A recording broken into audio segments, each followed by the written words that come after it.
Gasping for air, James slowly moved forward, leaning against the wall. The only thought in his mind was that he didn't want to die like this. Despite his not-so-great condition, the guy stubbornly moved forward, trying to leave this place as quickly as possible. He honestly didn't understand why he was the only one who saw all this. At some point his body failed him, and he fell onto the cold stone floor. He only had enough strength to lift himself up and roll onto his back. His face twisted in despair and tears welled up in his eyes as he looked up at the ceiling. James begged for help, for someone to come and save him from this nightmare.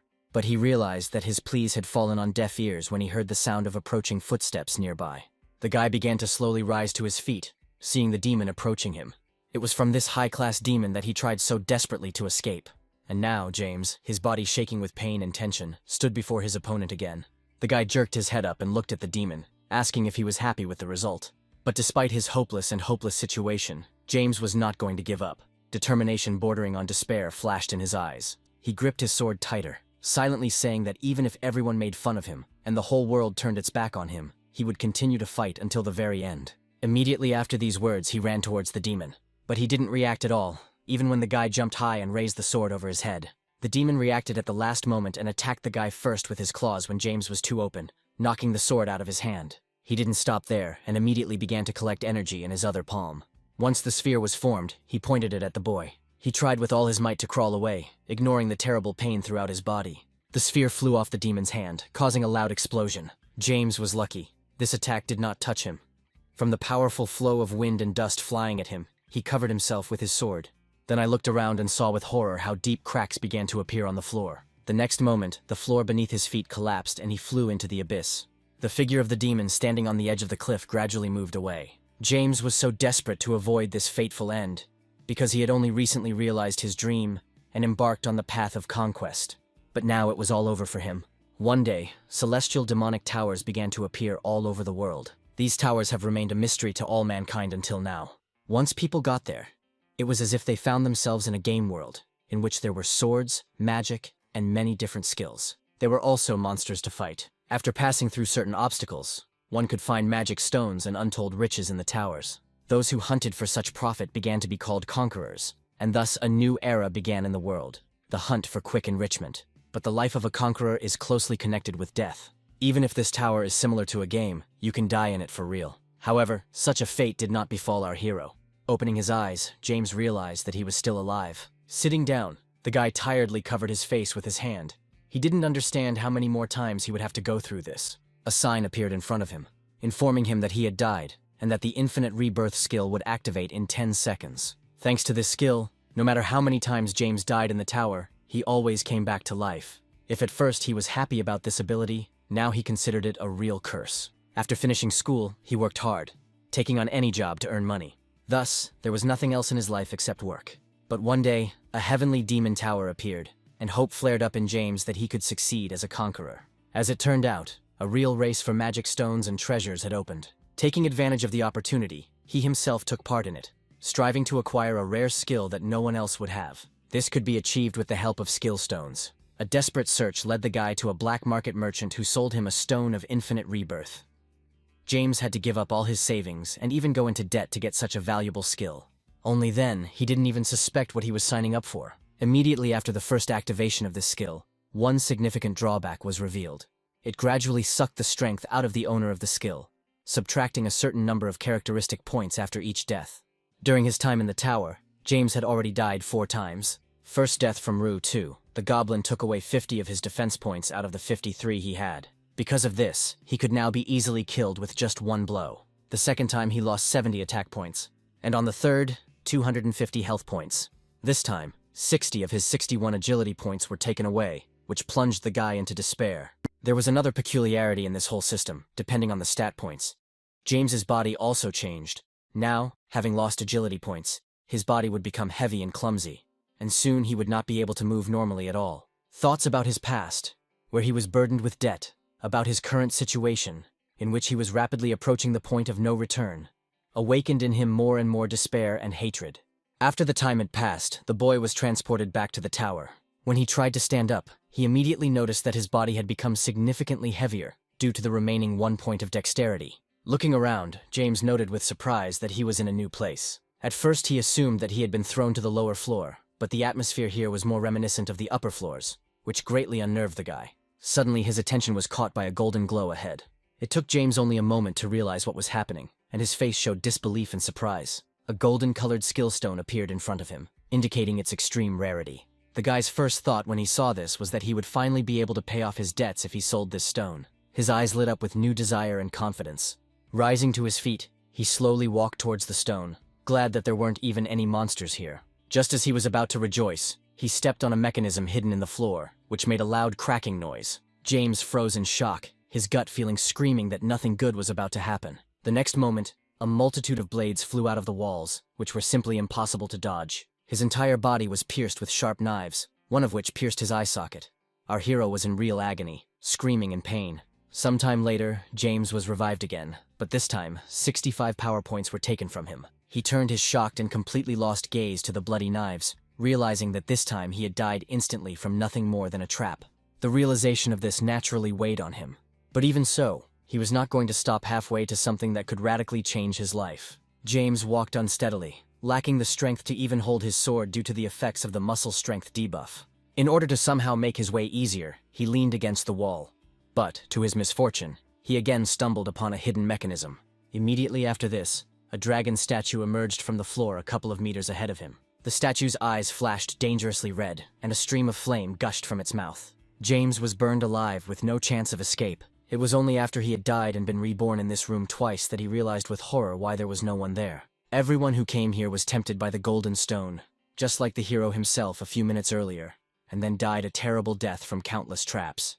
An ordinary person would never be able to reach this stone, but James was not one. Having already experienced more than one painful death, he completely lost his fear of it, and this liberation from fear gave him a new source of strength. The guy was determined to take this golden stone at any cost, so forgetting about the pain and weakness, he ran forward with all his might. He had only run a few meters when another trap was activated, and a guillotine fell on his head. After this death, James died several more times, losing 80 points of mana, 50 points of technical ability, and 90 points of vitality. When his body was pierced by arrows from yet another trap, the guy had already lost count of his own deaths. His body, as well as pain, he almost no longer felt, slowly but surely turning into a vegetable. But despite this, James stubbornly went through this hell and achieved his goal. The rarest stone with the ability was finally in his hands. As soon as this happened, the guy lost consciousness. In front of James, windows appeared and disappeared with messages stating that the use of the stone was automatically allowed due to a long wait for a response from the user. Thus, the inversion skill was opened. Having come to his senses, the guy suddenly opened his eyes. He looked at his body in surprise, completely not understanding why all his strength had returned, and he didn't even feel tired. To at least understand a little bit what was going on, James decided to call the system and check his stats. But what he saw there shocked him even more. For some reason, all of his debuffs turned into buffs, and all of the points he had previously lost after death returned, and some even showed they were higher than before. Suddenly, a message appeared in front of him saying that he had learned a new skill that could change buffs to debuffs and vice versa, anything that could concern James's stats. Now the hero was able to understand what exactly happened to him, but I couldn't remember at all when I managed to master this skill. At that moment, he noticed a cube lying next to him, which previously contained the golden ability stone. But now, instead of a stone, there was a handful of sand. It wasn't hard for James to guess that the system had automatically used this ability on him as soon as he grabbed the stone. Although he had lost a great opportunity to earn money, the hero was not upset, but on the contrary, he realized that now, thanks to inversion, he could become stronger, endlessly reincarnating. And this gave him faith that with such strength, he would certainly be able to climb to the top of the tower and become famous. James quickly emerged from his own dreams into reality. He understood that in order to go further, he would have to go through this minefield of traps again. Even though his own death was now playing to his advantage, the guy still had some doubts. Memories of the painful deaths he had gone through continued to surface in his mind one after another, as did the memory of the unbearable pain he had to endure. James was afraid that if he died too often, his mind would simply not cope and he would go crazy. Trying to stop the trembling that was running through his body, he hugged himself by the shoulders and closed his eyes, driving these memories away. A couple of minutes later, he managed to convince himself that now, thanks to his high stats, he would be able to successfully pass all these traps. So James decided not to guess what would happen, but to just go ahead and try, because he had no other choice anyway. Turning around, he took a confident step forward. The next moment, his figure crossed half the distance with lightning speed. The guy was very shocked by his own speed of movement, but there was no time to relax, because his next step activated the trap, and a wall rose in front of him. Countless steelies were launched towards him at the same time. One of the arrows came dangerously close to James's left eye. Acting on instinct alone, he dodged every arrow that flew at him with incredible speed, not wanting to experience the familiar feeling of pain.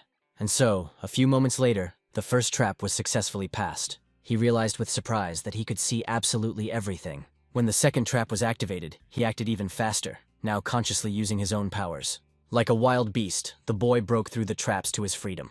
At some point, the now familiar guillotine flew down. James dodged it easily as well. His speed was on a completely different level. Dropping to one knee, he took a short pause before moving on to the next obstacle. Afterwards, he dashed towards the dragon statue. The statue opened its mouth wide, preparing to spew a powerful stream of destructive flame. But James wasn't going to be burned alive by his attack again, so he summoned his inventory on the go. From there, he quickly pulled out his sword. And then with one blow, he simply destroyed the statue, breaking it into many pieces. As soon as the guy landed on the slab, another mechanism creaked and blades flew at him. Jumping into the air, James deflected every blade that flew at him with his sword. Thus, our hero passed all the traps without receiving a single scratch. And now James was absolutely sure that if he combined both skills, he would become the strongest tower conqueror in this world. Only now he faced a new task, to jump through a hole in the ceiling to the top floor. Previously, he would not have even thought about simply jumping, but now he could very well try to do it. The next moment, he jumped up and rushed like an arrow towards one of the walls, only to push off from it. James's attempt was successful, and he quickly rose up, pushing off the walls. And so, the guy finally emerged from the long tunnel and found himself on the very floor where he fought with the demon. He immediately found his opponent with his gaze. When James sank to the floor, the demon was already approaching him with hurried steps. But the guy decided to act ahead of the curve and instantly approached his opponent. But he, with a smile on his face, easily blocked his sword strike with his hand. The hero immediately jumped back to a safe distance. Holding his sword out in front of him, he confidently said that this time he would not allow himself to be killed so easily. In response to his words, the demon screamed shrilly.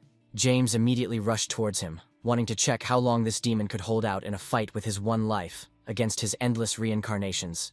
Without taking his gaze off the boy, the demon raised his clawed hand to strike, guessing the moment he attacked, but the hero easily dodged. At that moment, he was even afraid to think about how much his indicators had increased. Then he suddenly jumped up and with a confident swing cut off the demon's hand. Still in the air, he admitted that he was no longer afraid of his attacks. The demon's face distorted with bewilderment and horror at the sight of another attack flying at him. With his next kick, James knocked his opponent to the floor. Afterwards, he dropped to the floor and declared that this time victory was his. But not everything was as simple as he thought. Suddenly a purple flash appeared under the rubble. Realizing things were bad, James ran back. And the next moment, a beam of purple energy flew towards him. The demon standing by the wall was breathing heavily, watching the hero. But he was able to dodge thanks to his speed. Looking at the demon, James said that he only now realized that he didn't look like the usual monster from the third floor. He knew very well that in the Heavenly Demon Tower, the higher you go, the more dangerous the opponents you encounter. Having attacked the demon again, the guy confidently said that the monsters on this floor should be much weaker. Having reflected the attack, the demon threw him aside. Then, making a lunge, he sharply flapped his wings, trying to catch the guy. He, while in the air, jumped even higher, still amazed at how much his stats had increased. They both moved through the air, fending off each other's attacks. James still wondering why he had never heard of monsters like him. Suddenly, the monster's attacks intensified sharply. In the next moment, the demon threw the guy back down. Rising to his feet, James looked at the demon again and asked what it was. The demon didn't respond. Instead, an even more terrifying aura began to emanate from him. The hero realized that he would not be able to get any answers. He was simply unlucky enough to meet a strong enemy. As streams of red aura began to emanate from the demon, he tensed up. From his power, the demon created a huge red sword. James grinned wryly, noting that his opponent was taking the fight seriously. With a terrible roar, the demon swung his sword. His swing sent a multitude of red lightning bolts flying towards the guy. James ran from side to side, avoiding the lightning flying at him. At some point, the lightning stopped, and now he was being pursued by a powerful demonic figure. The hero quickly turned around and raised his sword above himself, blocking the attack. Due to the strong pressure, the floor beneath them was covered with deep cracks in a radius of several tens of meters. A tense smile appeared on James's face as he realized how close he had come to death. But suddenly something caught his attention. He saw a ball of black energy forming in the demon's palm. The hero didn't even have time to do anything before his head was pierced. Mistakenly thinking his opponent was dead, the demon turned and slowly walked towards the opposite end. Rooms. He could never have expected that a resurrected James, whose physical strength had been increased by 40 points, would appear from behind him. However, the demon still managed to turn around and blocked the guy's attack. The sharply increased strength of the enemy frightened him considerably. As the hero jumped up with his sword raised for another blow, the demon simply watched him with fear on his face. James dealt blow after blow, forcing the frightened demon to retreat back. When there was no time to retreat, he was finally able to deliver a serious blow, shouting that dying was simply unbelievably painful. The guy himself noted that, although his physical strength had increased, and now his blows were capable of pushing back the enemy, this was still not enough. It was with these thoughts that he delivered the next blow to the demon's body. But the demon managed to put his sword under it. James' face twisted in confusion as he felt the enemy's aura grow stronger. He couldn't do anything when the demon killed him again. When the boy was revived, his agility had increased by 60 points. Rising to his feet, James said that he was impressed by the trick the demon had pulled. But he didn't intend to die by his hand anymore. The next moment, the guy jumped up and rushed towards the enemy with lightning speed. As James approached, the demon raised his hand to strike. Only the hero was faster. He suddenly picked up speed and rushed past, striking. The demon's eyes were wide open in surprise. And when his body fell to pieces, James Cold said that now it was all over. He turned around and walked slowly towards the body of his fallen enemy. There was a bitterness in his voice as he said that such an outcome was obvious from the very beginning. But if suddenly the demon could get infinite life, he advised to find him, and then they would fight again, but on equal terms. Only after this did he sit down tiredly on the ground and sigh heavily. The fact that this demon was able to kill him twice really spoiled the guy's mood. It was worth it for him to pick it up your sword. How the blade, covered with deep cracks, simply crumbled into pieces. With a disappointed sigh, James decided it was time to stock up on some proper weapons. But first, he needed to collect as many magic stones as possible. Later, our hero went down to the first floor of the tower to the safe zone. At the transition to each floor, there were special zones where monsters do not respawn. It is called safe, because the conquerors can rest there after difficult battles. This area is also useful when conquerors are exploring the tower and are collecting a lot of useful items. In the safe zone, they can sell everything they have obtained to merchants and buy something new. Our hero did the same, selling the crystals he had collected and buying himself a new, more durable sword. Even though his purchase was useful, he was sorry that it cost him almost all of his money. He was thinking about this when I noticed that surrounds him atmosphere and became very strange. Looking around, James drew attention to people standing nearby, quietly whispering among themselves, looking at him. Many simply mocked him and his useless ability of infinite rebirth. The hero was neither surprised nor upset by their words, because he had already managed to become famous as the weakest conqueror, because he was deceived with the skill stone. He smiled at the thought that for others this ability was truly useless. But now that he had inversion, he could unleash its full potential. The flow of his reasoning was interrupted by someone's loud cry. The surprised guy turned around sharply, trying to understand what was going on there. The plump man standing in front loudly declared that except for him, who held the title of champion, no one else would be able to kill the boss from the 5th floor. James, exhausted, covered his face with his hand when he saw this man. In the tower, the conqueror is awarded the title of champion once he kills the boss of a particular floor. And as soon as all the bosses from each floor are killed, the tower will disappear without a trace. Usually, defeating such bosses can yield incredibly rare weapons. But usually champions don't behave as arrogantly towards their colleagues as Nick does. James's face showed surprise when he noticed the one arguing with Nick. Despite all of Yuri's attempts to stop her friend, Monica openly scorned Nick and said that he had no right to be called a champion after clearing a tower that consisted of only 2 floors with weak monsters.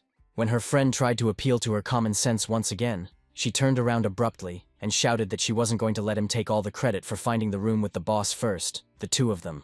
Yuri, although a little hesitantly, insisted that they shouldn't continue unless they wanted to get into even bigger trouble and lose the reward this time.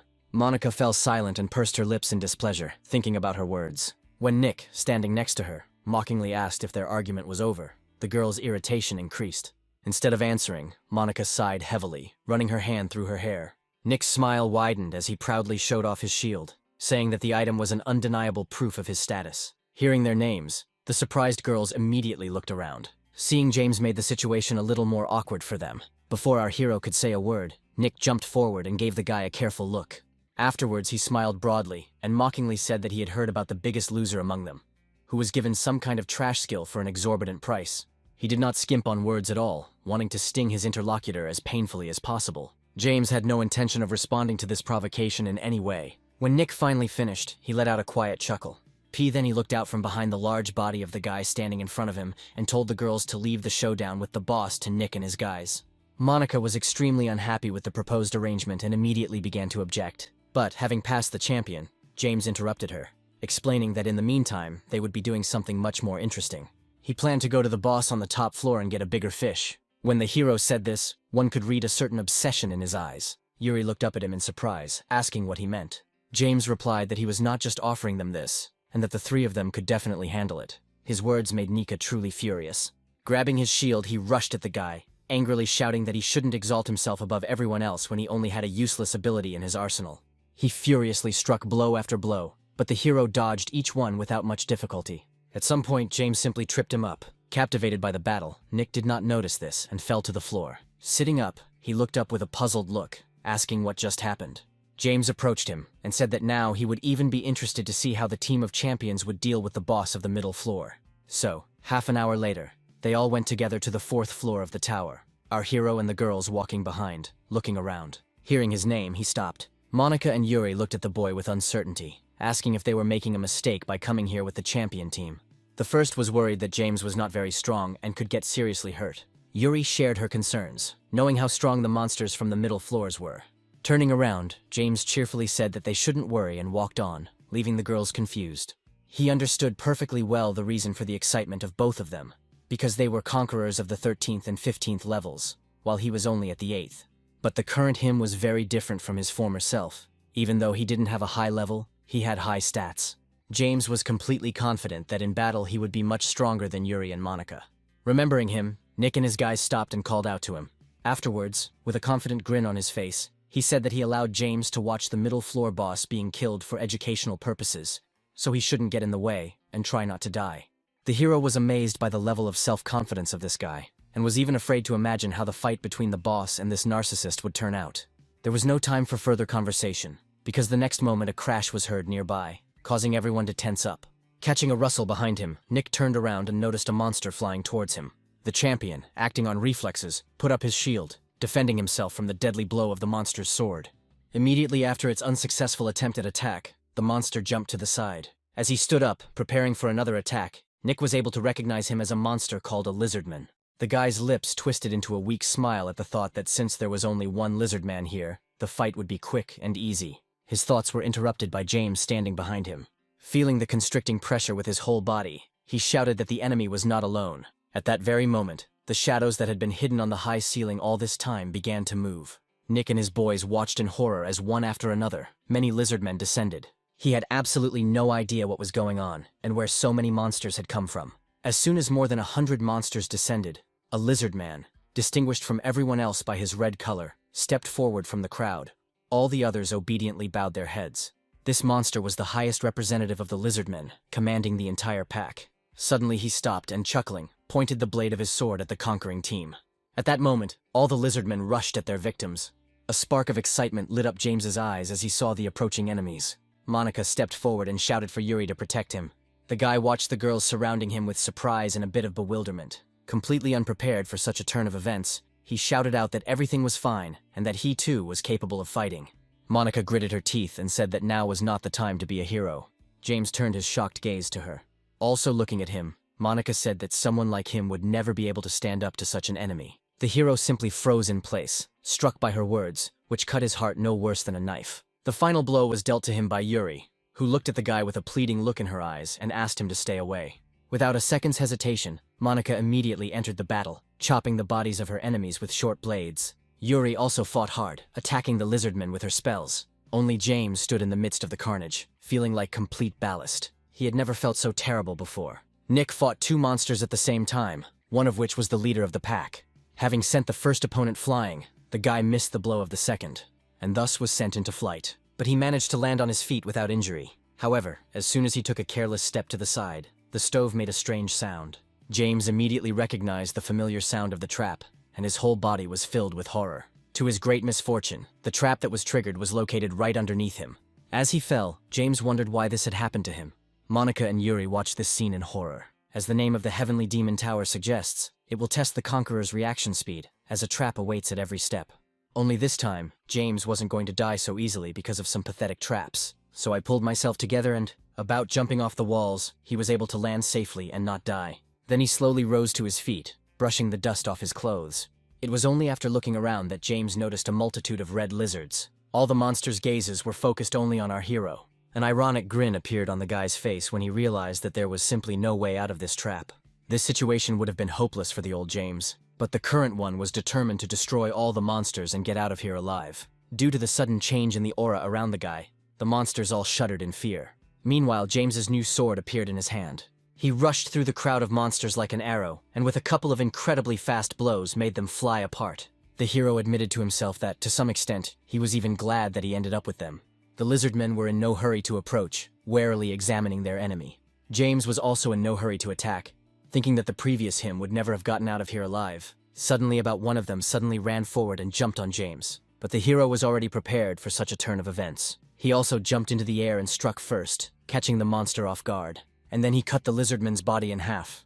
Immediately, two others attacked him. James pushed off the ground sharply and somersaulted through the air, avoiding the simultaneous attack of the monsters. The two lizards looked behind them in bewilderment. The next moment, the hero chopped off their heads. Looking up at the remaining monsters, he asked what they were waiting for when the food that had fallen into their trap was right in front of them. But none of the lizards were in a hurry to attack. They all stood to the side, casting wary glances at the guy. He didn't wait for them to take the first step, so he rushed towards them himself. Blood stained the floor as he cut down one monster after another. At one point, James noted that there were too many enemies here, but this was not able to stop him. Passing by the lizard trails, he said that death is a very scary thing, and he has already become a pro at it. The faces of the remaining monsters were distorted with genuine fear and horror of James. Having finished with everything, the guy stopped and exhaled tiredly, throwing his head back. When he looked around more carefully, he noticed a small passage with a ladder in one of the walls. Entering it, James was glad to have the opportunity to calmly climb back up. Sometime later, the stone door opened and our hero came out. The girls were the first to notice a guy walking past them, unharmed and complaining about the terrifying length of the stairs. An excited Yuri immediately ran up to the guy, causing him to be surprised. She looked him over carefully from all sides, asking if he was okay. After seeing his condition, Yuri smiled tenderly and admitted that she was very worried about him. Monica, who approached them, said that they were planning to go down to him, but the hatch immediately closed. Afterwards, she worriedly asked if the hero had encountered any monsters there. James smiled slightly and replied that he didn't see any monsters there. He decided not to mention the mountain of lizards he had killed. Not noticing the champion team there, he asked where they had gone. Monica replied with displeasure that after James fell, the battle continued. Nick and his guys decided to go straight to the boss, and she and Yuri stayed, trying to find that plate with a trap. Seeing the girl's discontent growing, James said that she had known Nick for several days, and should already understand that such behavior was typical of him. Afterwards, slightly embarrassed, he thanked both girls for trying to help him, and apologized for making them worry. His words made the friends look at each other in surprise. Almost immediately, surprise was replaced by happy smiles on their faces. Trying to hide his own embarrassment, the guy turned away and suggested that they hurry. Looking back at the girls, he said that perhaps they would even be able to catch up with Nick by the very height of the fight with the boss. At this point, the guy froze in place, and his eyes widened in horror. Behind Monica and Yuri, he saw a red lizard. As he jumped up, intending to attack Yuri, James called out loudly to the girl, warning her of the danger. And at the same time, he immediately ran towards her, hoping to make it in time. Hearing the boy's warning, Yuri looked up in surprise to understand what kind of danger he was talking about. While James ran frantically towards her, Monica simply froze in place. At some point, the guy simply disappeared, leaving behind a destroyed floor surface. Appearing in front of the monster, James blocked its strike with his sword. Yuri's face showed strong surprise when she saw the guy's back in front of her. At this moment, Monica decided to join the fight. Flying past the lizard, she delivered a couple of deep blows to his chest. Then she looked back, where the lizard had already fallen dead, and said that it was dangerous. The hero breathed a sigh of relief and put his sword back into his inventory. Standing behind him, Yuri thanked him for saving her. The guy looked away and, rubbing his cheek, replied that it wasn't difficult for him. Watching this couple, Monica smiled contentedly. Afterwards, remembering the details of the battle, she asked how he managed to repel the monster's blow. Smiling, James asked, instead of answering, whether he had managed to prove his usefulness. A little later, the three of them reached the 5th floor of the tower. Thanks to the fact that the hero killed a bunch of lizardmen commanders, he was able to increase his level to 10. Besides, there was one more thing that made the guy incredibly happy. As the level increases, the stats also increase. But compared to the increase in stats thanks to the inversion ability, leveling up seemed almost insignificant. And this meant that only thanks to his inversion, James would definitely be able to become the strongest person in this tower. He was distracted from these thoughts by Yuri's surprised voice, pointing somewhere ahead. In front of them was a huge door, which was supposed to lead them to the boss of the middle floor. Before going inside, Monica told them that the Hermes Heavenly Demon Tower only had 10 floors, and even though they were currently on the middle floor, no one had been able to defeat the boss there. She also added that it was this room that she and Yuri found first. But as soon as she returned down to the safe zone to stock up on weapons and prepare for a protracted battle, she met Nick. As James approached the door, he guessed that the champion team must already be fighting this boss. Confident, he pushed the door open, saying that even if they didn't make it to the battle, they would at least see what kind of reward those guys had received. Despite the words he had spoken, the hero was haunted by a strange feeling that made him tense up. But despite this, he took the first step into the boss's room. At that very moment, not far away from him, someone's body flew towards the wall. James froze in place, his face showing tension and shock as he noticed this. All his attention and the attention of the girls was riveted to the wall into which the conqueror had flown. Nick also noticed their appearance here, surprised that James was still alive. Afterwards, he turned his gaze back to the enemy and shouted that since the hero had reached here, he could see what he so desperately wanted, the boss of the middle floor. At that moment, the orc standing in front, armed with a heavy axe, let out a terrifying roar. And then he jumped straight at Nick, swinging his axe to strike. James shouted that the champion should be more careful with his opponent, but he was completely confident in himself and the strength of his shield.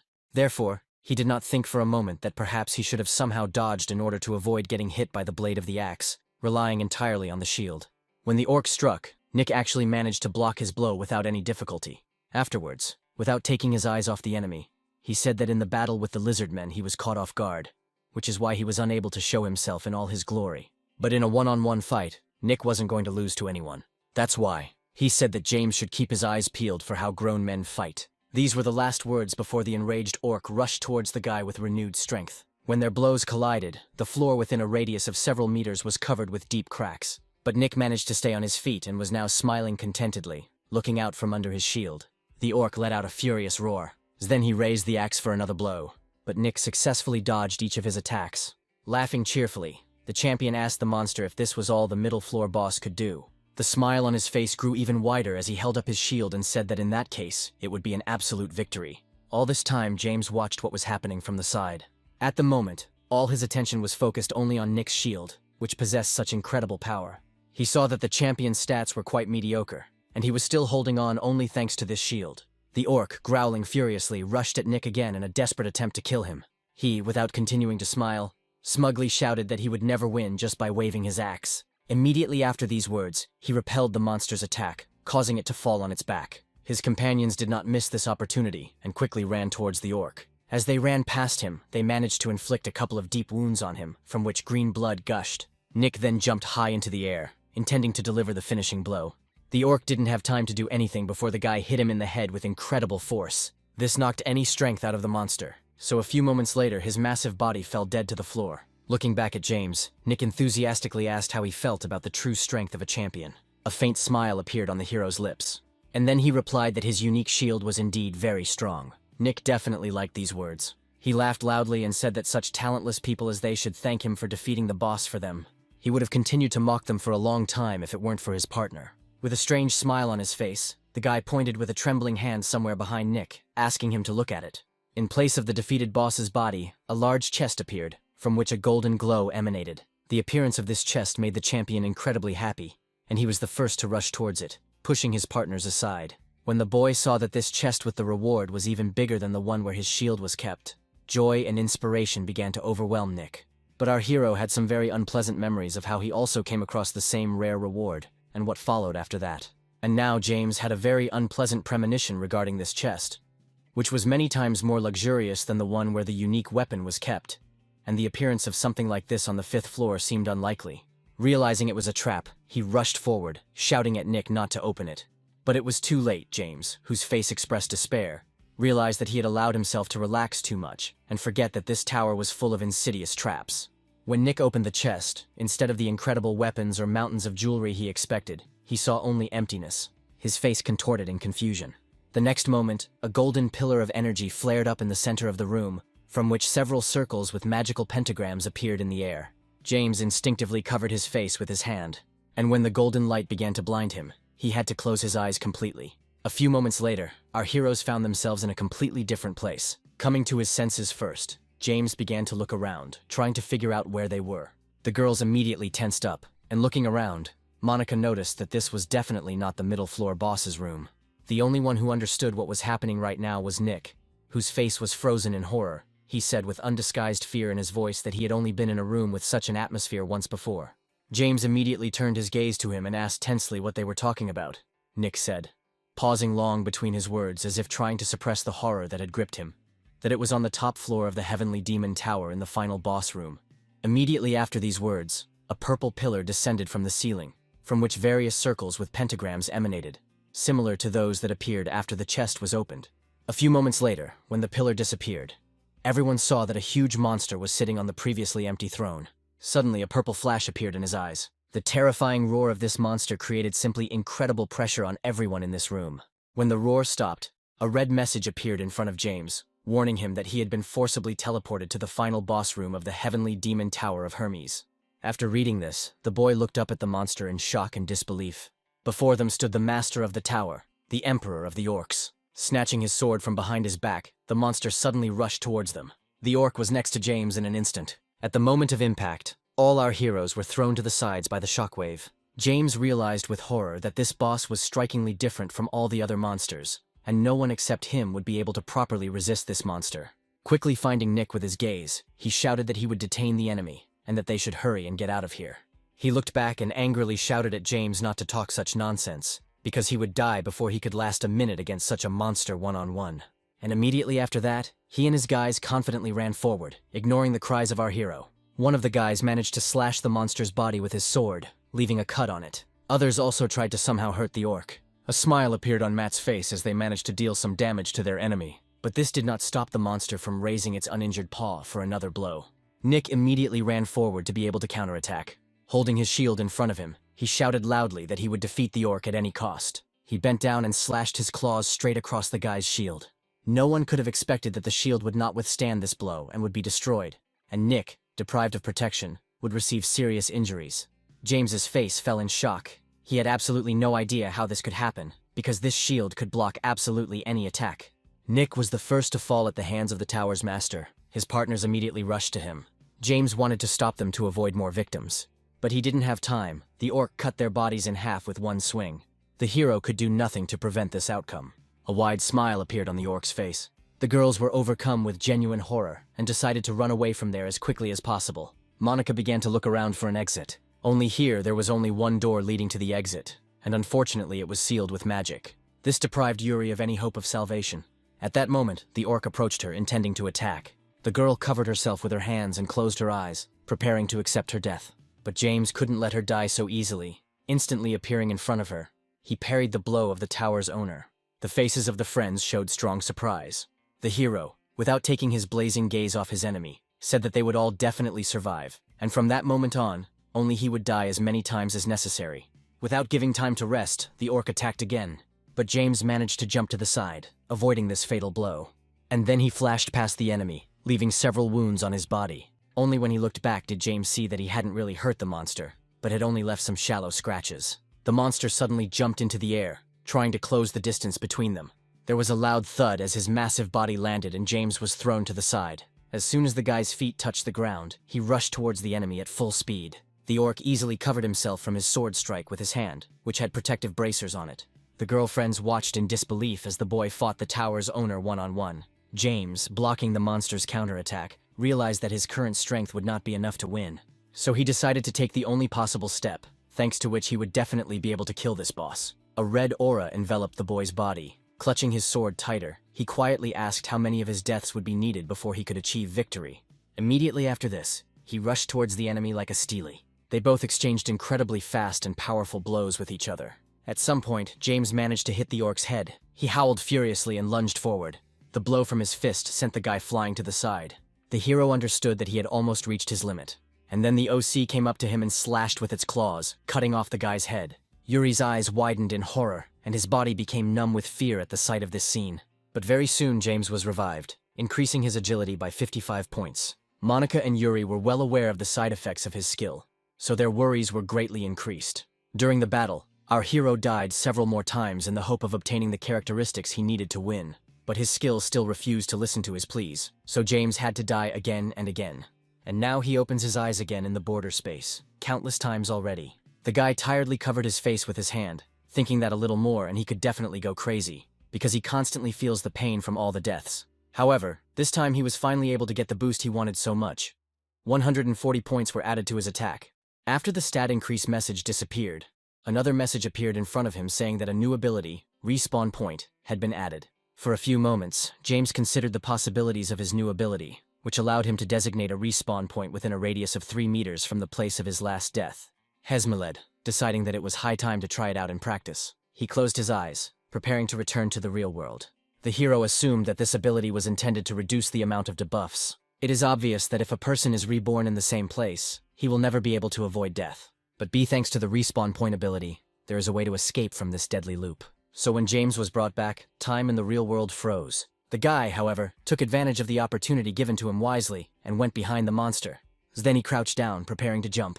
When time resumed its course, he was already in the air directly above the orc's head, sword in hand. James immediately struck a blow that the tower's owner could neither dodge nor defend against. Watching the monster's body fall to the floor, Monica asked in confusion how the guy managed to teleport. Hearing her question, the hero realized with surprise that they were able to see it. With a roar, the orc rose to his feet and tried to attack, but James ducked in time to avoid it. Afterwards, he said that if he defeats the boss, he will be able to receive a unique weapon. Raising his fiery gaze to the monster, he admitted that he was now driven not by the thirst for profit, but by the desire to finally finish off the orc. Growling, the monster punched the place where the boy stood, but James avoided the blow and was now climbing up his arm under the puzzled gaze of the tower's owner. Grasping the hilt of the sword with both hands, the guy rushed towards the enemy's head. This attack was his last. A moment later it was all over, and the monster fell down dead. The hero sighed with relief and put his sword back into his inventory. When the message appeared in front of him that the unique magic weapons and magic stones had been automatically added to the inventory, James did not feel a surge of joy, but only some strange feeling that he did not understand. Suddenly, Yuri pressed herself against him from behind and hugged him tightly, surprising the guy himself. With tears in her eyes, she said that if it weren't for him, they would all be dead long ago. But suddenly she stopped mid-sentence, her eyes widening in surprise as she realized what she had just done. Quickly pulling away from the guy, Yuri, with a reddening face, began to frantically explain that she didn't do it on purpose, and that it just happened somehow. She was interrupted by Monica, who stepped forward and thanked James. Afterwards, with a bit of condemnation, she said that the way he fought was completely wrong. It was hard for her to even imagine how terrible the pain must be, dying over and over again in such a horrific way. After a moment of silence, she apologized for the fact that she and Yuri had not been able to help James and protect him from all these deaths. The guy came closer and stroked her head, telling her not to think about it. Then he looked down and admitted that he himself did not want to die so many times, and he couldn't help but shout loudly that it was incredibly painful. James could not put into words all the pain he had to endure. Shocked by the guy's reaction, Monica tried to somehow calm him down. Suddenly, a loud crash caught their attention. As each of their bodies began to be enveloped in a golden glow, Yuri said that after the death of the tower's owner, the tower itself disappears. James said goodbye to the disappearing girls, promising to meet them later in the outside world. Then, left alone, he looked back at the bodies of the dead boys. He took one last look at them and quietly said that he would never forget their sacrifice. And after that, he disappeared from the tower. News of this immediately reached the very top. The man who entered handed over a tablet with a prepared video recording confirming that the Hermes Tower no longer exists. The girl studied the recording carefully for a while, and then she put the tablet aside and, smiling, said that something very interesting had happened there. Our hero woke up outside the tower. Not only he, but everyone in the tower was thrown back into the square. Everyone watched in amazement and bewilderment as the tower they had been conquering all this time quickly disappeared. James also did not take his surprised gaze off her. The realization that he had managed to climb to the very top sent a warmth through the boy's chest. A happy smile shone on his face, but just a few moments later, his smile began to fade rapidly. The question that came next to him about who had defeated the tower's master reminded James of the harsh reality. Everyone was completely perplexed, because the conquest stopped only on the 5th floor. The guy understood that no one would believe that the weakest conqueror single-handedly killed the owner of the tower, and there would be a lot of questions for him. Therefore, they decided to keep quiet about what happened until they had established a good reputation. James was planning to sneak out of here, but to his misfortune he was spotted by Monica standing nearby. When the girl called out to him loudly, the hero shuddered in surprise and looked around. Both friends immediately approached him. Monica, with burning admiration in her eyes, asked what unique weapon James received for killing the boss. The guy desperately wanted to avoid this moment, but thanks to Monica, everyone's attention was focused on him. As our hero expected, many did not believe it, and were even outraged that the owner of the most wretched ability became a champion. James had no desire to remain in front of all that public, so the first thought that came to him was about escape. So now, he, together with Yuri and Monica, was in a quiet and remote alley. Opening the can of cola he had bought, James breathed a sigh of relief. glad that they had managed to escape safely. Holding back a smile, Monica folded her palms in front of her and apologized for her thoughtless action. Yuri said that now that James is champion, there will be a lot of attention on him. Hiro collapsed on the wall behind and admitted that he felt strange when his new title was mentioned, because until recently, he was the weakest link with the most useless ability. He believed that if he had bought the Infinite Rebirth skill stone back then, his life could have turned out completely differently. His thoughts were interrupted by Yuri, who remembered that in the event of death, this skill gave a strong debuff to a random stat. And now she absolutely did not understand why James, every time he was reborn, became, on the contrary, stronger. The guy scratched the back of his head, trying to think of what to answer her. He thought about telling about inversion, but then he would have to tell about how he found that golden stone during the fight with the monster. He was saved from this torment by Yuri, who was tense by the prolonged silence, and she waved her hands in front of her, saying that James did not have to answer this question if he did not want to. She was just curious. Having thanked her, the guy took a cool sip, and cola. Monica coughed into her fist, drawing attention to herself, and suggested dropping the topic. Then with the same delight and impatience, she approached James and asked what weapon he had actually received. Sighing, he threw the jar into the trash and asked to wait a little. When the guy tried to call up his inventory window, he was surprised to realize that he couldn't do it. The girls explained that this was normal because they were now outside the tower. Thus, the inventory window can only be opened inside the tower itself. Outside the tower, it is also impossible to use swords, magic, or skills. This restriction was created to prevent conquerors from causing outrage in the outside world. But there was one exception to these rules. The only place outside the tower where you can call up the inventory window was the ruins of the tower itself, where our heroes went. The hero walked slowly and hesitantly through the greenish barrier. Once inside, Yuri immediately noticed that the atmosphere here was strikingly different. James decided not to waste time and tried to call up the inventory window. When he succeeded, a happy smile appeared on his face. All three pairs of excited eyes were directed at the inventory. Due to the fact that James had few items inside, the guy was quickly able to find his new weapon. As soon as he touched the right cell, a strong wind suddenly rose and everything around was once again enveloped in a golden glow. Nesconly moments later, a long sword began to materialize in James's palm. As soon as the golden glow disappeared, the blade of the sword turned red, and the aura emanating from it softly enveloped the hero's entire body. Both girls looked at his weapon with interest. After making a few quick experimental swings, James said that the sword was very light and easy to handle, and he couldn't wait to try it out in combat. Watching him, Monica accidentally noticed her friend's embarrassment and blushing cheeks. A cunning idea immediately crept into her head, causing a sly smile to appear on her face. Yuri's face showed surprise when she heard about Monica suggesting that James form a team to conquer the new tower. She immediately raised her hand up and shouted loudly that she also wanted to join their team. For a few moments, there was an awkward silence around them. Feeling awkward with a bit of disappointment, Yuri added in a sad voice that if the hero didn't want to, then he didn't have to fulfill her request. James smiled contentedly. P the donkey replied that he had nothing against it, especially since they had known each other for quite some time. The friends looked at each other happily, rejoicing at this. Having achieved her goal, Monica again turned her confident gaze to the guy. She moved closer to him, causing him to involuntarily flinch, and asked which tower he wanted to conquer next. Without even waiting for his answer, she said that their target could be the highest heavenly demonic tower called Zeus. The hero thought about her words while the girls quietly argued among themselves. After some time, James admitted that after conquering Hermes, he had planned to visit a certain place first. Frowning slightly, Yuri asked what exactly he was talking about. James replied that this place was the Tokyo branch of the Conqueror's administration. These words made the friends very surprised, because they expected that they were talking about a new tower. The hero explained that at the central office, he would be able to sell the magic stones at higher prices than to the traders in the tower. Then admitted that he urgently needed money, because he spent all he had on buying this stupid skill, Infinite Rebirth. This confession shocked the girls even more than the previous one. The Tokyo branch of the Conqueror's office is a specially created government unit to support the Conquerors. It contains various information regarding the Heavenly Demon Towers, from their origins to the monsters and bosses that live there, and it also allows you to buy weapons and sell magic stones at high prices. The authority advises conquerors not to do business with the merchants inside the towers, because most of them are swindlers, ready to cheat at any moment. Moreover, management also exists to educate a new generation of conquerors, training them from scratch. In addition to the unique weapon, as a reward for defeating the tower's owner, our hero was given a certain amount of magic stones, which he was going to sell to cover his debts. As soon as his turn came, he walked up to the receptionist. It was only after he called up his inventory that James began to wonder how many stones he had at the moment. As soon as he clicked on the right icon in the inventory, a huge amount of purple stones poured out onto the table, causing the girl sitting in her place to jump to her feet in surprise. James himself looked at this whole mountain with no less surprise. Anna apologized and said that it would take her some time to count all these stones. And so, half an hour later, our hero received a sum that made him simply fabulously rich and able to pay off all his debts. His girlfriends didn't miss his wide smile as the guy approached them.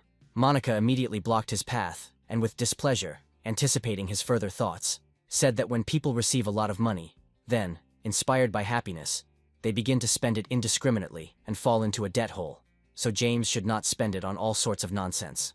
At that moment, someone else noticed the three of them. As soon as the hero heard the voice calling him, everything inside him involuntarily turned cold with horror and tension.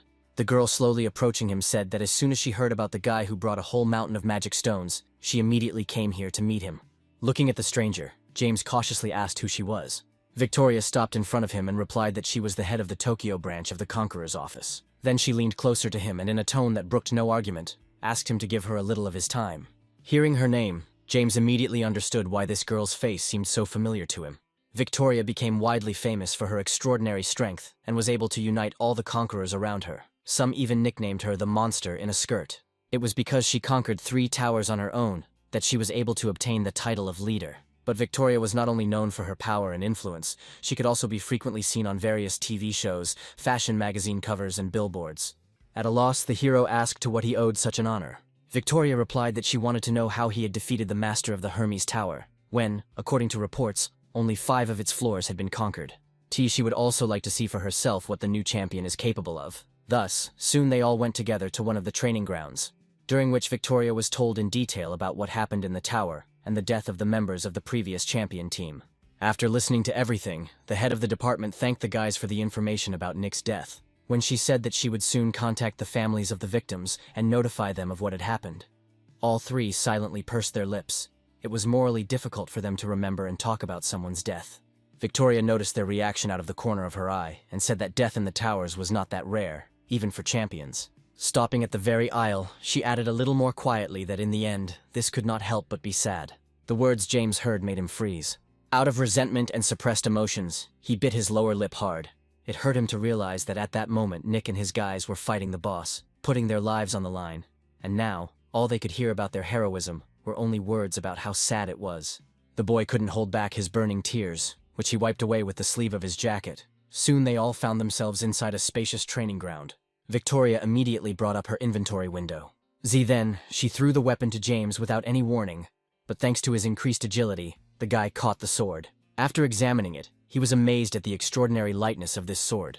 Victoria explained that this was the most ordinary sword for training, which they would use during their sparring. When she also had the same sword in her hand, she explained that assessing the abilities of young talents was also part of her direct responsibilities.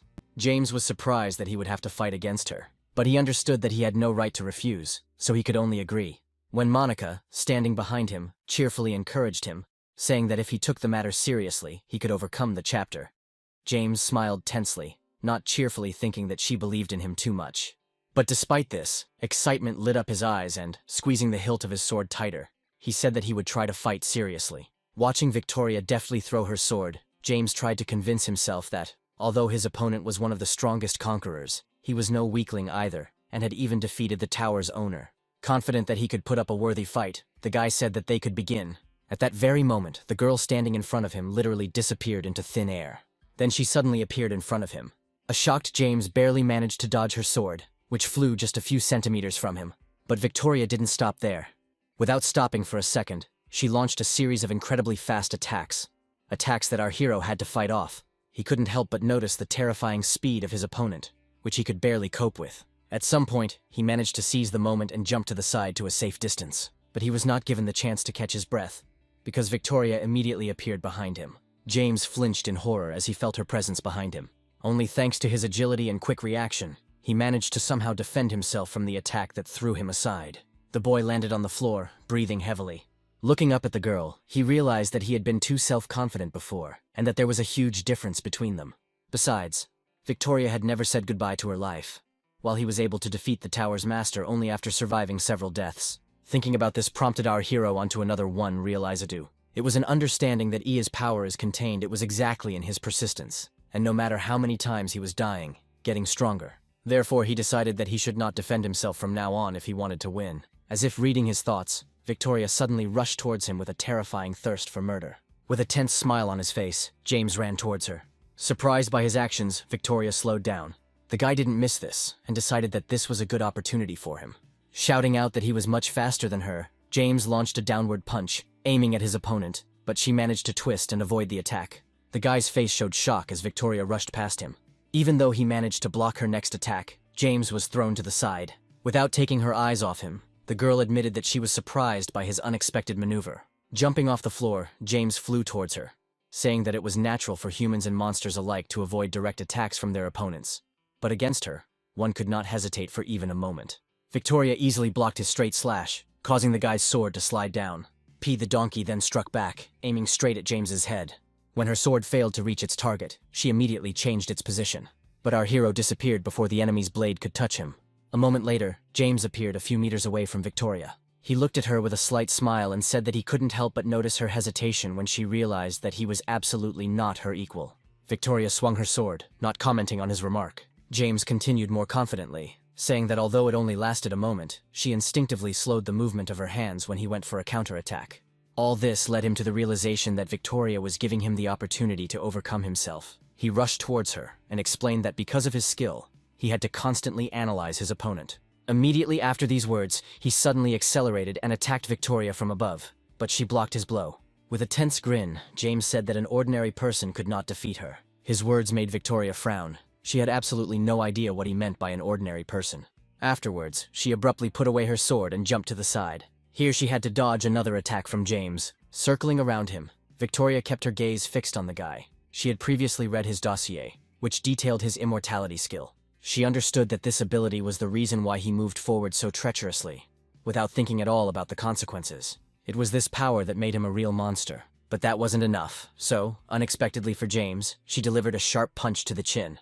Zand then she said seriously that she would no longer hesitate during their battle. The hero whispered through clenched teeth that, although he didn't die, it still hurt like hell. The next moment he came to his senses, and his gaze flashed scarlet. Victoria simply froze in shock.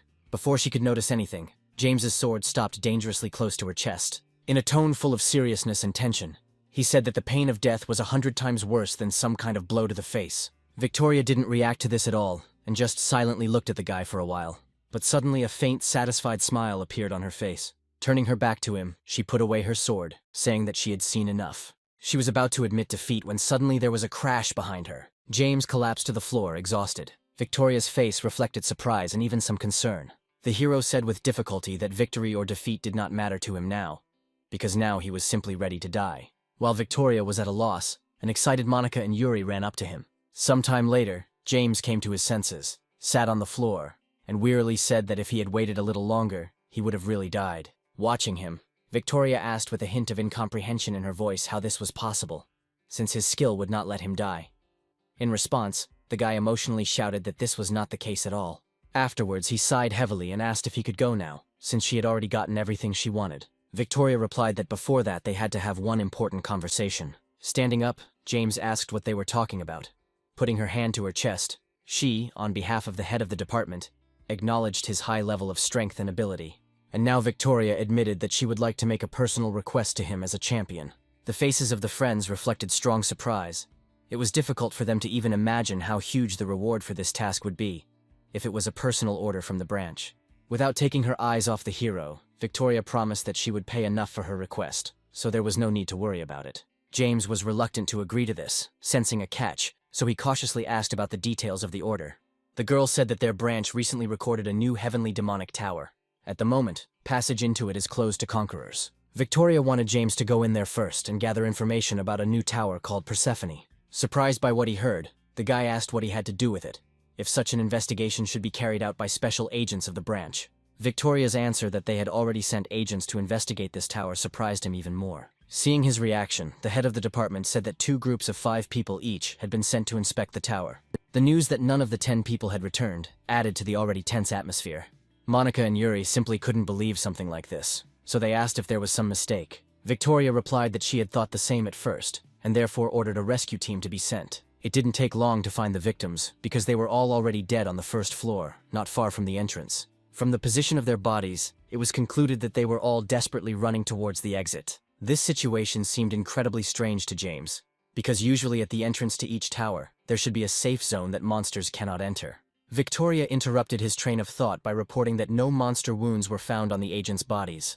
After the bodies were taken away, an examination was carried out, which determined that their hearts simply stopped instantly. Thus, until now it was not known how, when and at whose hands all these people died in the Tower of Persephone. After her story, James understood why Victoria decided to hire a person with the infinite rebirth skill for such a dangerous mission. She explained that she was giving him this order not because she didn't care about his life, but because she had no one else to ask. And at the moment, of all the conquerors, James was the only one who would be able to handle it. Having said this, she came a little closer, then looked into his eyes, asking his decision regarding this task. For a few moments, the hero simply looked at his interlocutor in silence, once again replaying their entire conversation in his head. And then he put his hand behind his head and sighed heavily, agreeing to this task. The next day, the hero entered Persephone's tower alone. He stopped and sniffed the air. He as with forces slapped himself across the cheeks, putting his thoughts in order. He had to find out the cause of the deaths that had occurred here, and quickly return back. He remembered how much Yuri was worried about him, and didn't want to let him go alone. Deciding not to delay for long, the guy called his sword. A moment later, someone's footsteps were heard approaching ahead. A whole crowd of skeletons, armed with swords and shields, slowly moved towards James. But he didn't just wait for them to attack him, and decided to make the first move himself. Rushing past the skeletons, he blew them apart with one blow. It was the first time James had used his new sword, and he was amazed at how light and deadly it was. He wanted to test what else his weapon was capable of, when something strange happened. A strange purple mist began to gather around him. Not knowing what it was, James began to fight off the fog and the shadows in it. Suddenly, a red message appeared in front of him, warning him that he had been inflicted with Persephone's curse status and would die within 2 minutes. Thanks to this message, he was able to understand why all those agents died and why they were running in panic towards the exit. As soon as you leave the tower, all buffs and debuffs are automatically removed. Therefore, the agents, having received the curse, immediately rushed to the exit. But as soon as they reached the safe zone, the curse immediately took effect. James involuntarily pursed his lips, realizing that no monsters were needed here, because the tower itself killed the conquerors. He was brought out of his thoughts when the purple one appeared before him like a huge wall. In the next moment, for some unknown reason, the smoke rushed away from him. James watched the purple cloud disappear around the corner in bewilderment, completely confused about what had happened and where it was heading. As much as he wanted to follow this fog, he couldn't because the 2 minutes allotted to him were about to pass. At the last moment, his inversion skill was activated, completely restoring his health. Immediately after that, James rushed forward at full speed, smiling widely. Thanks to the curse, he felt an unprecedented surge of strength. He intended to catch up with that purple cloud. He was unable to find the fog he had fought before. Instead, the guy came across another room with the cursed fog. Having received another warning notification, James noted with dismay that an ordinary conqueror would not last here for more than a couple of minutes. At some point, he noticed that the fog in front of him began to thicken. Walking forward, straight through the fog, he came out into a spacious hidden room. Looking at the huge pool of strange purple liquid, James realized that he had found the source of this curse. Suddenly, he noticed a purple ball flying towards him at high speed. He barely managed to dodge this sudden attack. The purple ball collided with the wall behind it, causing a powerful explosion. Meanwhile, a stranger, wrapped in a dark cloak, appeared in the air above the pool. All this time, it was this creature that controlled the cursed source and attacked James a few seconds earlier. The monster made another attempt to destroy and threw several spheres at our hero. James deftly avoided each of the attacks, deftly jumping to the sides. Watching this, the creature only became more angry. At some point, he couldn't take it anymore and let out a shrill, thin, deafening scream. Following his hand movements, the liquid from the fog rose into the air in a column, transforming into a purple fog. James's face showed confusion and bewilderment as the fog began to surround him again. The monster watched as his opponent's body was enveloped in a cocoon of cursed fog. Laughing loudly, he clapped his hands joyfully, pleased with this outcome.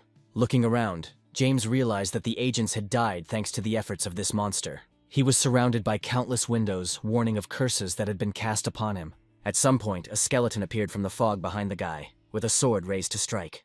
James turned around instantly and cut the skeleton's body in half with one swing. But this monster was not alone here. From the fog, many flaming gazes were looking at our hero. They all rushed at the guy at the same time, surrounding him in a ring. James fought back as best he could, and completely failed to notice how one of his opponents snuck up on him from behind. He cried out in pain as the blade of the alien's sword slashed across his back, leaving a deep wound. The pain was incredibly strong, and coupled with all the active curses, James became very weak. He fell to the floor and slowly died, bleeding out. When all the sounds of carnage died down, the The walls of the cave were shaken by the loud laughter of the monster that controlled the curses. And our hero's life force was almost exhausted, and the inversion skill was activated, completely restoring health. James stood up and instantly scattered all the skeletons. So then he suddenly jumped high into the air. Looming over the monster with his sword raised, he said contentedly that this whole tower with curses, it's like a potion of complete restoration for him. Thus the monster was cut into many pieces. A look of surprise crossed James's face as he noticed the strange blue glow. Right before his eyes, the cursed source was completely purified. Having completed his mission, he returned back to the Tokyo branch of the administration. There he told Victoria that all the agents were killed by a curse. The girl found it difficult to believe that such a terrifying tower existed. Looking up at the guy, she asked seriously if he had managed to find a way to get rid of the curse. James smiled contentedly and, fishing his proof out of his pocket, deftly tossed it to Victoria. She easily caught the bottle filled with blue liquid. Soon after she carefully examined the bottle, trying to figure out what it was, a window appeared in front of her with a message that this was Persephone's holy water, capable of removing the curse and giving immunity to it for 5 minutes. James revealed that he had killed the monster that controlled the cursed spring, and after his death, the spring was purified and acquired a different effect, allowing any conqueror to enter the tower and survive. He also said that after the victory, he reached the 3rd floor. On each new floor, he found a new cursed source. This discovery gave James the idea that in order to survive on each floor of this tower, it was necessary to cleanse all the sources up to its very top. After listening to him, Victoria thanked him for the work he had done, saying that thanks to his reconnaissance, he had brought them not only valuable knowledge, but had also created the conditions for others to conquer the tower. Then she pulled out one of the drawers of her desk, saying that such work would be generously rewarded. Under James's intense gaze, she placed several wads of bills on the table. Seeing such an impressive sum, the guy looked at the completely calm Victoria in bewilderment and asked if she was joking. When she asked if she should have doubled the reward, the guy waved his hands in front of him and said that it was more than enough. Passers-by gave him strange looks as he moved towards the exit of the office. All this time he walked hunched over, clutching a bag of money to himself. His whole body and thoughts were tense to the limit as he thought about how he was going to spend such a huge amount of money. In a few days he managed to pay off all his debts once and for all, and even after that, he still had plenty of money left. In search of something to spend his hard-earned money on, James wandered into a designer clothing store. So now our hero was standing at the exit of the store in a very extravagant image, dressed from head to toe in expensive branded items. But even though James had fulfilled his dream and spent a large sum of money at the store, he did not feel the proper pleasure. Suddenly, familiar voices reached him, making him flinch. Looking around, he noticed Monica and Yuri walking nearby, happily discussing the fact that Persephone was now open to anyone who wanted to visit. The guy's face showed genuine horror. James turned his back to them, silently praying that they would simply walk past and not notice him.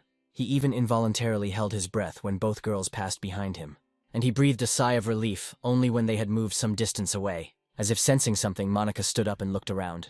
As the girl began to walk quickly towards him, James cursed mentally. He turned away, arching his neck to prevent Monica from seeing his face, but she still recognized him. Trying to rectify the situation, James shouted that she was mistaken. But when the girls cornered him, he shamefully shouted that for the first time in his life, he had received so much money and wanted to please himself somehow.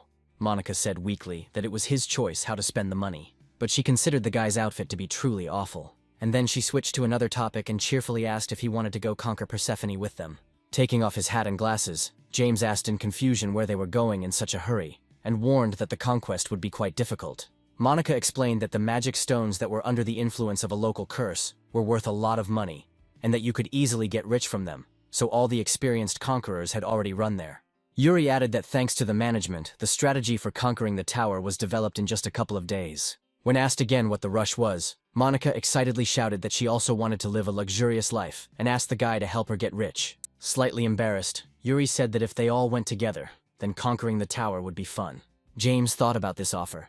He was sure that if the girls got enough potion, they would definitely not die from the curse, so he did not have to worry about them. When he replied that he would go with them, happy smiles appeared on the faces of his friends.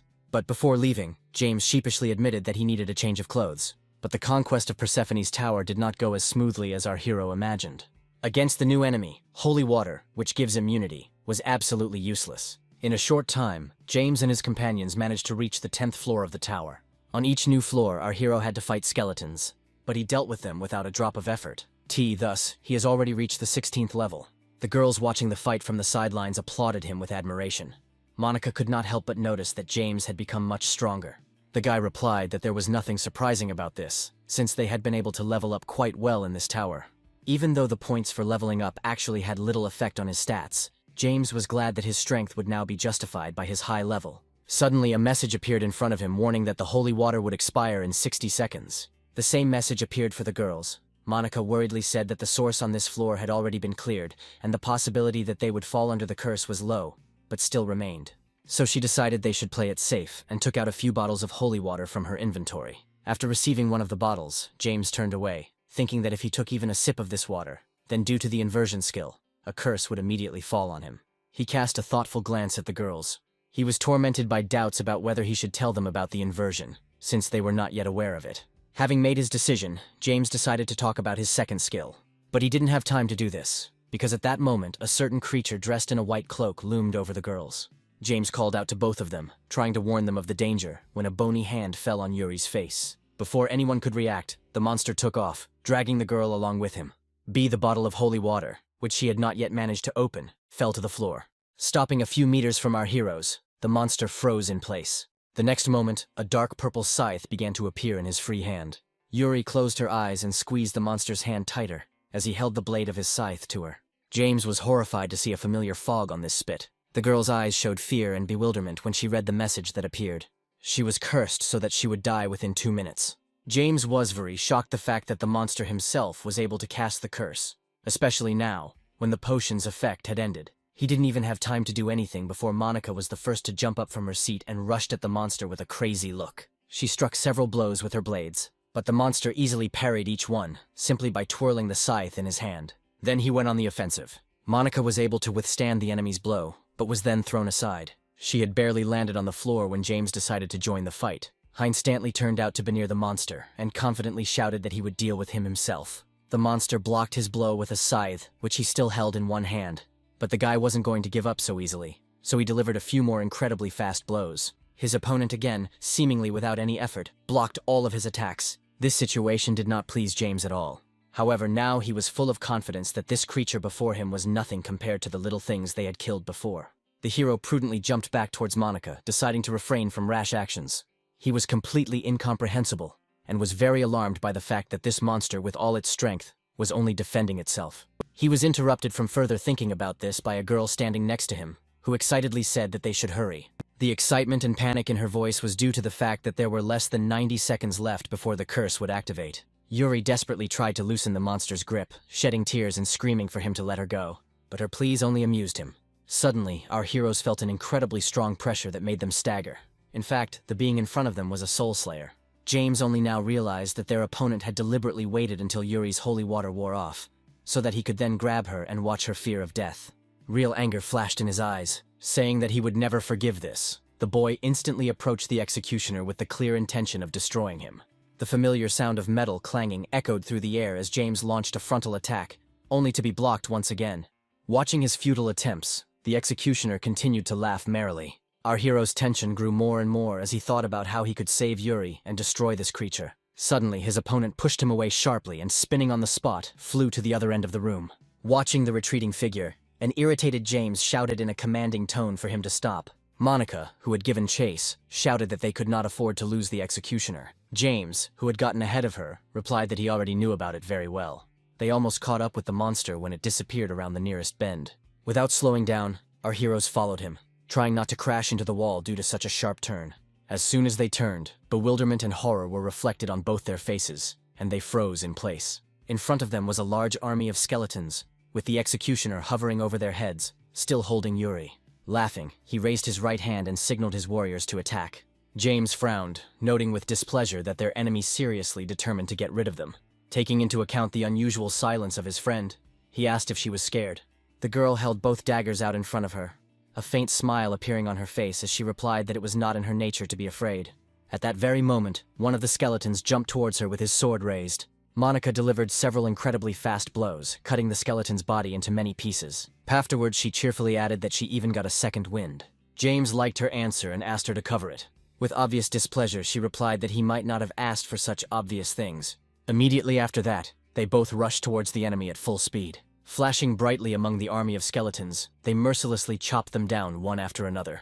Several previously unnoticed skeleton archers emerged from behind the columns and fired several arrows at once. The sound of an arrow approaching her was something Monica noticed too late, when it was almost upon her. She ducked down and instinctively covered herself with her hands, but then James came to her aid, deflecting the arrow with one swing. Without taking his intense gaze off the enemies and expecting a new attack from them, he asked his friend if she was okay.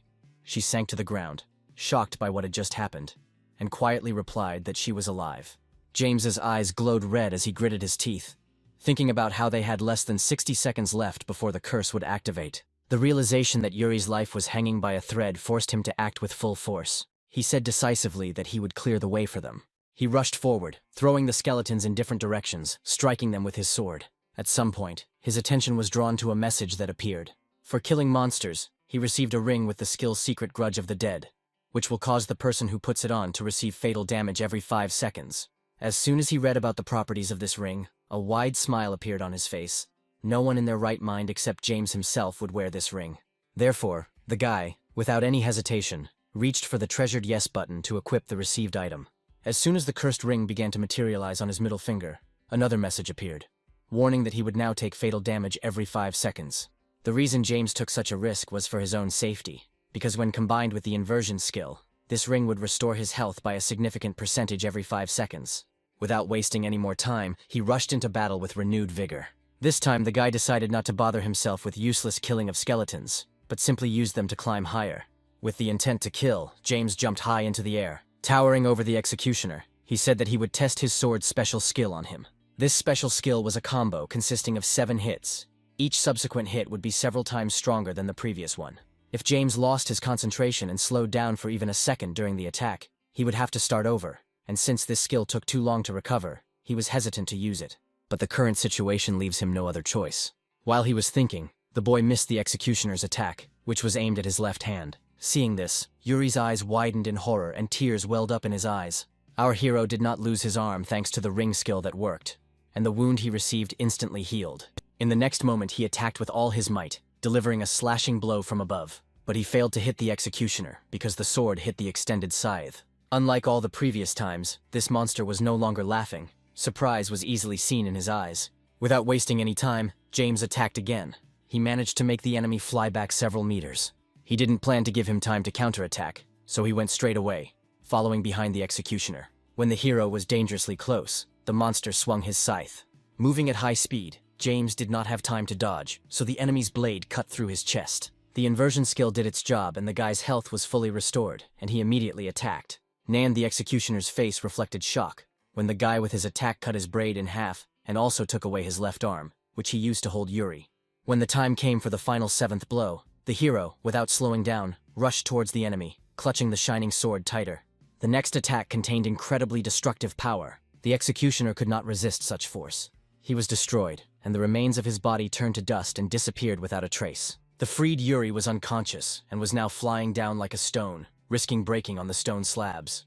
But James couldn't let that happen, so when the girl opened her eyes, coming to her senses, she felt herself pressed against a warm body. As soon as she saw James holding her in his arms, her eyes widened in surprise. The guy smiled broadly and said that she was now safe. At that moment, a disgruntled Monica ran up to them and reminded them that Yuri was still under the curse that everyone had already forgotten about. Having received a flask of holy water, the girl poured it onto her hands, removing the previously imposed curse. While Monica was lecturing her friend about always keeping holy water on hand, James, standing to the side, looked around. The many warning messages that appeared before him surprised him and even made him afraid. But when he realized that it was all because of the ring he was wearing, he relaxed and breathed a sigh of relief. Then he looked down thoughtfully at the ring, wondering if he would be receiving these notifications constantly. Suddenly he heard a quiet crack, and a deep crack appeared on the red stone. As a large amount of dark miasma erupted from there, James felt his insides go cold with horror. He expected it to harm him in some way. But when nothing happened, he became even more wary. Without understanding what was happening at all, he began waving his hand, dispersing the miasma. But the girls didn't notice any of this. James decided that the ring was simply broken and was going to take it off. But as soon as he touched it, the stone flashed bright purple. Pulling his hand back, the guy instinctively closed his eyes, preparing himself for some kind of painful sensation. When nothing happened again, the boy opened his eyes in surprise. The first thing he immediately noticed was the ring's stone changing to blue. And then the message hanging nearby stating that the death limit from the dead man's secret resentment skill had been exceeded, and now the ring had been transformed into a regular rusty ring. When the girls asked with some bewilderment what that light was just now, The guy explained that the object he had picked up suddenly changed right on him. Since this ring didn't contain any other skill, he decided to take it off in order to figure out in more detail what exactly happened to it a little later. Then he looked at his friends and asked what their next plan of action was. Monica said thoughtfully that Yuri was very tired after everything that had happened, so she suggested taking the magic stones and finishing for today.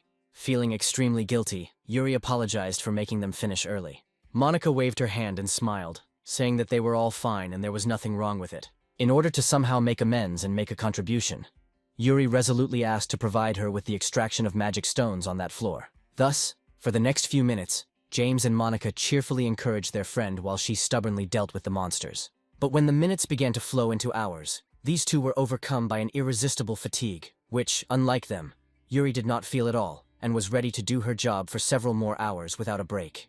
The subsequent clearing of the Persephone Tower proceeded quite smoothly, with many of the conquerors, as well as the branch agents, sharing the knowledge they had gained about the floors of the tower. So in just a week, the boss's room on the 30th floor was found. But there was one nuance. Now James sat alone at a cafeteria table in the Conqueror's office. His thoughts revolved around recent events. The voices heard nearby caught his attention and made him look away from it. Two men nearby were discussing rumors that the door to the Persephone Tower boss's room was sealed, and that no one had yet managed to open it. The boy looked from the men forward, hearing another familiar voice. Monica, who approached him in the company of Yuri, asked if he wanted to visit the boss of the Persephone Tower today. James asked, confused, how she planned to do that if the boss's room was sealed. When the girl sat down opposite him, pushing the chair back. Smiling, she said that one of her friends had shared with her information on how to open this door. What he heard greatly surprised James. He was about to find out all the details, but Monica leaned forward and hissed discontentedly, making it clear that others could not be allowed to hear this. The hero nodded silently and also leaned forward a little. Only after that Monica whispered what she had managed to find out. There was not much information, and it sounded like a riddle. The first necessary condition was to find yourself beyond the brink of death. The second condition required the presentation of some rotten evidence. James, with a sullen expression and an unusually serious expression, asked tensely what this all meant. No less serious, Monica replied that she had no idea about it. Thus, they were completely at a loss and had no idea what to do with this information.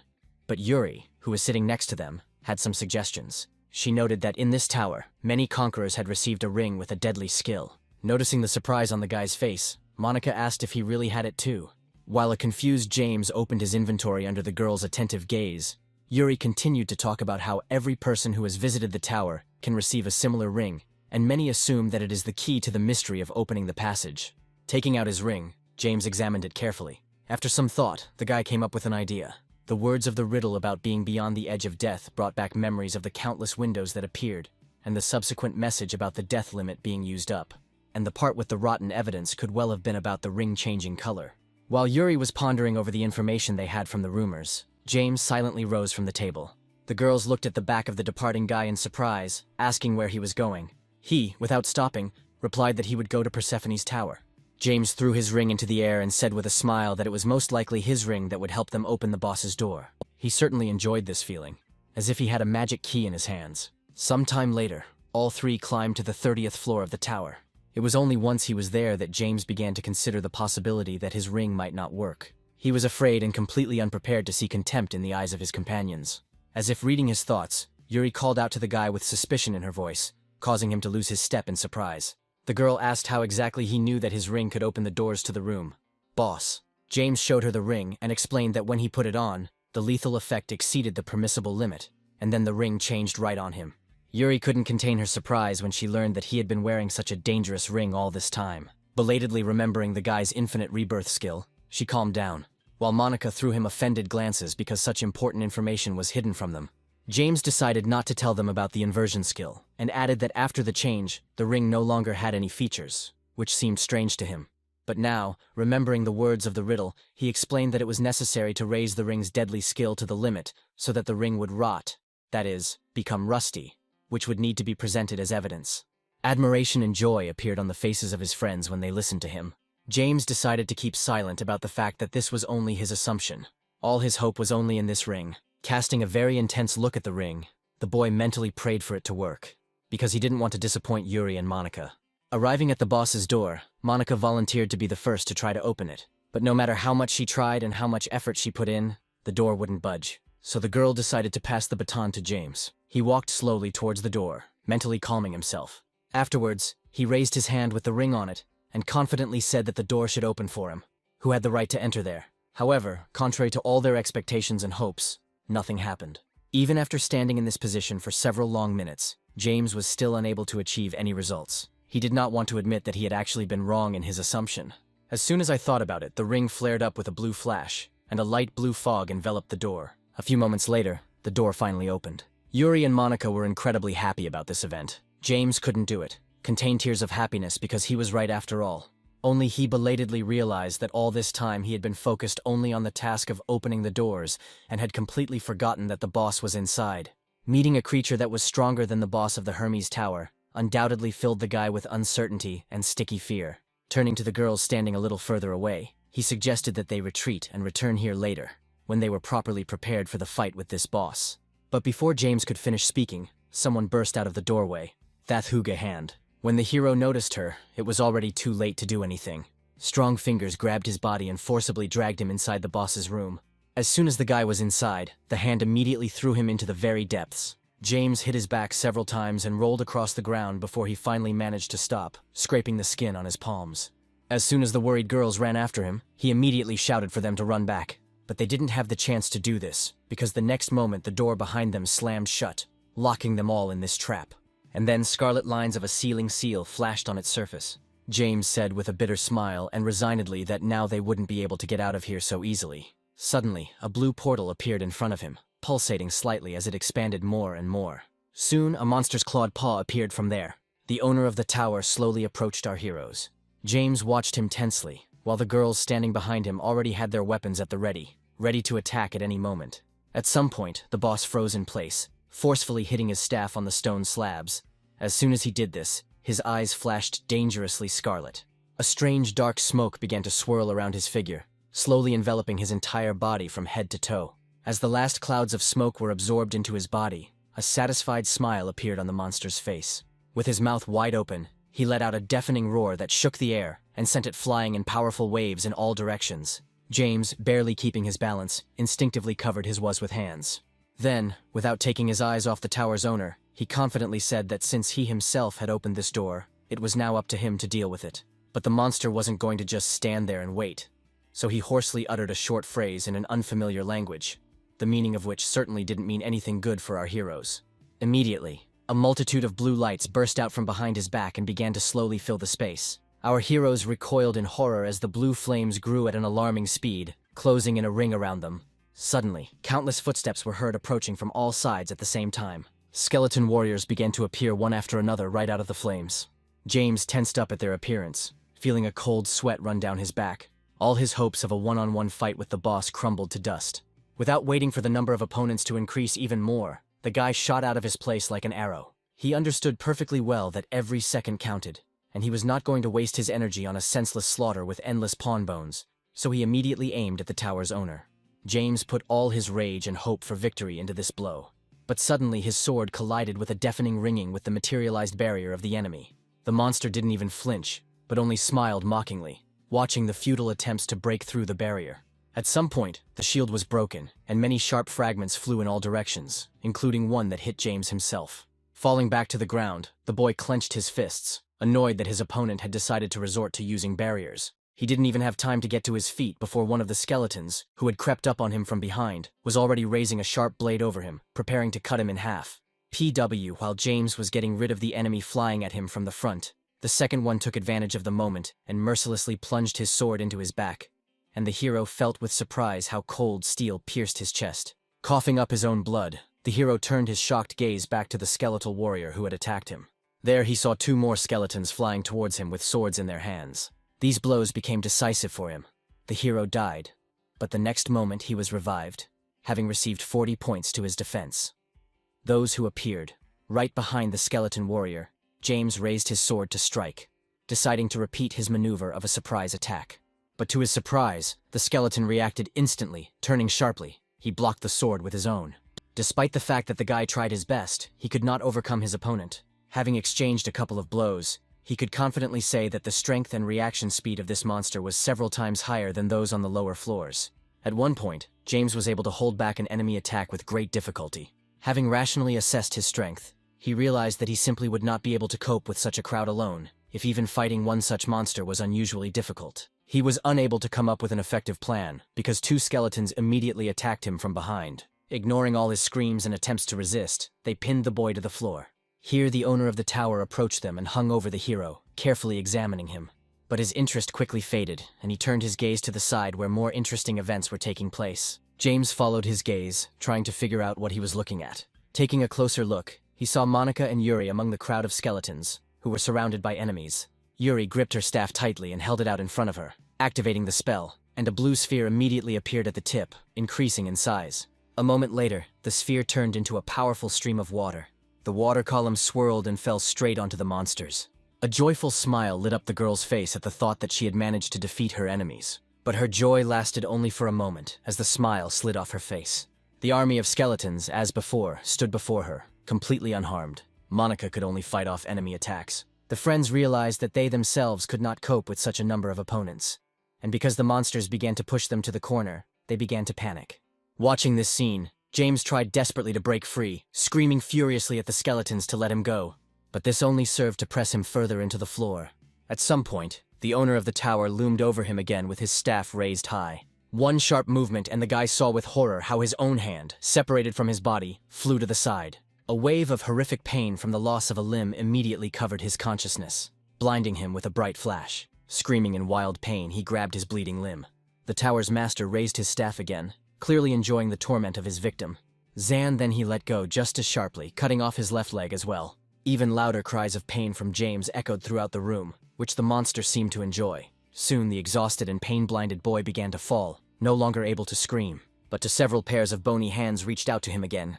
The tower's owner decided not to stop there, and once again thrust his staff into the guy's body, causing red splashes of blood to fly out like a fountain. James lay in a pool of his own blood, breathing heavily and hoping for a quick death. But the monster didn't want to let him go so easily. Tears rolled down the boy's cheeks, and horror froze in his eyes when he saw that this time the cane was aimed at his eye socket. Having killed James, the tower's owner threw his head back and laughed loudly. Our hero came to his senses, already in the dimension of his skill. The face of the tower's owner was immediately imprinted in his memory. At the same time, I also remembered the excruciating pain from the loss of my arm. James looked down at his shaking palms in fear, still feeling the dull phantom pain. In memories of the horror he had experienced continued to flash before his eyes. Holding back his screams in panic, the boy covered his mouth and face with his hands. But in the end, he couldn't take it anymore and screamed hysterically, almost going crazy. No matter how hard he tried, he couldn't get the images of enemies tearing his body apart again and again out of his head. The cries of pain and all the memories he relived completely exhausted the guy. Now, only incredible fatigue could be seen in his eyes. Looking up, he saw a familiar window reminding him that the infinite rebirth skill would be activated in a few seconds. James clenched his fists tightly, thinking that he needed to go back, because Monica and Yuri were left there all alone. With these thoughts, he began to slowly rise to his feet. Despite all his own convictions not to give in to fear, his own body played against him. Remembering all that pain, his body simply went numb, and his arms and legs were shaking violently.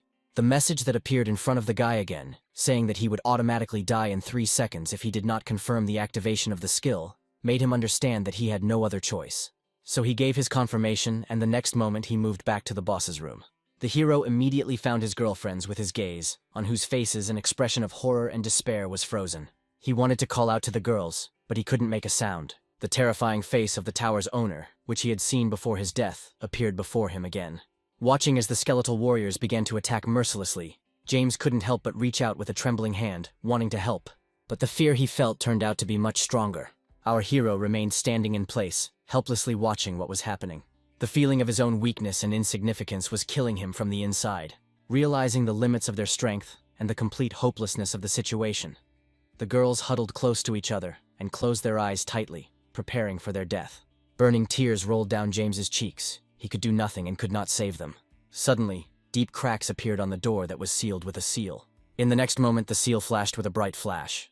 James's eyes widened in surprise as a deafening explosion sounded behind him. He turned his frightened gaze back.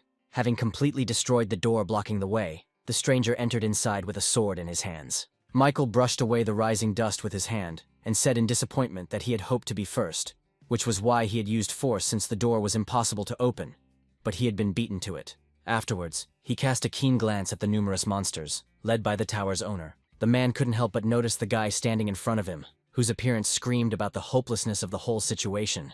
He sighed heavily and said that not everything here was as rosy as it seemed to him at first glance. At that very moment, the skeleton warriors began to move again, and two of them simultaneously rushed at the oblivious James. The guy's eyes reflected surprise when the man standing in front of him evaporated into thin air and immediately appeared behind him. With one sharp, confident swing of his sword, Michael cut through the monsters' bodies and said with a smile that he would cover our hero. P the donkey looked back at him and added just as confidently that as long as the king was alive, no one would die here. James was well aware of the title of king, so his surprise was even greater. The reason for this was that this title was awarded only to those people who had conquered towers with 100 floors, and such people in their country could easily be counted on the fingers of one hand. Putting it off all further conversations for later, the man gripped his sword tighter. Michael activated his sword skill again, preparing to burn everything here to the ground. A few moments later, a powerful pillar of flame descended into the center of the room. Our hero stood in the midst of this fiery whirlwind, devouring everything, together with Michael, and looked around in amazement. The skeleton warriors could not resist this element, which mercilessly burned their bodies. Only the tower owner was not attacked. He flew into the air with lightning speed before the flames could spread any further. But he was quickly caught up by Michael, who couldn't let him escape so easily. He didn't have time to dodge, so the monster prudently put up a protective barrier in front of himself. This action did not shake the king's resolve in the least, and putting all his strength into the blow, he brought it down on his opponent. When his sword collided with the shield barrier, powerful air currents flew out from the shockwave. The tower owner's shield could not withstand such force, and began to rapidly crack. Zat! There was another explosion and the barrier fell to the floor, breaking into many small pieces. James struggled to stay on his feet as he fought against the gusts of air flying at him. Michael continued to face his opponent fearlessly. Perfect, their attack failed to kill the tower's owner, so now he moved behind them, preparing to attack. But he didn't manage to strike first. Without turning around, Michael pulled his fist behind his back and sent the monster flying back with the blow. The defeated owner of the tower fell to the floor with a crash. James watched the scene with shock and disbelief. Sides, when he heard his name, he flinched in surprise. Michael coldly told him to finish off the enemy. Our hero was very surprised by his words, so he raised a puzzled look at the man and asked if he had misheard it. He said that although he didn't know what this monster had managed to do to James, he couldn't let fear consume his mind, and then repeated the order to destroy the boss with his own hands. His words had an effect. The hero squeezed the hilt of his sword tighter and thanked Michael. The next moment he jumped up and flew like an arrow after the fleeing owner of the tower. Having caught up with him, James, with tears in his eyes, delivered a confident, swift blow with his sword. This time the tower's owner was unable to dodge or defend himself, and this attack was his last. And the old confidence appeared in his gaze, completely replacing the fear. A satisfied smile played on Michael's lips at how quickly the guy was able to pull himself together. Approaching him from behind, he congratulated him contentedly on becoming champion of Persephone's tower. What he said left James truly perplexed. Turning sharply, he shouted in a tone of objection that he had only delivered the final blow and nothing more. The man replied that it didn't matter who contributed what, because the tower believed that the reward should go to our hero. At the same time as these words, a message appeared stating that for defeating the boss, unique weapons and magic stones would be sent straight to James's inventory. When the guy said he would give the entire award to him because he didn't deserve it, Michael tactfully refused, saying that the award would help them become stronger. He also added that he has no need for money and is quite satisfied with his own weapon. Despite his convictions, James was still confused and didn't know what he should do. The man saw this perfectly well, so as a token of gratitude for his help, he asked the guy to show him what weapon he had received. Without answering, our hero turned his gaze to Monica standing next to him, feeling a strange sense of déjà vu. A few moments later, confusion and disappointment crossed his face as he opened the inventory window. The weapon he received looked too much like a magic staff. As soon as James touched the icon, a staff materialized in the air. Our hero couldn't help but gasp in surprise at his appearance. Michael smiled contentedly and asked how the boy was doing with magic. James admitted, not without disappointment, that he was not at all good with magic. Suddenly a brilliant thought struck him, and he turned his gaze to Yuri standing next to him. Turning around, he handed the surprised girl the staff and asked if she would like to take it for herself. There was silence in the room for a few minutes. The hero did not take his eyes off the questioning glance at Yuri, waiting for an answer. When he repeated his question, she smiled sadly and replied that she did not deserve such a weapon. James didn't expect such an answer at all, so he was confused. The girl explained her decision by the fact that she could not bring any benefit to their team, not only in this tower, but also in previous battles. She confessed, "What felt like I was pulling them down ballast." At this point, Monica intervened in the conversation, saying that after some discussion, they had come to the conclusion that James would be much better off without them in the squad. Stunned by this news, he began to object, saying that this time he was the one who was useless. He also admitted that if Michael had not appeared, he would never have been able to protect them. A sad smile appeared on Monica's face. Then the girl quietly added that he always protects them, but they can't help him in any way. Completely confused and devastated, James wanted to object to her, but all the words were stuck in his throat. Only now did he see the chasm that had managed to appear between them. The boy pressed his lips together and began to wonder when this had happened. But he was distracted from these thoughts by the confident voice of Monica, who declared that she and Yuri had decided to become stronger. James looked up at the girls in shock and asked what that meant. This time, Yuri answered, saying that next time they would conquer the tower on their own and become stronger that way. With a cheerful smile on her face, Monica asked the guy to wait for them until that moment. Yuri added that until she becomes stronger, this staff will remain with him. But James thought differently. So without listening to the end, he threw his staff in her direction. Having caught it, the girl looked at the weapon in surprise. In response to her surprised look, the hero said with a smile that in the current situation she would need this staff more. They should use all possible resources to become stronger. Suddenly, a window appeared in front of each of them with a message that there were less than 10 seconds left before the tower disappeared. As their bodies began to be enveloped in a golden glow, James said goodbye to the girls, wishing them luck on their chosen path. After they were in the outside world, Michael came up behind him and remarked that it was a rather mature farewell. Without turning around, the guy replied that in fact everything was completely different. Because thinking about what had happened, he felt only loneliness. A few moments later, having thought it over, the man approached James with a proposal. Since our hero had just lost his partners, he suggested that they combine their combined forces and create a new team. James responded with some hesitation that he was not against it, but asked if Michael was so bored that he suggested it. He stretched and said that the head of the Tokyo branch had called him, but he mainly worked with the towers of another prefecture. When the man turned and headed towards the management office, saying that he was not used to refusing the boss, our hero also stood up and followed him. He only went into Persephone's tower to while away the time before the meeting. When Michael finished, the boy asked him, confused, why he decided to help him. He assumed that the man was most likely unaware of his endless rebirth skill. So he tried to understand what exactly was driving his interlocutor at that moment. He stopped and, looking at him, admitted that in conversation Victoria had casually noted that James would become one of the best conquerors of this generation. What he said undoubtedly shocked our hero. With difficulty containing his emotions, he asked in bewilderment if the headmistress had really said that, to which he received a confident nod from Michael. He admitted that he did not expect that he was very surprised to meet him in the boss's room, because he did not expect that fate would bring them together so quickly. James looked away and said with regret that, in the end, he had done practically nothing in that battle. Encouraging him, Michael said that this time he had gained valuable experience, and next time he would simply try better.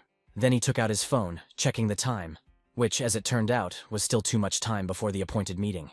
Therefore, he confidently declared that they would devote the remaining time entirely to shopping. He, being the king of conquerors, was going to show him how to spend his money wisely. Our hero really liked this idea and even inspired him. He knew that there were only a few kings in Japan, and they were all incredibly rich. With now he could hardly believe that he had such a rare opportunity to get advice from a real rich man. They arrived at the management office later in the evening. Both conquerors completely changed their image, dressing in branded clothes. Victoria looked at both of them and coldly asked who they were anyway. James tore off his sunglasses, and with tears in his eyes, emotionally shouted that she couldn't help but recognize them.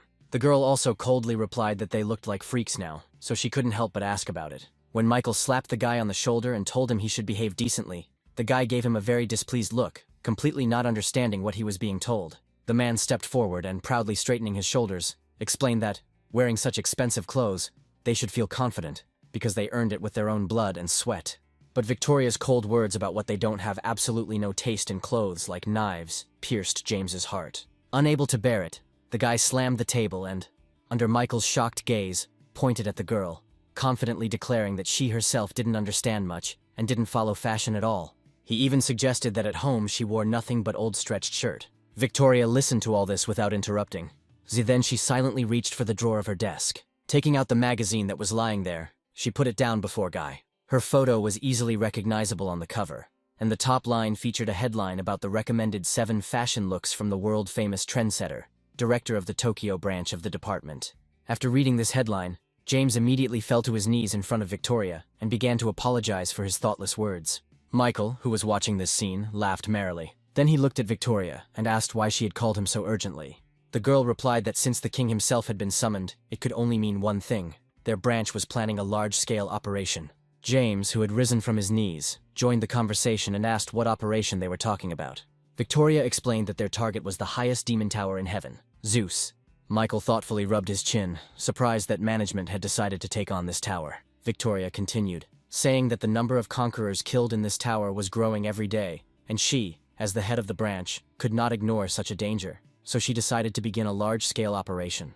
She also mentioned that all volunteers who agreed to take part in this would have access to some of the treasures from the upper floors. Now they needed not only fighters, but also logistics units along with magical support units. The reason for this was that the Tower of Zeus was incomparable in terms of the level of danger. Victoria was well aware of all the risks and that there would be a huge number of casualties. So in order to reduce their number, she wants to send Michael to fight on the front lines. She had complete confidence in the man who had conquered Hephaestus, one of the highest towers in the country. The man smiled and replied that since his support would help reduce the number of deaths, he would take part in it. Throughout the entire conversation, James felt completely out of place here. After a short pause, Michael put forward his condition. Pulling the guy standing next to him towards him, he said with enthusiasm that James should go with him. When Victoria accepted this condition without any hesitation, our hero's face reflected bewilderment and strong dissatisfaction with the current situation. Having achieved his goal, Michael winked at his new partner and cheerfully said that from now on, he would rely on him. After his words, James's bewildered cry echoed throughout the entire administration building. The very next day, Michael dragged our hero to the Proteus Tower. Once they were inside, the man quickly stretched his muscles, preparing for the battles to come. P the donkey looked at his partner with a smile and said that now they would go to pump up their powers. At yesterday's meeting, Victoria said that at the moment the strategic group for conquering the Zeus Tower is still in the formation stage. That's why she gave they have free time up until this point. Michael was happy with the opportunity and asked her to recommend some towers for them to upgrade. Glancing at the guy standing next to him, he explained that before sending him on such a serious mission, he wanted to train him a little. When James asked in a displeased tone whether he should go to conquer Zeus at all, the man laughed loudly and replied that they were going together and no objections would be accepted. The hero sincerely did not understand what the point was in taking him along. Michael replied that he wanted him to become stronger. He then added with a broad smile that he wanted to be in the front row to see James achieve it. Victoria coughed into her fist to get everyone's attention and said, "There is one tower that matches this request." According to her, although there were no anomalies observed in the Proteus Tower, there was an incredibly large number of high-level monsters there. She also said that, this tower became especially popular among the conquerors due to the fact that a large number of magic stones could be obtained from it. After considering all the information he had heard, Michael thought this was indeed a good option. Once the decision was made, he headed towards the exit. Smiling broadly, the man said that James was also going with him to the owner of this tower, which caused a lot of discontent in the guy himself. And now our hero was forced to conquer the tower together with him. The meeting with the first enemy happened quite quickly. The enchanted knight himself came out to them. Without taking his eyes off the approaching enemy, Michael asked the guy if he could handle it on his own. James sighed heavily and replied that he wasn't sure about that, but he would try. The next moment, a sword from his inventory materialized in his hand, and the guy himself began to prepare for a dash. Pushing off the ground sharply, he approached his opponent with lightning speed. He immediately reacted to his approach and attacked. James parried the blow with one movement, pushing the enemy's weapon aside. The enchanted knight immediately struck again, and the hero had to defend himself. He deftly dodged another blow by diving down.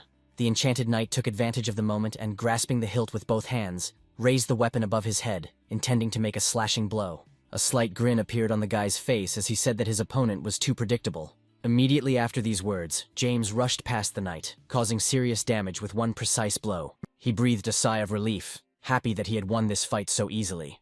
Michael's face showed excitement as he shouted that it was too early for the hero to relax. James immediately turned around at the sound of his scream, trying to figure out what it meant. At that moment, horror appeared on his face. The enemy fell to one knee and threw his weapon at him. Michael could have realized that he could have stopped that blow. However, he chose to do nothing in order to see James's ability in action with his own eyes. The hero didn't have time to do anything before a sharp blade pierced his chest. Completely immobilized, he fell to the ground. With his eyes wide open in horror, he lay in a pool of his own blood, unable to move. The damned knight did not take his eyes off his fallen victim. But suddenly, as if from nowhere, James appeared in front of him, alive and unharmed, and with one blow cut off his right hand. Breathing heavily, the boy whispered angrily that it was incredibly painful. Now, having seen everything for himself, Michael was convinced that this boy who could not die was the only possible partner for him. James, putting his sword to the enemy's neck, said that there was no point in fighting any further. But the damned knight still had a couple of trump cards left. As soon as he touched the place with the severed limb, a strange pink sphere immediately appeared there. And the next moment, in place of his severed arm, flesh appeared, from which sharp thorns grew. And it was this that pierced the chest of our hero, who naively believed that everything was already over. Having revived again, the guy clutched his t-shirt in the chest area and whispered that his heart had already been pierced twice today. The next moment he jumped up from his seat. Burning with rage and anger, James attacked his enemy with renewed vigor, but he defended himself with a newly grown claw. He put even more effort into trying to break through this defense. After everything he had been through, the hero no longer intended to spare the enemy. But the monster turned out to be stronger, and at some point simply threw the guy aside. After this, our hero exchanged a series of lightning-fast blows with him. He was greatly irritated by the fact that he could not reach this monster and deliver the decisive blow. Suddenly he noticed a purple flash a couple of meters away from him. James only miraculously managed to dodge such an unexpected and fast attack, leaning his body back. As soon as he returned to his previous position, he saw with bewilderment another enemy in front of him. Distracted by the appearance of a new monster, the guy completely failed to notice the sharp needles flying at him from above. They fell to the ground with a crash on either side of him, without touching him. The next moment, 2 more monsters jumped from the ceiling. Looking around at the crowd surrounding him, James chuckled tensely and said that it was not nice for everyone to attack one person. As the monsters began to attack, closing the distance, he swung his sword in front of him, parrying the blows. One of the monsters managed to get close to him and began to push him back. Hoping to get rid of at least a couple of opponents, the guy committed circular strike, but they dodged it safely. For the next few minutes, he simply dodged other people's blows without the opportunity to counterattack. James realized that if this continued, he would die again, and he really didn't want that, because his body still remembered the pain from his pierced heart. At this point, Michael finally decided to intervene in what was happening. The man instantly appeared next to the boy, piercing one of the monsters with his sword, and smiled contentedly, saying that he had seen enough to draw certain conclusions. Then, with one swing, he struck down 2 more monsters. They flew off into one of the walls with a loud crash, destroying it with their bodies. Looking at the guy, Michael noted that his strength was truly unique. Immediately after these words, he frowned and added that now it was his turn to show what he was capable of. The reason for his change of mood was 2 other monsters that jumped on him at the same time. As Michael tightened his grip on the hilt of his sword, the blade was immediately engulfed in raging flames. With one swing, the man caused the bodies of both opponents to burn to ashes in this flame that engulfed everything around. This man was like a god controlling flames, so strong was he. James watched this scene with genuine surprise. Turning to him, the man, whose face expressed unusual seriousness and tension, said that he originally wanted to show him another level of his strength, but all the opponents somehow died too quickly. Still under the impression, James also tensely replied that Michael had already shown his abilities to a sufficient extent. Sighing in disappointment, he said dejectedly that he still didn't understand anything about the hero. He then explained that he also wanted to demonstrate how desperately he could fight, but he was unable to replicate such a unique fighting style. James asked with vehement displeasure and bewilderment how Michael could even call his fighting style desperate. For several long minutes, the 2 of them had a heated argument about this topic. This exhausted both of them quite a bit, so Michael decided to change the subject, saying that in any case, he would still have many chances to prove himself in the future. James gave him a disgruntled look and asked what their next plan was. The man thought and remembered Victoria's words about this tower being filled with magical stones. In addition to the available information, he told the hero that these stones not only grant unusual abilities to conquerors, monsters also adore them, because the stones make them stronger. So if they manage to find a vein of stones, there will be strong monsters nearby. With a slight smile, the man looked at James again, asking if his hint had been understood. The hero also smiled faintly and said that they were just going to start hunting strong monsters. Pleased with his answer, Michael extended his fist and said that now that they had sorted this out, they could move on. Meanwhile, in the depths of the tower, another squad was busy with a pickaxe, trying to get the magic stones they desired. But because this process was too slow, it required a lot of effort and patience from the collectors. Every now and then they took short breaks to rest and share their progress. A couple of hours later, our heroes reached the 25th floor, which is a deposit of magic stones. Noticing how surprised the boy was, Michael asked if this was his first time in the fields. Actively examining everything around, James replied with sincere admiration that he had never found anything like this in the demonic towers before. Suddenly he remembered how last time he brought a pile of magic stones from the tower and received a lot of money. The guy took a new look at the countless number of stones located here. A plan quickly formed in his head that if he could take out all these stones, he would become simply fabulously rich. Inspired by this brilliant idea, he turned to Michael and insistently said that they must immediately get out their picks and start mining the stones. Looking at the revived guy, the man felt a little confused. After leading him to the right idea, he asked why the local conquerors had not yet become fabulously rich, following his logic. Lost in thought, James looked away and suggested that they were collecting too few stones. Shaking his head, the man explained that in such deposits, abundant with stones, there is not much power in individual stones. The reason for this was that one large magic stone generates several more of the same, but smaller ones. Since each of these smaller stones absorbs a piece of its parent, there is not much magic left in them. He ended his explanation by saying that even if James took out all this deposit, he would definitely not become rich. Walking deeper into the deposit, Michael also said that all the people here are not conquerors, but miners of stones, and the management actively takes care of them, assigning a couple of conquerors to protect them. This is how he explained that this is one of the profitable ways for conquerors to earn extra money by defending others. As James passed a group of girls who were rejoicing at finding a large stone, he thought with a bit of sadness that they should all have fun working together. Involuntarily in his memory surfaced memories of how he went to conquer the tower with Yuri and Monica, and then he also had fun with them. Now the guy missed their broken team. Over the past few days he realized that working alone wasn't all that interesting. From these sad thoughts, he was distracted by Michael, who suddenly flew at him, and with a cheerful smile reached for the guy's cheeks. The hero tried in every way to push him away from himself, asking discontentedly what he needed. But the man continued to squeeze his cheek, and conspiratorially said that he noticed how he had just been staring at these girls. Michael glanced in their direction and asked what type of women James was attracted to. He replied with displeasure that he didn't have any type. After these words, his partner let him go and, sighing sadly, said that he was too boring a guy for his age, which irritated him even more. Suddenly, it occurred to Michael that since none of these girls attracted the boy, he might already have taken a liking to some girl from his circle. He chuckled quietly as he admitted that the two girls who were with them in Persephone Tower were real cuties. Monica attracted people not only with her pretty appearance, but also with her lively character. Yuri was the opposite of her, gentle and calm. Thinking about this, the man suggested that James might be attracted to girls similar to Victoria, cold and harboring some kind of mystery. He placed his hand on his partner's shoulder, demanding an answer. The hero waved him off and asked with a bit of embarrassment what all these stupid questions were for. Continuing on their way, he reminded the saddened man that they had come here to train. Suddenly, Michael's face became serious, and he pointed at the guy, causing him to look slightly surprised. And then, as if it were a sentence, he said that he was a real shy person. Suddenly, James's attention was drawn to the joyful cry of one of the girls standing nearby, saying that she had found a place with incredibly large stones. When the other girls saw the boulder strewn with stones, they were also delighted with such a valuable find. Angelica immediately raised her pickaxe over her head, intending to extract these stones. But when she struck with a pickaxe, she only received an incredibly strong recoil in her hand. The girl did not understand at all why this happened, because with other veins it was much easier. Trying to figure out what happened, the girls completely failed to notice the living threat hiding in a seemingly safe stone. However, James managed to edge his eyes noticed a strange red flash, and his face reflected the horror of realization.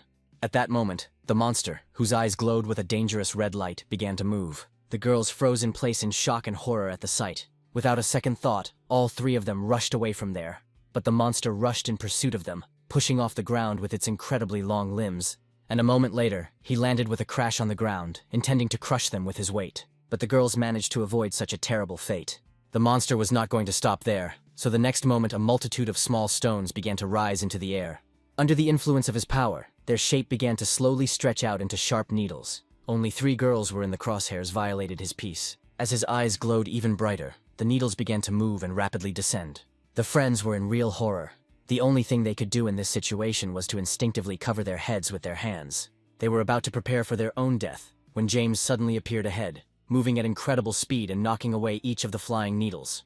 Then he turned to the girls and, asking if they were hurt, advised them to run as quickly as possible, leaving the monster to him. Happy smiles appeared on their faces. Without wasting any time, the girls took the advice and ran away. James, with several stones he had missed sticking out of his chest, chuckled ironically, and added more quietly that he had wanted to show his best side. But in the end it turned out as usual. He could no longer stand on his feet and collapsed to the floor, where a large pool of blood immediately formed. He even felt sorry that he was dying in such a stupid way once again.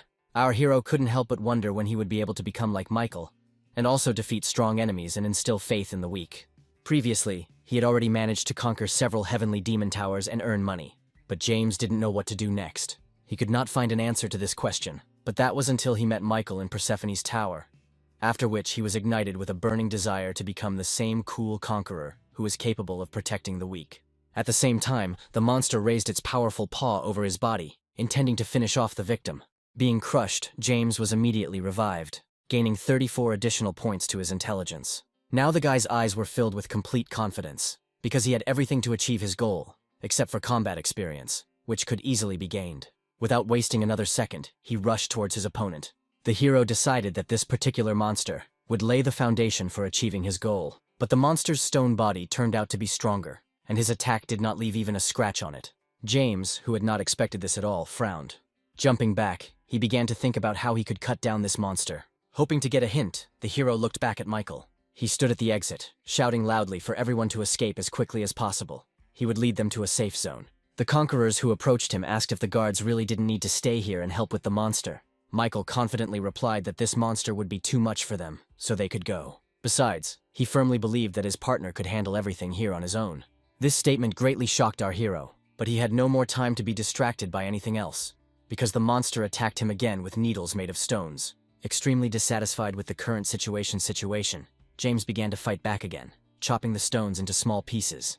When larger stones came into play, he preferred to dodge them rather than try to cut through such giants. Suddenly, Michael, who was standing a few meters behind him, called out to him. Smiling broadly, the man said contentedly that the hero was now a smart guy and no longer needed anyone's help.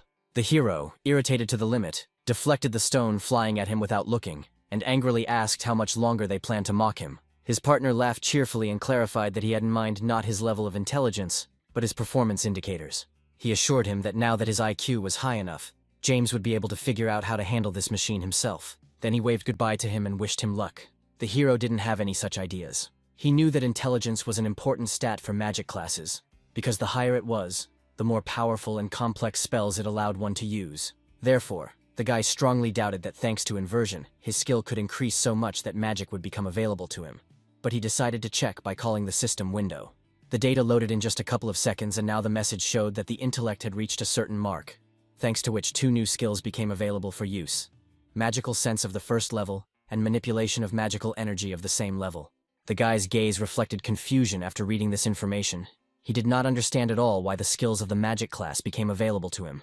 But suddenly he remembered that during his last revival he had received a 34-point increase in intelligence. Smiling slightly, James quietly said that since he had paid for these skills with the excruciating pain of death, he should definitely try them out.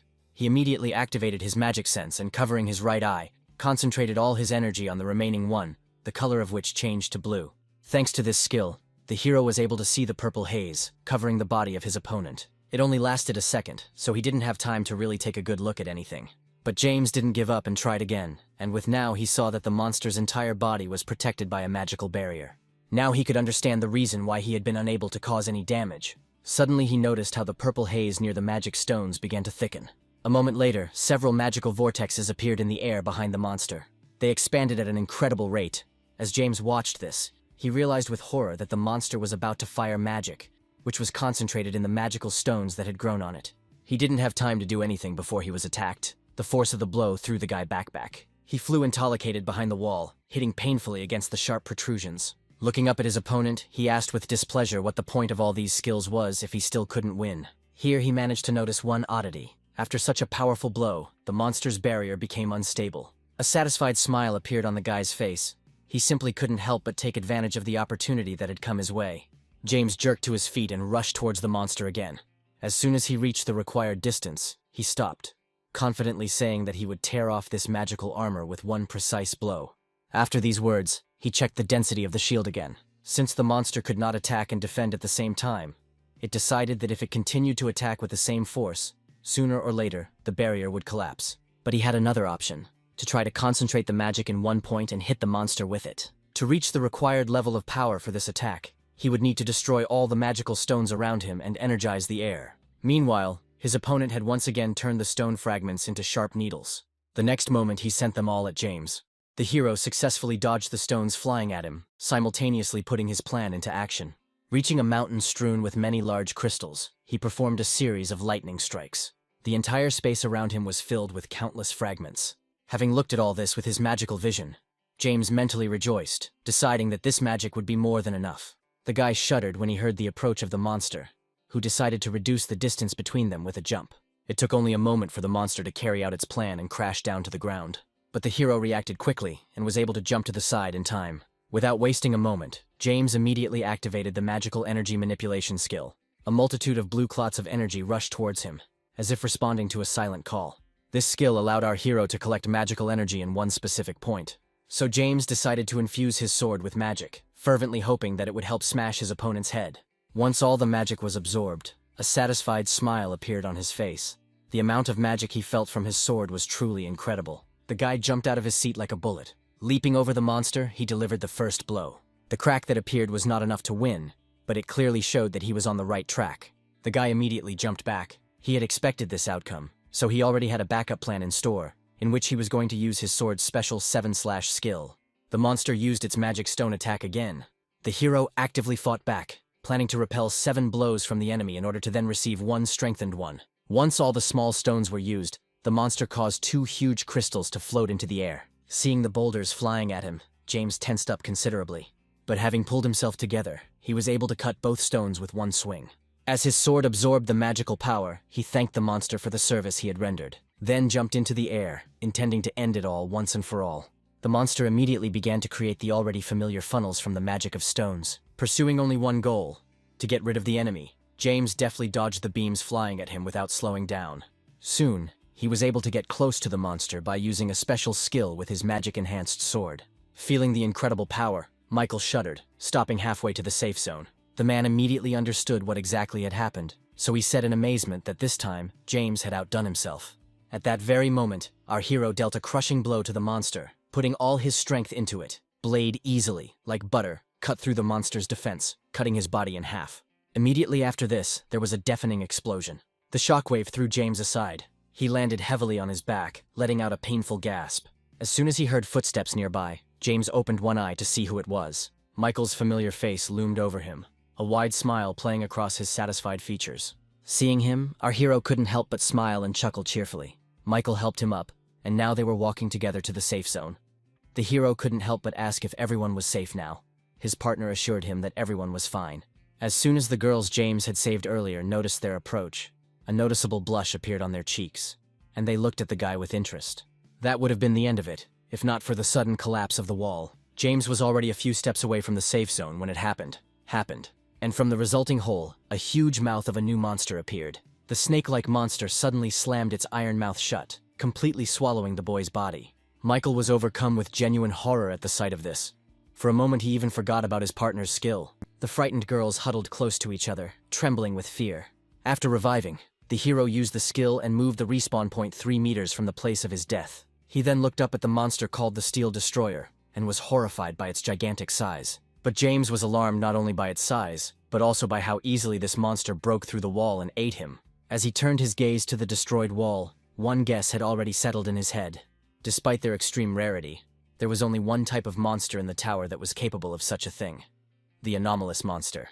Hissing furiously, the Steel Destroyer lunged at James again. But this time Michael managed to intervene and block the monster's path. Holding back his onslaught, the man grinned tensely, appreciating the strength of his opponent. A few moments later, he still managed to push him back. The next moment, Michael used his sword's special skill, not giving the enemy a chance to attack again. A powerful raging flame quickly spread around and engulfed the body of the snake. Standing to the side, James covered his face with his hands, protecting himself from the intense heat. What he saw next made the guy's eyes widen in shock. The fire did not cause any harm to the Steel Destroyer at all. Michael appeared behind him and said with regret in his voice that their enemy was immune to fire. So he gripped his sword tighter and took a stance, deciding to fight the old-fashioned way. The man suddenly jumped up from his seat and ran at full speed towards the monster. Noticing him, the destroyer opened its mouth wide and reached out to him, intending to eat him just like he had James a little earlier. A terrifying crash echoed through the room, along with clouds of dust, as his head hit the floor. Michael emerged from the dust column, completely alive and unharmed, his sword raised above his head to strike. The next moment he chopped the monster's body. The snake hissed even more furiously and made another attempt to swallow him. But before the monster's mouth could close, Michael managed to escape. Suddenly, iron tentacles burst out from the body of the Steel Destroyer. Rising into the air, they began to surround the man. He tensed up and said sullenly that he certainly didn't expect this. When one of them threatened to attack him, Michael held his sword out in front of him to defend himself. But suddenly he was thrown aside. James took his place, pushing his partner aside. The man's face showed complete bewilderment at the guy's actions. The hero himself had no time to avoid the fatal blow, so the next moment his body was pierced through and through. Thanks to this sacrifice, he was able to get closer to the monster. Since his skin was impossible to penetrate, he decided to test how strong his eyes were. The next moment, he resolutely thrust his sword into the steel destroyer's right eye. He threw off his fingers with a shrill roar and began to rage furiously. Michael immediately caught him, not letting him fall to the ground. Thanks to this, our hero was able to avoid unnecessary injuries. About let go v his man. He apologized for the fact that, due to his carelessness, James had to die again, to which he awkwardly replied that he had even begun to get used to such things.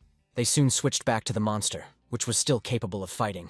The monster let out a shrill hiss and leaned forward, but our heroes were already in the safe zone, so the monster was stopped by an invisible barrier. Green electric lightning bolts pierced his entire body. James, shielding himself from the powerful air currents with his hands, said in amazement that this was the first time he had seen a monster try so hard to get to a safe zone. Suddenly, a monster recoiled and turned the other way. Something else caught his attention. Noticing this, the hero became wary and assumed that their enemy was up to something. And the next moment, with his massive body, he punched a hole in the floor and slid into it. Michael and James watched this scene with bewilderment. The hero glanced worriedly at his partner, and uneasily suggested that if this monster with Yushi from the first floor will get to the lower ones, and he can attack the unprepared conquerors. Nodding slowly, Michael said that it was more likely that they would all die. As soon as the monster was gone without a trace, James ran to the huge hole in the floor. Looking at the incredibly long tunnel, he had no doubt that this snake had gone to the lower floors. Michael, who was standing nearby, said sullenly that usually the transition to the next floor was controlled by a safe zone, which monsters would never be able to enter. There was just one exception to these rules, which was what he was currently afraid of. Monsters with enormous combat power were literally capable of punching their way down.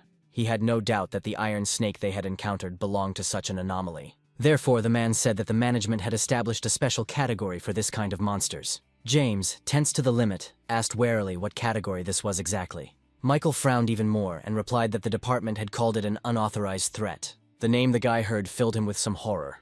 Looking carefully at the hole, the man said that James could not have heard of this before because this information was only available to a few experienced conquerors and kings. A few moments later, the man turned around and walked away from there, under the surprised gaze of his partner. He was going to immediately report everything that happened here to the administration. Stopping at the edge of the safe zone, the man waited patiently for James to catch up with him. Suddenly, someone's call caught the guy's attention, causing him to stop. The girls he had saved earlier looked at him with fear and horror. They did not understand at all how this was possible, because he had just been killed by a monster. Remembering this, James realized that these three were seeing a person resurrected from death for the first time, and now he had to somehow explain it. He quickly came up with an excuse and, smiling tensely, said that it was just an illusion to confuse the enemy. So James decided to act like a gentleman, not revealing the whole truth, sparing the nerves of the girls, who were already having a hard time. It was only when one of the girls pointed to a pool of blood behind him that the hero realized he had screwed up. Carefully looking away, he explained to them that sometimes illusions leave traces behind. If it were someone who understood at least a little bit about magic, he would not have fallen for all this nonsense. But the girls easily believed him, being ordinary stone collectors. As soon as our hero had finished all the explanations, all three approached him hesitantly. With happy smiles on their faces, they thanked him for saving them. The face, which had not expected this, reflected genuine surprise. But he quickly pulled himself together and, smiling, replied that everything was fine with them. Each of their cheeks instantly turned red. Angelica, as the most determined of them, came close to the surprised James. Zand then, through embarrassment, she asked if he would like to exchange numbers with her. Yuri, who was in a completely different place, sensed the impending danger and completely forgot about fighting the monsters. Before our hero could answer, Michael interrupted them, calling out to the couple, reminding them that they needed to get out of here. The confused hero asked to wait for him for 1 minute. Then he turned his gaze back to the girl. Pointing to the portal ahead, James told her to quickly return if she didn't want to face that monster again. Having sent the girl away, he ran up to his partner and apologized for the delay. He leaned over a little and said with a grin that he didn't mind waiting a little, because today he had accomplished a real feat, and now he was entitled to all the laurels.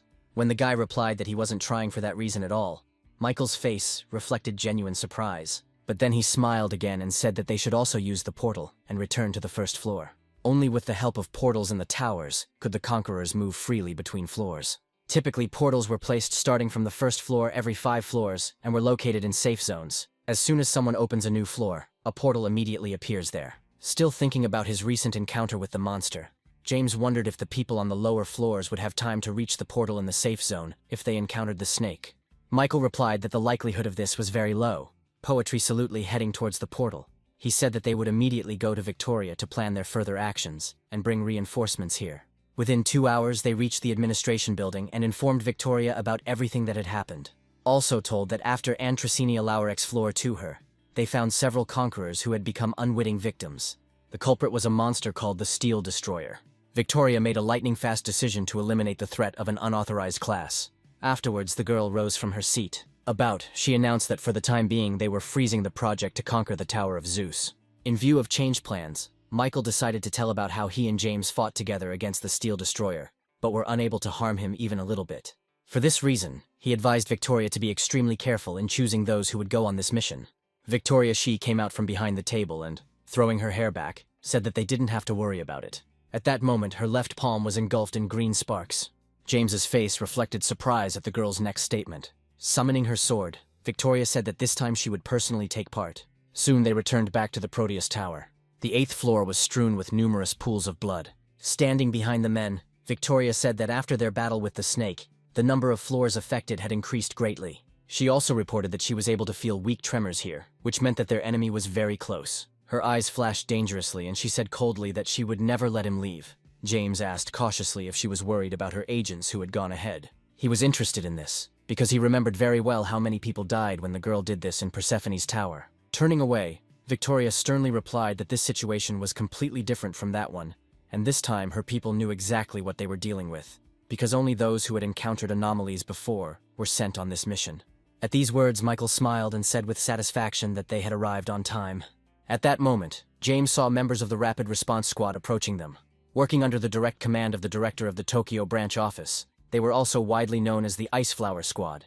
Stopping a couple of meters from Victoria, Oscar leaned over slightly and reported that during reconnaissance, they found out that the reports they received were correct.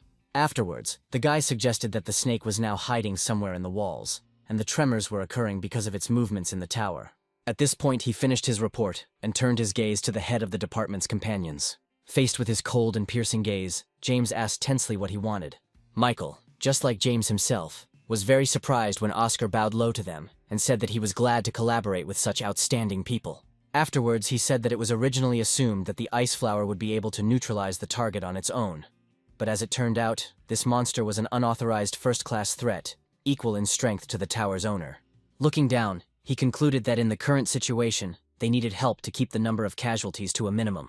James rubbed the back of his head, wondering what he was even talking about. But then Michael's hand fell on his shoulder, and he confidently said that as long as they were here, no one else would die. Picking up on his mood, the hero added that the only one who would die here was himself. Oscar smiled and said that in that case he would rely entirely on them. Suddenly the tower was shaken by a new incredibly strong wave, knocking our heroes off their feet. From these powerful jolts, Victoria guessed that the monster was now below. The next moment, the floor was destroyed with a loud crash, and the heroes had to jump back in different directions. Here, the head of an iron snake appeared from a hole in the floor. Oscar reacted instantly to his appearance, ordering his guys to take their positions. Each member of the squad had swords in their hands. Acting in sync, the two boys jumped into the air, intending to attack his head. At the same time, several more surrounded the snake from below. Hissing furiously, the Steel Destroyer released several iron tentacles. The guys fought off the tentacles flying at them without much difficulty. But at some point, Nate, carried away by the fight, noticed too late another tentacle flying at him. His other teammates immediately covered him, eliminating the threat. In this way, the squad members fought off one tentacle after another. Watching from the side, Michael said that the Ice Flower Squad was an elite group that existed for this kind of situation, and that mid-level monsters were just gnats to them. Afterwards, he added more sullenly that even they wouldn't last long against this snake. The boys' actions really became less confident, and it became noticeable that they were having difficulty holding back attacks. Michael suggested that his partner help them out a little, and he had no objections, so he nodded in agreement. Summoning his sword, the man sternly said that they needed to fight with full force, without holding back. Immediately after this, they simultaneously jumped up from their seats. Michael raced ahead at full speed. Xand, our hero, followed him, practically keeping pace. Having gotten as close to the monster as possible, they split up. As James moved to the side, Michael jumped up, drawing the snake's attention to himself. With a powerful blow, he sent the monster flying back. Here, because of the prepared trap our hero flew out, he aimed straight at the snake's head, intending to destroy it. Only his attack was blocked by one of the iron tentacles. The boy tensed when he heard the sound of the wind cutting through behind him. Spinning sharply in the air, he was able to dodge the tentacles flying at him. The destroyer himself took advantage of the moment and slipped away again. Victoria couldn't allow him to do this. She instantly jumped up from her seat and ran after him. She managed to get ahead of the snake in just a split second and block its path. Falling back to the ground, James watched in shock. Michael also noted in surprise that he hadn't seen her in action for a long time. Afterwards, turning to his partner, he advised him to watch more carefully, because if Victoria was serious about the fight, it would end very quickly. At that very moment, the girl, with complete confidence in her eyes, went on the attack.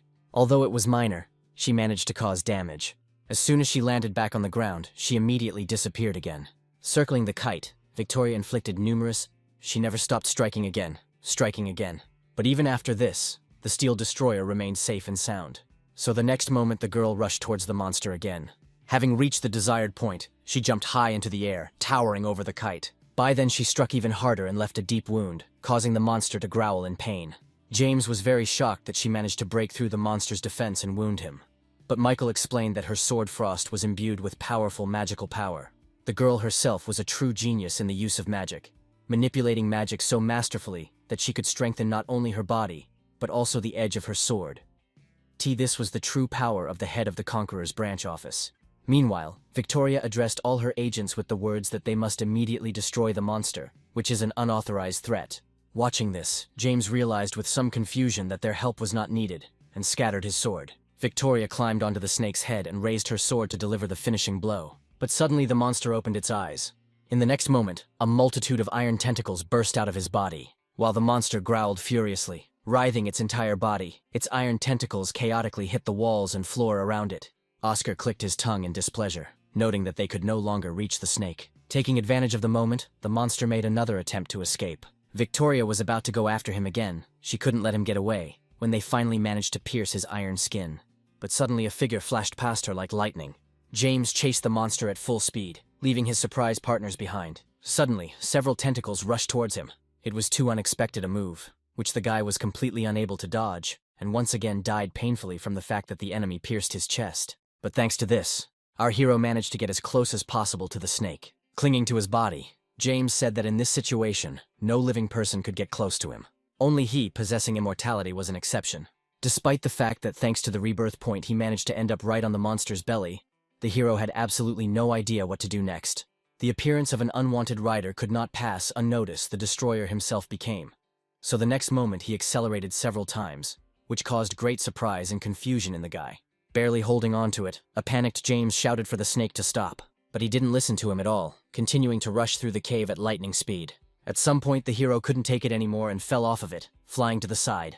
Looking behind him, he realized with horror that he would not have time to try to prevent himself from colliding with the wall. Thus James died once again, this time being smashed against the wall by sharp stones. But the hero rose again above the snake, shouting loudly that it had already managed to piss him off quite a bit. As soon as the guy materialized in the air, he was again surrounded by several tentacles. Seeing the threat approaching him, James cursed loudly, horrified.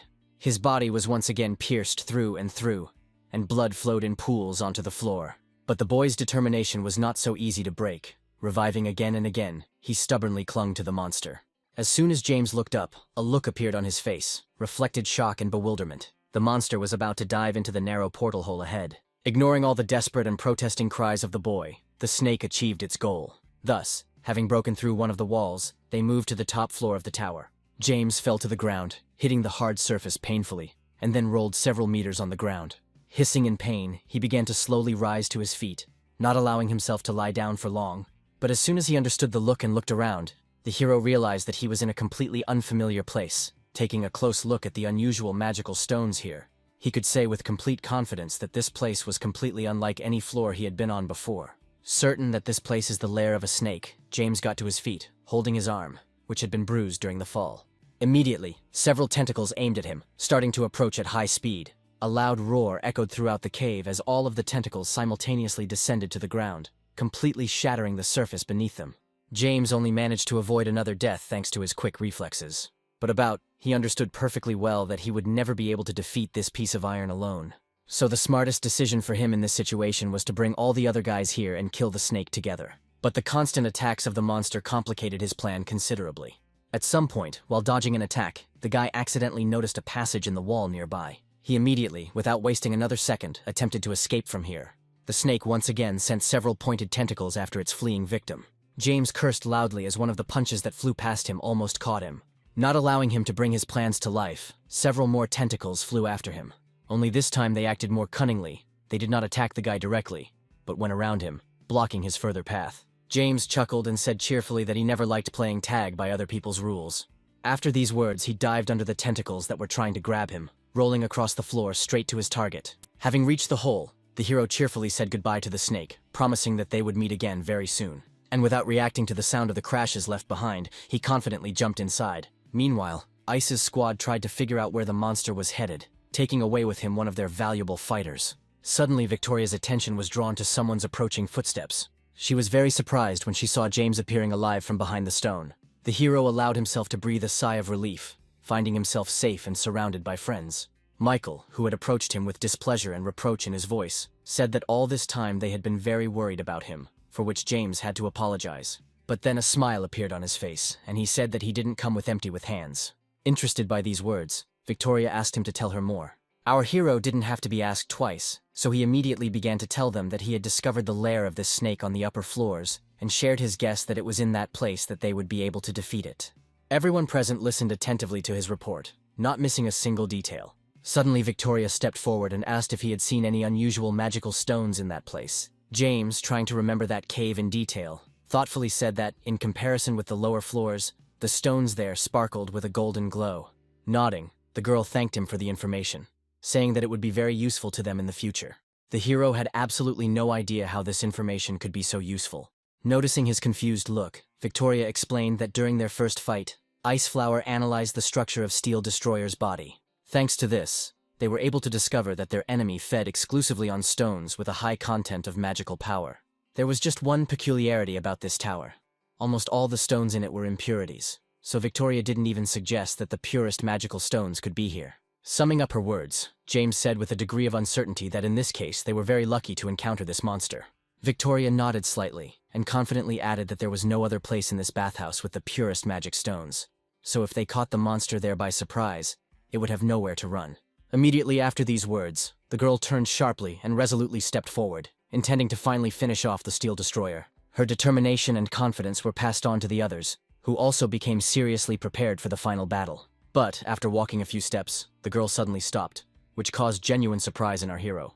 Victoria didn't know the right direction, so she looked at James, and with a bit of embarrassment told him to lead their team.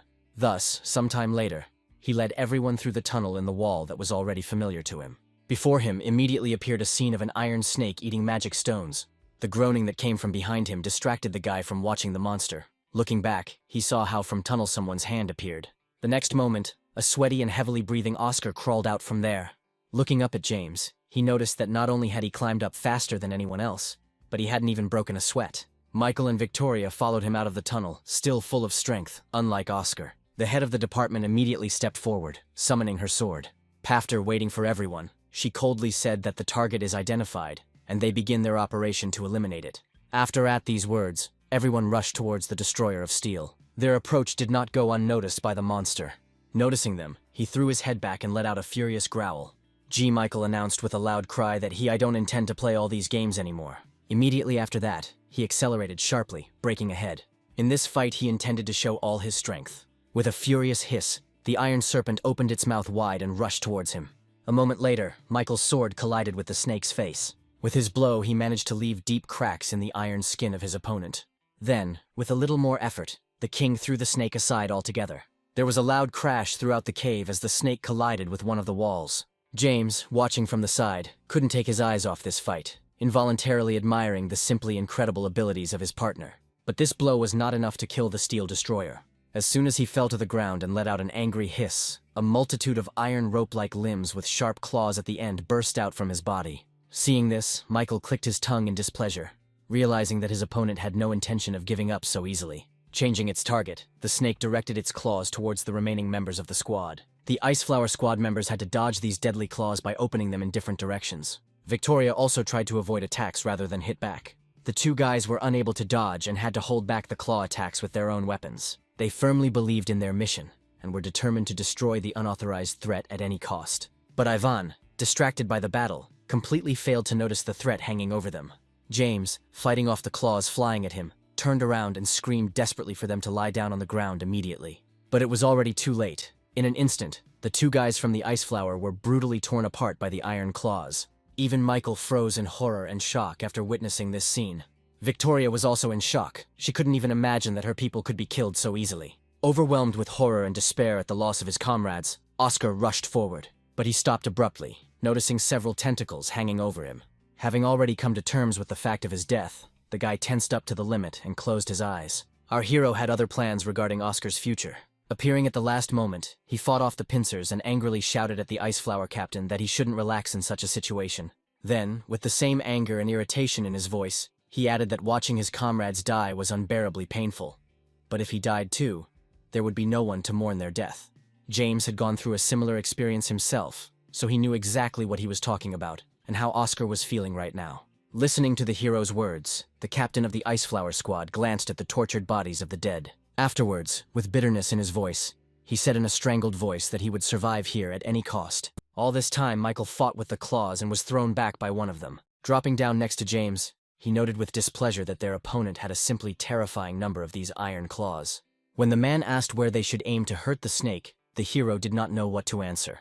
But this was no longer necessary, because Victoria decided to take up the matter. As soon as she activated her sword's ability at full power, everything within a radius of hundreds of meters was covered in a thick layer of ice. The claws that threatened to take the lives of several more members of the squad were instantly frozen and turned into a statue.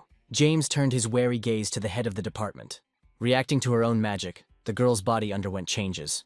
Her hair turned from blue-black to white, like snow. Summoning her sword, Victoria said that she should have been more serious from the start and not allowed this to happen, so now she would personally end everything. Feeling a threat from her, the iron snake directed several claws in her direction. Moving with incredible ease, as if dancing, Victoria dodged each of them. Changing his approach, the monster decided to try to attack her from above. With a deft movement, the girl pushed off the surface and jumped into the air. And then, with one precise swing, she cut through the iron skeletal cable. An endless stream of more claws immediately rushed towards her. This time, Victoria decided not to dodge, but to deal with them all at once. She rushed forward, delivering quick slashes, clearing away any obstacle in her path. She was like a real snow demon at that moment. Having lost his claws, the destroyer hissed painfully. Filled with anger, he suddenly rushed towards Victoria. In an instant, he appeared in front of her and, hanging over her, opened his mouth wide, intending to simply devour her. But his opponent was able to avoid this fate, jumping aside just before his mouth snapped shut. Victoria had been waiting from the very beginning for the monster to open up to strike. Therefore, she did not miss the opportunity that presented itself to her, and immediately used the special skill of her sword. The small ice floes that had previously surrounded her greatly stretched out and increased in size, and the blade of the sword itself became covered with a thick layer of ice. The snake hissed quietly, watching her actions with caution. As the huge ice blade descended upon him, the monster froze for a moment. His eyes reflected the most genuine fear of death. Although he managed to dodge at the last moment, it did not interfere much with Victoria's plans. Instead of his head, she wounded his torso. Looking up, she decided to check the condition of the snake, but he suddenly hit her in the back with his tail. With a sharp movement, the steel destroyer threw the girl into the wall. Hitting the back of her head on the sharp protruding stones, she winced in pain, and blood gushed from her mouth. The sword fell from her hands and struck the ground nearby with a ringing sound. James gripped his own weapon, thinking hard that it wouldn't be strong enough to cut off the snake's head. The head of the administration's sword, overflowing with mana, could easily cope with this task. Hearing approaching footsteps, the monster immediately looked back at the sound. Seeing the guy standing in front of him, his eyes flashed dangerously with a cold radiance. The hero was tense to the limit, wondering whether he was doing the right thing. But at some point he managed to let go of these thoughts and breathe out calmly. Immediately after his words that the snake could attack, it suddenly rushed towards him. As the monster's huge mouth loomed over him, the boy didn't move from his spot, and the next moment death befell him. Only thanks to this sacrifice, he was able to reach Frost and pick him up. Immediately after this, he rushed back to the snake. Although James was not as fast as the head of the department, he had his own proven method. Putting the blade to his own neck, he declared that he would destroy the snake at any cost. Having been revived, James admitted that in a normal situation he would never have done such a thing. But thanks to his own death, his opponent will never be able to guess where exactly he will appear next. Thus, the hero managed to deal a critical blow, catching the monster off guard. For a few moments, the cave was engulfed in an incredibly bright flash from the double blade technique. The ice blade was able to cut through the iron neck of the steel destroyer. A small smile appeared on Michael's face as he watched his partner finally surpass himself and reach a new level. Oscar's face showed shock and disbelief at what was happening. Even Victoria herself was deeply surprised that James was able to do what even she could not do. The severed head of the monster separated from the body and flew down. Following this, James himself sank back to the ground. Rising from her seat, the girl walked closer to the dead body of the snake, dispersing her skill along the way. Without turning to the hero, she quietly thanked him, saying that by killing this creature, he proved that the sacrifices of the dead were not in vain. James let go of the sword as it began to dissipate and replied that he had to do it. Immediately his attention was drawn to a window with a message that appeared. His eyes widened in surprise when he read that for defeating the master of the Proteus Tower, the weapons and magic stones he received would be automatically added to his inventory. The shocked guy turned his gaze to Victoria, asking what this meant. She sighed and admitted that it was her mistake, because earlier she said that there was nothing abnormal in this tower. But her statement turned out to be fundamentally wrong. James, not understanding anything, asked what she meant. The girl said that according to the reports of their organization, monsters with transforming hands and stone monsters were recorded in this tower. There were reports of other subjects besides them, but they all hid the true evil lurking in the depths of this tower. It was precisely the steel destroyer that was being talked about, hiding its presence as it traveled through the floors. After listening to her, James turned his confused gaze to the monster he had defeated, trying to wrap his head around the fact that it was indeed the owner of the tower. Seeing his doubts, Victoria also added that usually the tower's owner does not leave his room, but this time the monster acted according to his status as an unauthorized threat. Still confused, James said that he had not killed the snake, but only finished it off. With a degree of surprise, Victoria asked if he had any complaints about this. The hero looked away and rubbed the back of his head, saying that it was not that, but that of all those present, he had contributed the least to the battle and received all the awards. Victoria just listened to him silently, without commenting on anything. Distracting himself from further thoughts about this, the hero's attention was drawn to a message that appeared stating that the tower would soon disappear, and they would be forcibly teleported outside. As everyone began to disappear in golden sparks, James took one last look at the monster's body, deciding for himself that he had to become even stronger. Thus the Proteus Tower disappeared after the conquest. The first thing our hero did was go to Victoria's management office in the company of Michael. He gave her the weapon bracelet without any hesitation.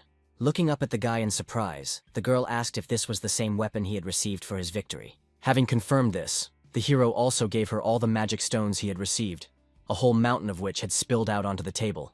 Looking at all this, Victoria skeptically asked if he was thinking of buying it. James replied that they had defeated the tower's master with their combined efforts, so he decided to give her the reward. He also admitted that he had previously discussed this with Michael, and that he supported his decision. All this time, another person was waiting for our hero at the entrance to Victoria's office. Approaching the two conquerors, whose names had already become widely famous, Oscar admitted that he had one business with them, which caused sincere amazement in James.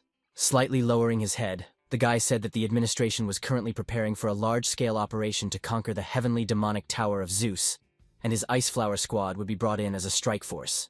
He was worried that they might encounter anomalies there again, and he still didn't have the strength to handle the role of leader of a squad that specialized in this kind of monster. He no longer wanted any more of his comrades to die in battle. So, bowing his head low, he asked James to take him as an apprentice. So unnoticed, a month passed since the murder of the Steel Destroyer. Now he, Oscar, was giving it his all in training, attacking Michael almost non-stop. The man smiled contentedly, repelling his attacks. Jumping up, Mile dodged Oscar's new attack. But here, taking advantage of his distraction, James attacked him from behind. He turned around sharply and blocked his attack with his sword. The experienced conqueror also did not let Oscar out of his sight. Spinning around on the spot, he threw two guys aside with one movement. After placing the sword in front of him, Michael pronounced his verdict that their blows were still too weak. He advised them to try even harder.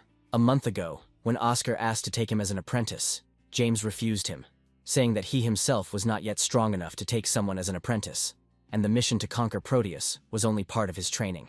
Oscar pursed his lips at his refusal, but he wasn't going to give up so easily, so he grabbed James's shoulders and desperately offered to start training together, his tone and persistence not tolerating refusal. Michael's sudden laughter made them stop arguing and look at him. The man smiled broadly and said that he could take over their training since they were both so enthusiastic. Despite the fact that the training period was only set until the start of the mission to conquer Zeus, Oscar was incredibly happy with the opportunity that was presented to him. Thus, our hero spent the entire month together with Oscar in the training hall, challenging the king again and again. Now James could say with certainty that he was fighting much better than before. But even so, he was still a long way from Michael's level. With a slight grin, he said that the man was truly incredible.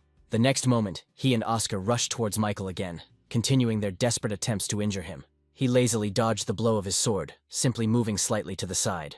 After blocking a blow from Oscar, who attacked him from behind, he said that they should not forget that some conquerors can be completely powerless against certain types of monsters, such as his fire against the Steel Destroyer. Throwing both boys back, he added that if they became stronger, then in the future, he himself would not have to put in any effort in battle. Watching the man suddenly approach him, James was horrified that in all the time they had been training to fight with real weapons, they had never even managed to scratch Michael. To avoid someone else's grip, the hero had to bend back even more.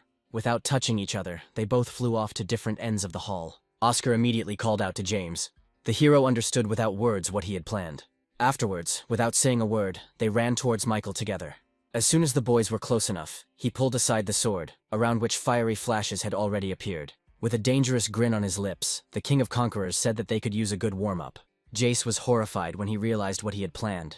The next moment, the training room was engulfed in a powerful whirlwind of raging flames. Sometime later, both guys, completely tired and exhausted, were sitting against the wall, disappointed that they had failed again. To raise the boys' spirits a little, Michael praised them, noting that they had become better at orienting themselves during combat. Rising to his feet, James asked with displeasure what good it would do him if they had never managed to defeat him. Sighing, the man replied that winning or losing was not important, but how much this knowledge would help them survive in the tower. Although his words were true, Oscar was upset that they couldn't even scratch him. Michael advised him to try harder in the future. Having finished their training, they all headed back, the guys staying behind, once again replaying today's fight in their heads. Loud voices heard nearby attracted the attention of our hero. When he looked up, he involuntarily froze in place from shock. On one of the walls, a message projection appeared, causing a lot of excited exclamations, stating that the planning of the strategy for capturing the heavenly demonic tower Zeus had finally been completed, and applications for participation would now be actively accepted. Oscar and Michael also read it, and while the man was surprised that everything had been organized in such a short time, the boy felt his heart beat faster in his chest. There was only one thought in his head. This time he had to protect his squad at any cost. A couple of days after the end of the application process, the Bureau organized an exam for the right to participate in the operation to conquer the Zeus Tower, in which Victoria was going to conduct the selection personally. Her assistant said that now the chief will test their abilities. During the testing process, they can fight both in groups and individually, and depending on the results, they will be distributed to operational areas.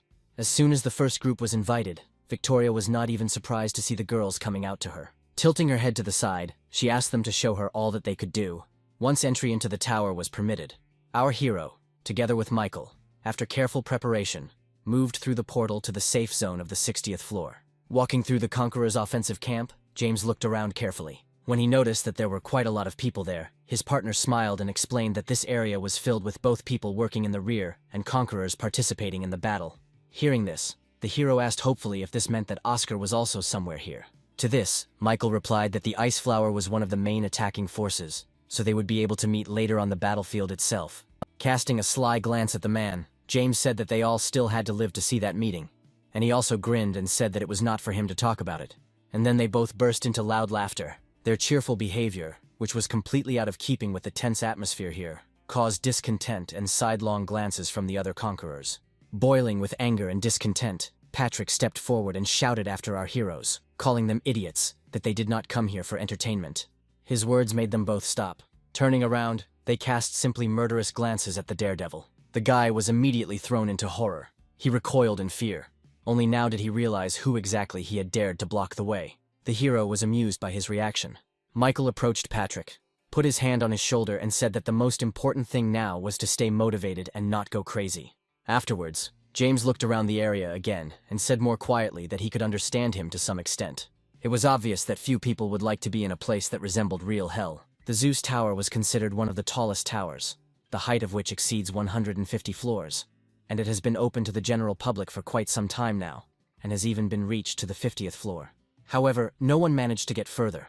Almost all the Conquerors died on the 60th floor. For this reason, the Management Bureau took it upon itself to draw up a plan for its conquest. Having personally seen the situation here, James quickly guessed that the reason for so many deaths was simply abnormal heat. Wiping the sweat away with his sleeve, he said that it was simply impossible to be here because of this heat. Michael smiled slightly and said that if you go further, the damage from the heat will increase. Then he turned to the rest of the Conquerors and explained that the healers must not stop casting healing on their colleagues under any circumstances, otherwise their entire group would come to an end. Therefore, he demanded that everyone try to work together to successfully complete their mission. His words about how the healers would protect the rest of the group while they were focused on them made everyone exchange tense glances. James had been watching this from the sidelines with a thoughtful look all this time. He was worried that he hadn't told anyone about all of his skills yet, and if they tried to heal him, his inversion would actually damage him, which would attract unnecessary attention and unwanted questions. Trying to find a way out of this situation, James decided that he should first check if the heat status worked, as well as the curse in Persephone's tower. So he put his hand out in front of him and slowly brought it to the edge of the safe zone. A moment later, a message appeared in front of him, warning that the heat wave status had been applied to him, and that the guy would now receive constant damage in this area. But then inversion triggered, and the text in the message changed to say that his health would now be constantly restored. A satisfied smile appeared on James's face at the thought that he wouldn't need the help of the healers after all. And this gave him a lot of freedom to carry out the plan that had arisen in his head. When the hero called out to his partner, he turned a questioning look at him. With a wide smile on his face, the hero confidently declared that he could handle the heat very well, so he would go first to check out the situation. And without waiting for an answer, he immediately rushed off in a direction known only to him. Michael, even with all his desire, would not have been able to answer anything. He was too shocked by such sudden and crazy behavior of his partner, however, like all the other members of the group. So James ran off into the sunset to the shocked looks of his colleagues. Rushing forward, he himself realized that his decision was not the most sensible one, but he had no other choice. Suddenly, several sharp blades flew past him, attacking his limbs. The hero did not even have time to realize how and what happened. He only felt a sharp pain. He couldn't stay on his feet and just fell to the floor. So the guy lay in a pool of his own blood, unable to get up, and slowly dying. Just before his death, James noticed 3 unfamiliar figures in cloaks emerge from the thick steam. He was immediately reborn without changing the point of return. One of the monsters suddenly waved his hand, which already held a short dagger. And the next moment, all 3 insect-like monsters flew towards the guy, intending to kill him. He quickly summoned his sword from his inventory and repelled all of their attacks at once, forcing the opponents to fly back. With a satisfied smile on his lips, James said that he had been preparing for this trip for a whole month, so now he would not allow himself to be killed so easily. With these words, he jumped up from his seat and confidently rushed towards the monsters. They deftly dodged the swings of his sword. Afterwards, they flew off to the side instead of attacking back. Their strange behavior and appearance raised many questions for the hero, but he decided not to bother his head with this, since there was simply no point in it, and again ran towards his opponents. With his speed increasing several times, James rushed past 2 of them and attacked the one in the center, but he deftly dodged his swift blow. And then, taking advantage of the guy's open position, he decided to strike himself. The hero leaned back, acting on instinct alone. He chuckled nervously and said that if it had been a month ago, he would have already lost his head. The monster did not stop its attempts and tried to attack again, but this time James was already prepared, and with one turn of blow he sent the monster flying into the rock. Despite the force of the blow, it did practically no harm to the monster. Hearing the approaching whistle of air, the hero looked back. Only thanks to his quick reaction speed, he was able to block the dagger flying at him, threatening to pierce his head. Taking advantage of the boy's distraction, the monster he had fought earlier quietly rose from the floor and soared into the air.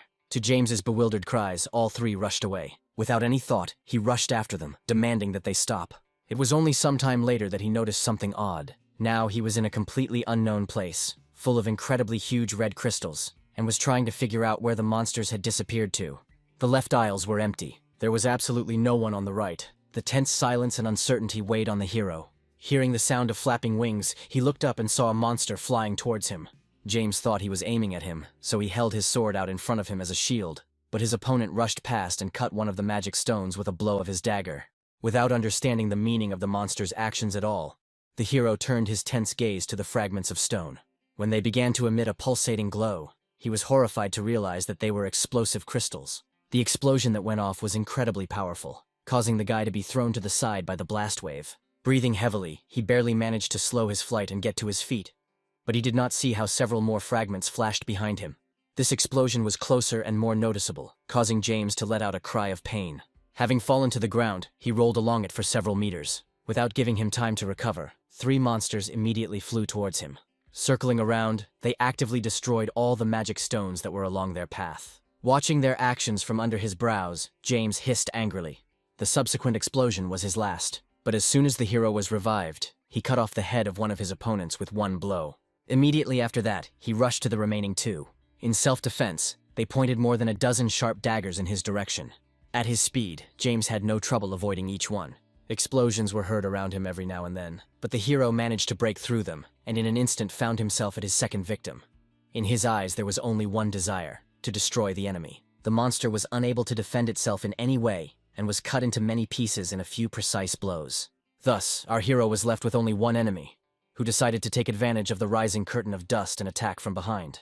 But his approach did not go unnoticed by James, so he quickly turned around and parried the blow, throwing his opponent back. It crashed into the mountain behind him with a roar. A weak but satisfied smile appeared on our hero's face. He reached the monster in one leap and shouted that he was simply returning the favor for all the deaths he had experienced here. And then he pierced the monster's body with a blow, smashing the magic stone behind him into pieces. Before the fragments could gather strength and flare up, James disappeared, not wanting to experience death by explosion again. Thus his last enemy was defeated. The guy himself moved to a safe distance without being affected by the blast wave. There were only burns on his wrists caused by the heat wave, but they were quickly healed by inversion. Suddenly, a message appeared in front of him, saying that due to the reduction in the number of explosive crystals, the damage from heat wave would also be reduced. After reading this message, James looked around, focusing his attention on the magic stones, of which there were quite a large number here.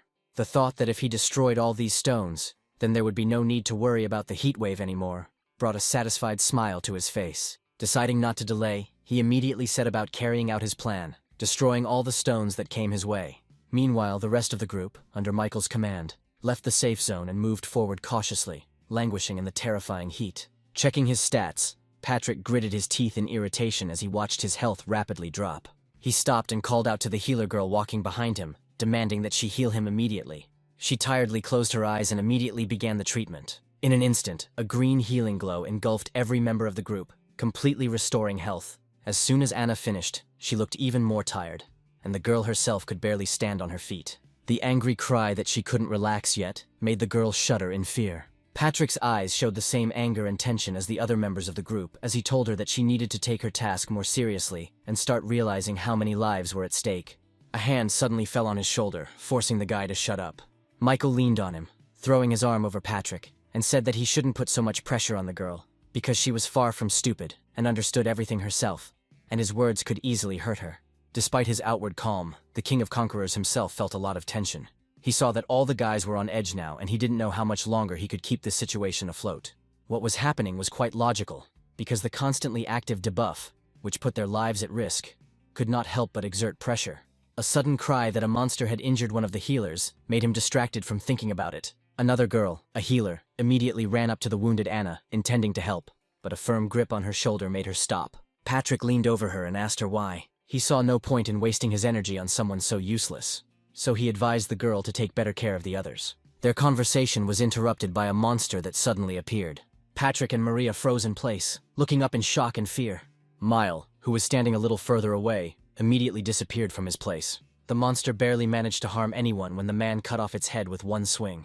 Immediately, 3 more monsters flew out from behind the mountain and rushed past him. With their appearance, everyone was seized by real panic. There could be no talk of any equal battle. Among them, Michael was the only one who could keep a cool head and fight the monsters. But even he couldn't stand up to all the monsters on his own, and was afraid that if things continued like this, they would all simply die. Suddenly he saw James's rapidly approaching figure. Our hero rushed towards them with a satisfied smile on his face. Noticing him, Patrick grimaced in displeasure. Thinking that James had turned back, scared of the monsters, he angrily shouted that the idiot who had gone ahead, abandoning everyone, was not worthy of help. With a smile on his lips, the hero said that this was too bold a statement for him. Afterwards, he told me that by running ahead he had destroyed the source of the heat debuff, and that it would soon disappear from this area.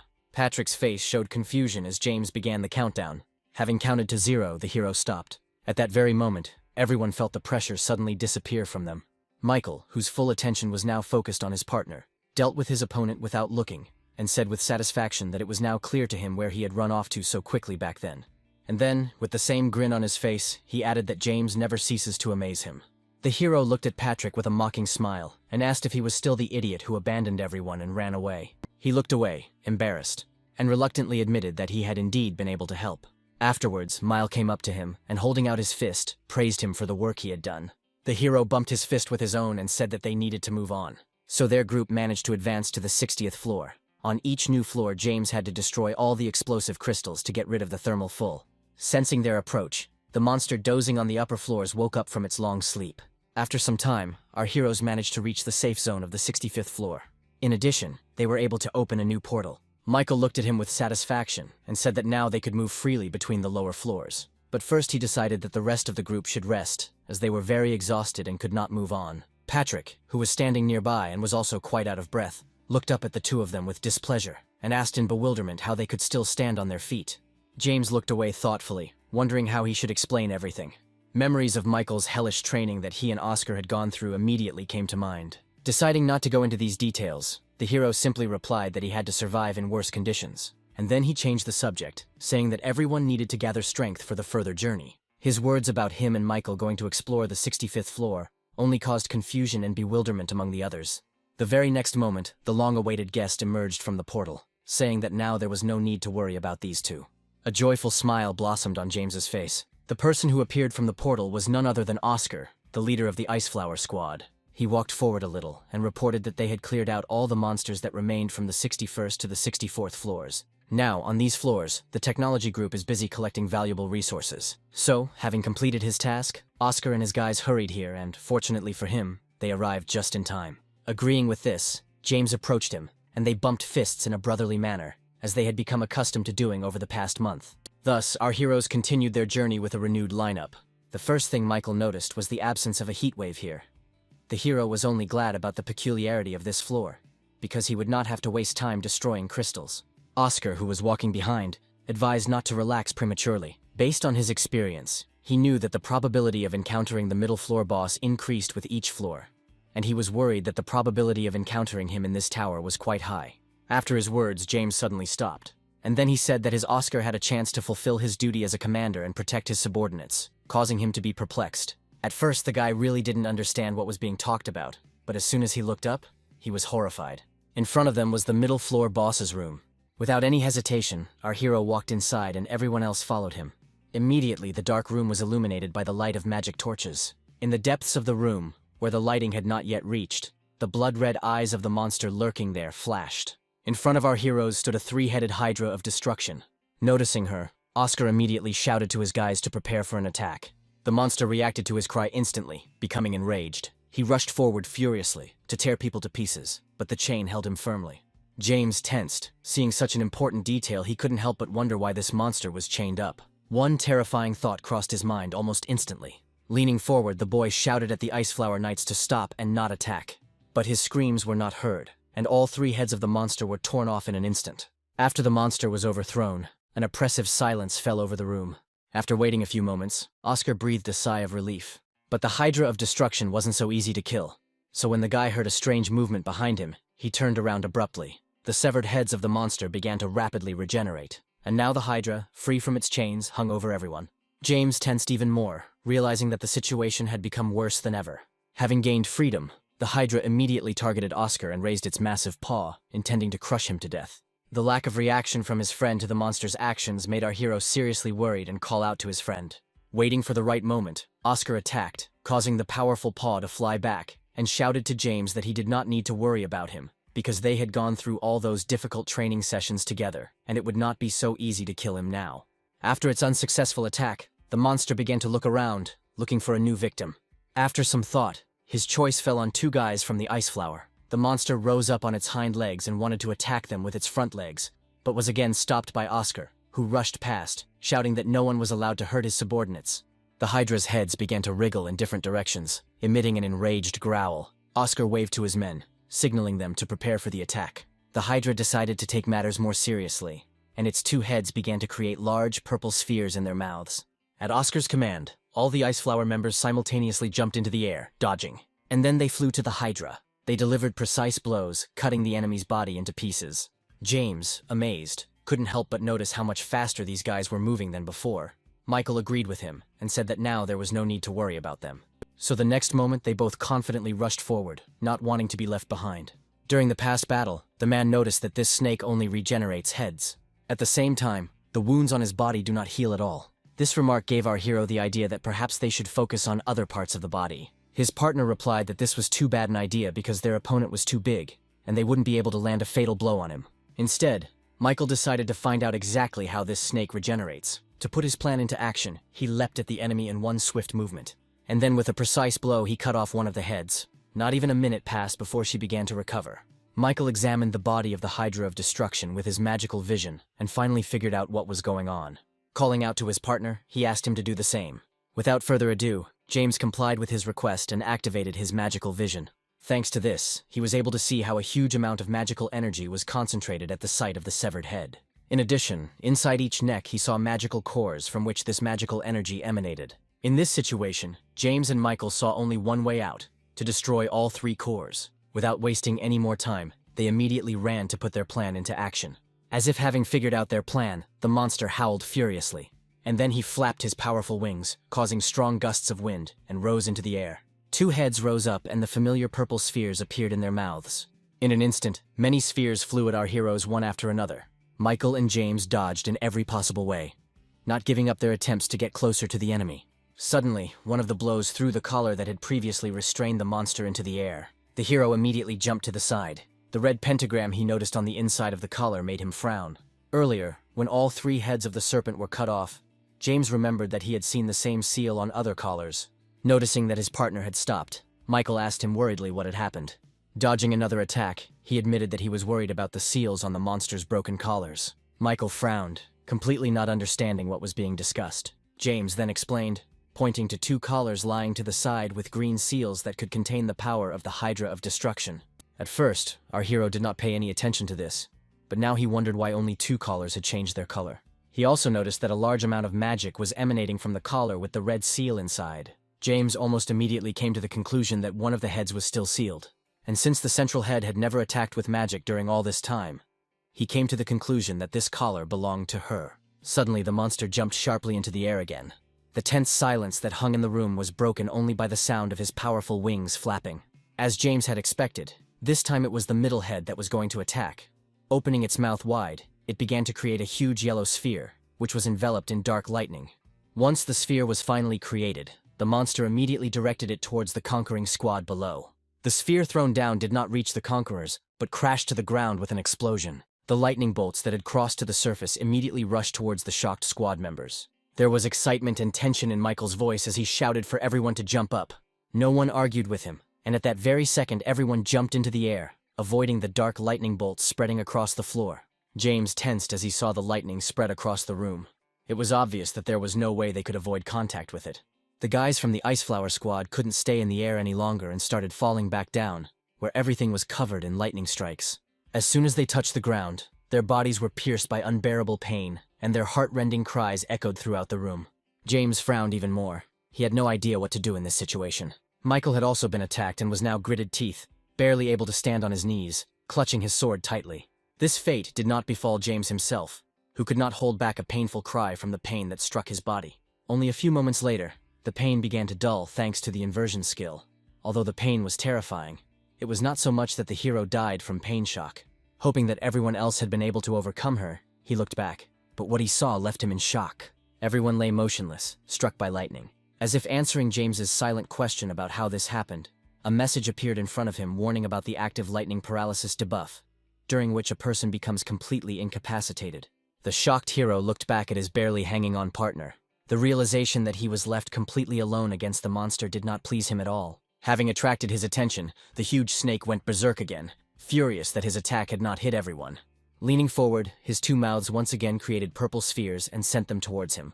James tried to dodge each one and desperately thought about what to do because he understood perfectly well that he would not defeat this monster alone. He was also worried that if the snake tried to attack the immobilized Ice Flower guys, they would all die. Lost in thought, the hero noticed a shadow approaching him out of the corner of his eye too late. He barely had time to put his sword in front of him to defend himself from the lashing blow of the tail. Having removed him from his path, the monster decided to repeat the attack and finish off his victims. James flew into one of the columns and shouted angrily that he would never allow him to do that. With these words, he jumped down, intending to stop the monster. Thus, having taken the entire blow upon himself, the hero died, protecting his comrades. The snake did not calm down and was about to attack again to end everything. But as soon as he had time to release the sphere, James appeared in front of him again, shouting that he would not allow him to attack them. So the guy met another death from the blow of the purple sphere. When he rose again in front of the snake, all 3 of his heads looked at the guy with fury, preparing another attack.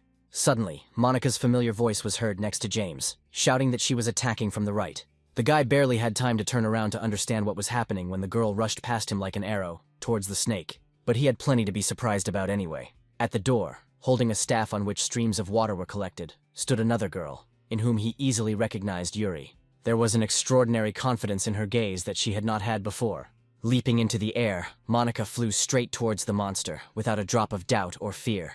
Her quick and precise strikes with her blades made the snake roar in pain. Because of this, the purple sphere crashed into the ceiling instead of its original target. But the monster immediately released another one, more powerful than the previous ones. James tensed at the sight of this, realizing with horror that they simply couldn't stop it. Hearing his words, Monica, who had been standing by all this time, confidently said that there was no need to stop anything. Instead, she would simply repel this attack with one blow. Immediately after these words, she released the same large water ball towards the enemy's purple sphere. Having reached each other, they met in a split second. And then there was a deafening explosion. The acrid cloud hit one of the snake's heads, which was too close to the explosion. As the dust began to settle, the hero saw a headless monster staggering. When both girls appeared next to James, he was in complete shock and confusion. Monica and Yuri glanced at the boy with smiles and asked if they had become stronger. The astonished hero ignored the question and asked in bewilderment what they were doing here. Monica replied that they also wanted to take part in this operation, and they had to get permission from Victoria to finally meet him. The guy's face reflected even greater confusion and surprise when Yuri confidently added that they would no longer be a burden to him. Involuntarily, recent memories of how they worried about him, considering him weak and useless, surfaced in his mind. Soon after, he himself began to actively rush into battle and distance himself from them, trying to prove to both himself and them that he was no longer a burden. Moving in this direction, James did not even notice the huge gap that had grown between them. He became too strong, and both girls were left behind, feeling their own inability to help and weakness. It was for this reason that they left his team, intending to become stronger. Realizing all this, the hero smiled faintly. Then he rose to his feet and confidently said that they must end it all together. Instantly becoming more serious, the hero explained that they needed to destroy the cores inside the snake's body to stop its regeneration. Since Yuri also had magic, he shouted for her to use her magic vision so that she could see their location and understand what he meant. The girl immediately gave in to what she was told, and saw 3 cores in the area of the monster's neck. When she reported this to James, he asked if she could break through these cores with her magic. She closed her eyes, dispelling the magical vision, and replied that she would do everything possible. After this, with the help of water, she created a stele of incredible size. Magic enveloped her eyes again, helping her aim. Without a moment's hesitation, Yuri attacked. Disoriented due to the loss of one of its heads, the monster was unable to immediately notice the water arrow flying at it. Therefore, the attack passed through him without meeting any resistance. In one of the snake's necks, there was only a hole through which the cannonball had previously been located. James's lips stretched into a joyful smile at the thought that now one head would not be able to regenerate, and it would be much easier for them to fight. Suddenly the monster rose into the air again. The familiar yellow tint of the sphere told James that he was about to use lightning paralysis again. Knowing how dangerous this technique was, our hero shouted to Monica that they had to stop the enemy and rushed forward, and the girl followed him, trying to keep up. At some point, they both suddenly jumped into the air and rushed towards the monster hovering in the air in bright flashes. They struck the middle neck from both sides at the same time. Despite their efforts, the attack still failed to reach the monster's mouth. But, fortunately for the heroes, the blow landed on the ceiling. But instead of joy, horror froze on the hero's face. The serpent created another such sphere. Yuri, who remained below, quickly reacted and, shouting that she could stop this attack, created a strong stream of water. She managed to shoot another one, the middle one, through the monster's neck. He fell to the ground with a loud roar. Despite his injury, he still managed to hold on to the sphere he had created. The mage's face was frozen in shock as the yellow sphere whistled past her. James also froze with an expression of despair. But luck was still on their side. Oscar was the only one who by this time was able to emerge from the influence of paralysis. So he stepped forward without any hesitation, deciding to take the full brunt of the attack on himself and protect his comrades. James couldn't allow his friend to die, so he jumped up and desperately shouted for him to get out of the line of attack immediately. Oscar smiled weakly and said that he was glad that he could finally fulfill his wish, to protect everyone. The next moment he disappeared in a flashing explosion. Together with the stones, his body was thrown aside by the explosion. Almost immediately, the squad leader flew into the wall with force, destroying it with his body. Having lost consciousness, the boy rolled to the ground, and red spots began to appear on his snow-white jacket due to multiple deep wounds. Throwing all 3 heads up, the huge snake roared joyfully. Such open gloating made James grind his teeth with anger. The sound of a sword clashing behind him made him turn around tensely. The effects of the paralysis began to wear off on Michael as well. Looking up at his partner, He apologized for not being able to do anything. The rest of the Ice Flower squad also began to slowly come to their senses. The hero closed his eyes tightly, thinking that his friend's sacrifice was not in vain. Without turning around, he quietly called out to Michael and said that he was going to chop off a couple of heads from this snake. He was interested in whether his partner would support him in this matter, or decide to stay away. The man swung his sword sharply, pulling it out of the floor, and shouted loudly that the answer to that question should already be obvious. Without wasting any more time on conversation, the two of them rushed towards the monster. One of the heads began to create a purple sphere again, and then, bending down, she sent an attack at her opponents. But then Yuri entered the battle again. Covering her comrades' backs, she fired a water ball that completely absorbed the enemy attack. Having suffered another failure, the snake roared in rage. He didn't have time for another attack. James got too close to him, so the monster jumped back, still growling angrily. Focusing only on the guy, he completely lost sight of Monica, who decided to attack from above. The girl put all her strength into it and dealt a tangible blow to the snake's skeleton, causing it to roar painfully. He could no longer stay in the air, and with a crash he fell back down. The paralyzed snake could only desperately move its heads as another enemy approached it with confident steps. With one sharp, confident blow, Michael chopped off one of the monster's heads. She immediately began to recover. James couldn't allow her to be restored. He fell upon the serpent from above, driving the blade of his sword deep into the cut of its neck with a furious cry that he would put an end to this. His attack managed to hit the magic core inside and destroy it. When a bright golden light began to emanate from the monster's body, the guy tensed up even more. Until the very end, he did not unclench his palm holding the sword, driving the blade deeper and deeper. The death of the monster awakened another creature that lived in the depths of this tower. As soon as it was all over, everyone immediately ran to the wounded Oscar, worried about his condition. James called his friend's name with desperation in his voice, hoping, carefully holding him by the back of the head. With difficulty, the guy was able to open his eyes. The hero had a hard time holding back his tears, smiling slightly with just the corners of his lips. Oscar advised the hero not to make such a gloomy face. He also assured him that he would never die so easily. James could no longer hold back his tears when Oscar extended his fist to him, promising that as soon as he had some rest and recovery, he would rush back into battle and they would fight shoulder to shoulder. These were the last words he said before he lost consciousness, and his hand fell back to the ground limply. James was overcome with even greater horror and despair at the thought that his friend was dead. Using the portal, they moved to the safe zone of the 60th floor and carried Oscar to the first aid tent. All the time, James practically did not leave his friend's side, watching his grave condition with regret. Doctors managed to save the life of the Ice Flower squad leader, but he never regained consciousness. After sitting inside for several hours, the hero went outside in a depressed mood. There he met with his equally worried comrades, and Michael was the first to speak, asking about the condition of his student. The guy looked down sadly and replied that thanks to timely treatment all the wounds had healed, but he still hadn't regained consciousness. Michael breathed a sigh of relief and said that Oscar could be called lucky to have survived something like that. His sudden question about what James was going to do next made the guy look up at him in surprise. Monica shared the man's opinion and explained that what happened had shaken the hero greatly, so he should rest a little before moving on. But he interrupted her and confidently replied that he was fine. He explained that if he decided to stop now, Oscar would simply not forgive him. He had faith that his friend would soon wake up and help him in this desperate moment. But for now, he just had to move forward. At the same time, somewhere in the depths of the tower, Alexia, a being faithful to her god, called together a righteous squad of killers. She gave them the order to bring to her their master, who was modestly hiding among mortals. The very thought of ordinary people being so close to him made her furious. Therefore, she wished to get rid of the pathetic humans and return their god, the owner of infinite rebirth, back to his rightful place. In another part of the 60th floor, mining operations were in full swing. Victoria and her assistant personally observed the process, comparing the data with the report. Studying all the reports she received, the head of the department was surprised at how rich this tower turned out to be in useful resources. Maria cast a worried glance at the conquerors, hoping that they would be able to finish here quickly since the monsters on this floor were all finished.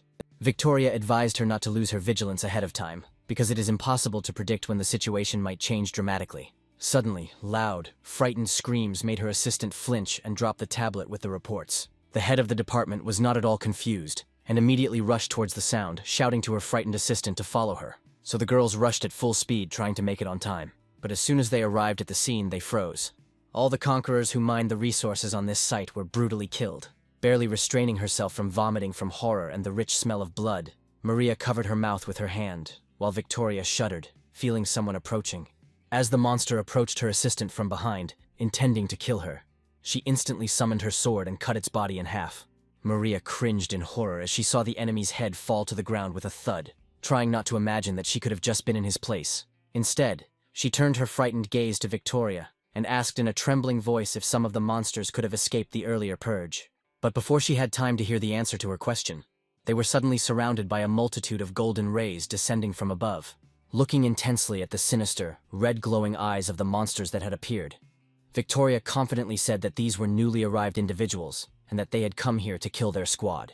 All the monsters flew into the air and rushed at them at once. While Maria was just trembling with fear, not knowing what to do, her superior remained icy calm, and clutching her sword, prepared to attack. She was about to deal with everything herself when she felt a familiar aura approaching. The assistant, who had not noticed anything, went into a real panic when Victoria lowered the sword right in front of the enemy's noses. But at that very moment, the monsters flying towards them, every single one, were cut into many pieces. Having destroyed all the enemies, James jumped down. He immediately jumped to his feet and looked at Victoria with concern, asking if everything was okay with her. Instead of answering, the girl only sighed heavily, and her assistant was in a state of genuine horror and bewilderment. But the guy's next words shocked the head of the department. He told me that the entire 60th floor was filled with these flying monsters that were killing everyone indiscriminately. So he asked her for help in destroying these monsters as quickly as possible and saving the remaining conquerors. Clearing the way for them, the guy again entered into a new battle, mercilessly cutting up the bodies of his enemies. Taking advantage of the moment, one of the monsters decided to attack him from above. But James was able to spot him at the last moment and block the attack, and then he swung his sword sharply, pushing the monster back. Here, to our hero's surprise, Victoria decided to intervene and ran forward at full speed. She rushed past and destroyed all the monsters in a matter of moments. All that remained from the enemies she killed was a golden glow. Watching her from the side, James said with an admiring smile that nothing else was expected from the head. Victoria put the sword back into her inventory and demanded that the guy tell her everything that happened on this floor. He sighed and replied that he would tell them while they were walking. He started from the moment when he and the rest of the squad found themselves in a safe zone. At some point, they heard screams coming from outside the safe zone. As soon as they arrived at the source of the sounds, they saw a simply terrifying picture. The merciless carnage that was taking place before their eyes could be called a real hell. The hero also suggested that not only the 60th, but also other floors were attacked. He understood that they would not be able to cope with such a number of enemies on their own. So he left the attack squad under Michael's command and went to look for Victoria. After listening to him, the head of the department frowned slightly and thanked him for the full description of the picture. Suddenly, on the way to the safe zone, they saw several more conquerors fighting monsters. Having barely parried the blow, Alain was puzzled as to where the monsters had come from on the protected floor. At some point, the monster overpowered him and knocked the sword out of his hands. Now Alan was completely defenseless and confused in the face of impending death. Resigned to this outcome, he closed his eyes tightly and prepared himself for the pain. But suddenly the attacked monster simply froze in place, and the next moment his body shattered into many pieces. Victoria and James destroyed him with a combined attack. Alain's eyes widened in surprise, completely unable to understand what had just happened. While destroying the remaining monsters, James called out to the man and asked if he was hurt. Soon the monsters were dealt with. Without turning around, Victoria told the hero to immediately evacuate the survivors to a safe zone. She herself, together with Maria, was going to check the other floors. James nodded in agreement, saying that she could rely on him. Afterwards, he approached the surviving conquerors and said that he could lead them away from here to a safe zone. Thus, the hero continued his further journey with a renewed composition. They moved extremely carefully, trying to avoid clashes with monsters, knowing full well that they themselves would not be able to cope with them without unnecessary losses. After some time, they finally reached the camp set up in a safe zone. James rushed towards him with a joyful and light smile on his face, feeling that all the worst was now behind him. His friends stood on the other side of the barrier, waiting for him. As soon as Yuri noticed him, a happy smile lit up her face. Looking back at his companions, the hero shouted to them that there was only a little left. As soon as he said this, several golden pillars began to appear in front of them. Seeing this, James clicked his tongue in irritation and summoned his sword back from his inventory. At first he thought that only a couple of enemies had appeared, but he was very shocked when he realized that this was far from true. Instead of a couple of pieces, several dozen monsters appeared in front of him. His friends understood that even he could not cope with so many people alone, so they immediately rushed to his aid. Suddenly, one of the pillars appeared right under the guy's nose, forcing him to stop abruptly. When the monster that appeared from there attacked him, he easily blocked the blow. Holding off the enemy, James looked over his shoulder and shouted at his companions to get out of here. No one was going to argue in such a situation, so the conquerors silently fulfilled his demand and ran away. At that moment, Monica ran to the rescue, and with daggers she attacked the monster held back by James from behind. But before she could strike, the monster disappeared right in front of her and she flew past. Stopping next to James, she looked ahead with an intense gaze. The monsters did not take their scarlet eyes off them, completely ignoring the other fleeing conquerors. Their main target was James, so they surrounded him and his comrades, not giving them any chance to escape. The hero was in no hurry to attack first, but merely watched the enemies, just like his companions. The subsequent actions of the monsters only caused him a lot of bewilderment. Bowing their heads, every single monster lowered their weapons. And the next moment, a portal woven from golden radiance opened right in front of him. The sudden appearance of the teleporter surrounded by monsters made Michael very wary. James also understood that this was not a simple coincidence, and if this whole crowd decided to attack nearby, then they simply would not be able to fight back. So he reluctantly admitted that they had no choice but to accept such an original invitation. When Monica asked if this was really a good idea, he replied that they simply had no other choice, since the monsters had already made it clear to them that they needed to go inside this portal. Suddenly, Yuri intervened in their conversation. Clutching her staff, she said that even when she was thinking about the very idea of participating in this mission, she understood perfectly well that she could meet a serious and dangerous opponent. So she expressed her willingness to go anywhere for James, which shocked Monica. Michael smiled contentedly and replied that he had nothing against the idea, and that his partner would also be all for it. Left in the minority, Monica had no choice but to sigh with displeasure and also take part in such a dangerous undertaking. The support of his friends brought a satisfied smile to our hero's face. So, having decided everything, they all confidently entered the portal together. After passing through the portal space, they found themselves in another room, the atmosphere of which was completely different from the previous one. Hearing the unfamiliar voice, James immediately stopped and summoned his sword, ready to attack the enemy at any moment. In the center of the room stood a stranger, half of whose body was trapped in a huge mechanical doll. With her arms folded across her chest, she greeted the arriving guests, announcing that they had arrived at the highest floor of the Heavenly Demon Tower, the 150th, which was the abode of the Supreme Beings. The name of the floor that was announced made the girls even more wary. James was no less tense from the realization that they had been transported straight to the main boss's room.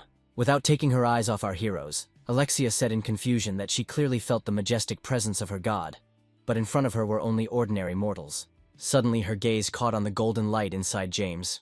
Her voice became even more puzzled when she asked why there was a piece of her god in him. Although the hero did not understand what was being discussed, he clearly did not like this conversation. Alexia gritted her teeth angrily. The next moment, the walls were shaken by her loud scream that no human had the right to possess this power. Immediately after these words, a powerful mechanical hand fell on the place where they were all standing, forcing everyone to jump in different directions. Despite the fact that James managed to escape from the first attack, a second hand immediately appeared next to him, which he did not have time to physically dodge. Thus he seemed to be captured and completely immobilized. Lifting the boy into the air, Alexia angrily said that she would turn his bones into dust and break his spirit. She was determined to do anything to get back a piece of her god, the infinite rebirth. Reacting to her words, "Okay?" The one holding James began to shrink, causing the guy excruciating pain due to broken bones. At some point, she suddenly relaxed, giving him a momentary relief. Falling down like a stone, our hero could do absolutely nothing, risking breaking himself. But Alexia didn't want him to die such a simple and banal death as a fall from a height. So after waiting a few seconds, her palm flew after the guy. Grabbing him at the very ground, the fist suddenly clenched with force, releasing only a fountain of splashes of scarlet blood. Almost immediately, James revived, but his breathing was heavy. Alexia was not going to stop there. She believed that the guy should die a few more times so that the force itself would take away everything he had down to the last crumb, and then she would personally return God's gift back. Her last words made the hero think that she was well aware of the side effects of the ability of infinite rebirth. As the girl put her hands out on either side of her, a multitude of golden portals flared up behind her. The next moment, golden incinerating rays descended from there. The heroes had to jump again, trying to avoid the attack. James, dodging the attacks, decided that it would be better to try to strike himself than for them to constantly dodge, so he suddenly jumped into the air with his sword raised to strike. Alexia wasn't surprised by his decision, so she held her hand out in front of her and created several golden chains. James's face was frozen in shock as he froze in place, inches from her outstretched hand. The chains that wrapped around his arms and legs did not allow him to even move once. With a malicious smile, Alexia said that he had been too stupid and overconfident to think that he could actually hit her. Afterwards, she came a little closer to the guy and said that he needed to be punished for taking away part of her god. The next moment, a golden sword materialized in her hand. Without a drop of pity, she delivered a precise blow, cutting the hero's neck. With an evil smile on her face, Alexia said that as soon as the pain of death broke him completely, she would immediately take his gift for herself. And so, hanging in chains, James met another death at her hands. When he was reborn again, a sword had already materialized in his palm. After striking, the boy furiously shouted that before he could go crazy, he would cut off her head. Alexia, holding his sword with her own, smiled wryly and said that all his efforts were in vain. With a little more force, she easily pushed the guy back. With one wave of her hand, she summoned the golden chains that James was already familiar with. They wrapped around his entire body, preventing him from falling to the floor. The hero cursed in irritation, desperately trying to get out of them.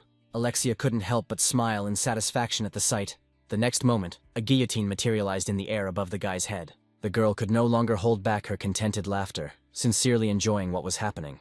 Following her hand movements, the guillotine flew down, gaining more and more speed. James's eyes were filled with pure horror. He was completely powerless in this situation. Beheading was his third, no less cruel death. Even after being reborn again, the boy still felt that phantom pain from his head being cut off, and it was incredibly difficult for his consciousness to comprehend that death. Unable to bear it, the hero screamed hysterically, clutching his head with his hands. He no longer cared at all about the fight, or the fact that right now he was falling like a stone and could crash. Alexia could not allow the latter option to happen, so she summoned her chains again, saying that she would not allow him to escape from her. Catching the guy in the air, they again enveloped his entire body. When James was level with her, Alexia created a sword in her right palm, and the next moment, she mercilessly cut his body in half with one swing. Our hero, overcome with horror, had barely managed to revive after this death, when chains immediately appeared near him, and then he felt himself being pulled sharply back up. Alexia didn't like repeating herself, so this time she chose to kill the guy by piercing his heart. Instead of a cry of pain, only a wheeze came out of the guy's mouth along with the blood. Looking at the body hanging limply from her sword, the girl said that James should pray with all his heart that he would be deprived of the gift of endless rebirth, and then she would stop this torment. With these words, she threw him down. The hero's body fell to the ground with a crash, like a motionless doll. He met this death in a pool of his own blood. All this time, Yuri watched what was happening from the sidelines, not daring to interfere. But the series of inhuman deaths of the guy simply could not leave her indifferent. Anger burned in her eyes as she stepped forward with a furious cry. Concentrating all her power into her staff, she shouted furiously that she would never allow anyone to lay a finger on James again. The next moment, a multitude of water snakes were released at Alexia. Having reached their target, they turned into ice needles, from which the tower's mistress was easily able to defend herself by covering herself with a mechanical palm. With a mocking grin, she looked at Yuri and said that some ballast was not capable of causing her even a drop of harm. As soon as she said this, her face distorted with bewilderment. Yuri's attacks managed to leave deep cracks on the surface of the mechanical palm. This forced Alexia to admit that she had been too hasty in her conclusions. Yuri firmly decided for herself that she would no longer be a burden to James. Instead, she will destroy anyone who stands in her way. Swinging her staff again, she sent more than a dozen water spheres at her opponent. She drew with her palm in the air and said in disappointment that these attacks were too careless. This time, the tower's owner simply created a translucent protective dome in front of herself. The water spheres smashed one after another against its strong walls. But at some point, one of the spheres still managed to break through. Alexia had no way to defend herself as the sphere exploded right in front of her. Yuri was not going to stop there, and with her magic she created a water ball of simply incredible size, intending to kill her opponent. She turned and threw him forward sharply. This attack made Alexia quite tense. The water ball flying towards her rapidly increased in size, striking any limits of imagination with its size. Anger and irritation began to boil inside Alexia at having to waste time on pathetic underlings. The next moment, 3 pairs of snow-white wings spread out behind her, and golden portals flared up above. The rays that flew out from there pierced the ball from different sides, causing it to rain down on the ground. A sudden bright flash made Yuri look up with a tired expression. Her heart seemed to skip a beat when she saw that her attack had failed, and now her life was in danger. The beams barely had time to attack her when a powerful fiery whirlwind rose around the girl, reflecting each of the attacks. The girl herself sat in confusion under the fiery dome, completely not understanding what was happening. Michael, who had emerged from the flames, sternly told her not to rush into trouble so thoughtlessly. He also wanted to help James, and so he asked that Yuri rely on her teammates from now on, otherwise she wouldn't be able to save anyone. Yuri nodded in confusion, admitting her mistake. A huge shadow suddenly loomed over them, making it clear that they had no time for conversation. The mechanical palm hovered right above them, and echoing Alexia's movement, abruptly dropped down. Monica, too, could no longer sit back and watch her comrades die. Leaping into the air, she used a series of quick strikes to cut the mechanical palm into many small pieces. And then she went down to her friends. She cast a confident glance at the tower's mistress and said that their combined strength would be enough to destroy her. Alexia's lips lifted into a smile. but she couldn't hold back for long and burst into full-throated laughter. Her eerie laughter echoed off the walls of the room and filled our heroes with confusion and horror. After laughing hard, Alexia doubled over and apologized for giving them false hope. Her tone instantly became serious, as she said that she should have shown the difference in their abilities from the very beginning. Then she closed her eyes and offered a prayer to her god, asking him to lend her some of his strength. As she raised her hands up, activating the divine light, a multitude of golden sparks rained down. Monica was shocked to see her opponent's actions. The mechanical palm she had previously destroyed was being restored right before their eyes. In addition, Alexia's own wounds also disappeared. Staring at the ceiling, the tower's mistress shouted that it was all the grace of her god. No matter how hard they tried to hurt her, none of the attacks would have the desired effect, because all her wounds would be healed in a matter of moments. She would have continued to praise her god and his gift if James's voice had not been heard. Having resurrected, the hero, with a confident smile on his face, said that since this was just a normal recovery, defeating her would not be difficult. The next moment, a sword appeared in his palm, and the guy, his gaze burning with determination, rushed towards the mistress of the tower. Alexia grimaced in irritation, saying that she had already killed him 3 times, and the infinite rebirth should have punished him by now. So now she had absolutely no idea how James managed to stand on his feet at all. She ruffled her hair with a movement of her hand, trying to understand what kind of way he had found to get rid of the punishment of his gift. Jumping into the air, the hero shouted that she was very much mistaken if she thought that punishments made him weaker, because the more he died, the stronger he became. The next moment, the sound of swords striking each other echoed through the room again, and the hero told Alexia right to her face that her plan was doomed to failure from the very beginning. She grimaced and replied that he was talking complete nonsense. She then pushed him back, asking what he had done with his body. At that very moment, a mechanical hand covered him from above. James was not going to fall for this trick anymore and delivered several quick blows, cutting the palm, and then he landed on the floor, bouncing back to a safe distance. Having not received an answer to her question, Alexia decided to find it herself. Raising her palm up, she activated her second skill, Higher Analysis. The laser net instantly spread across the floor around him, expanding more and more as the skill's effect was reflected on the hero, who tensed up considerably. He understood that Alexia wanted to analyze his body, and he could not allow her to find out about the inversion. So he rushed towards the tower's mistress, deciding to deal with her as quickly as possible. Cutting through the palms that stood in his way, he rushed past them. Alexia, dissatisfied with his actions, said that he should not make her task more difficult, and stand still until the analysis was completed. To make things easier for herself, she decided to attack James by summoning beams, but a sudden attack from the side prevented her from doing so. Yuri had been watching all this time, waiting for the moment when the hero would need her help. Her behavior really pissed off the tower's owner. Unable to contain her anger, she shouted that lower beings did not dare interfere, and then she unleashed the full force of the attack on Yuri. She tensed up, but firmly decided to take the risk and fight off all the incinerating rays. But suddenly, against her will, she felt someone pulling her back. Picking up her friend in her arms, Monica deftly dodged the attacks.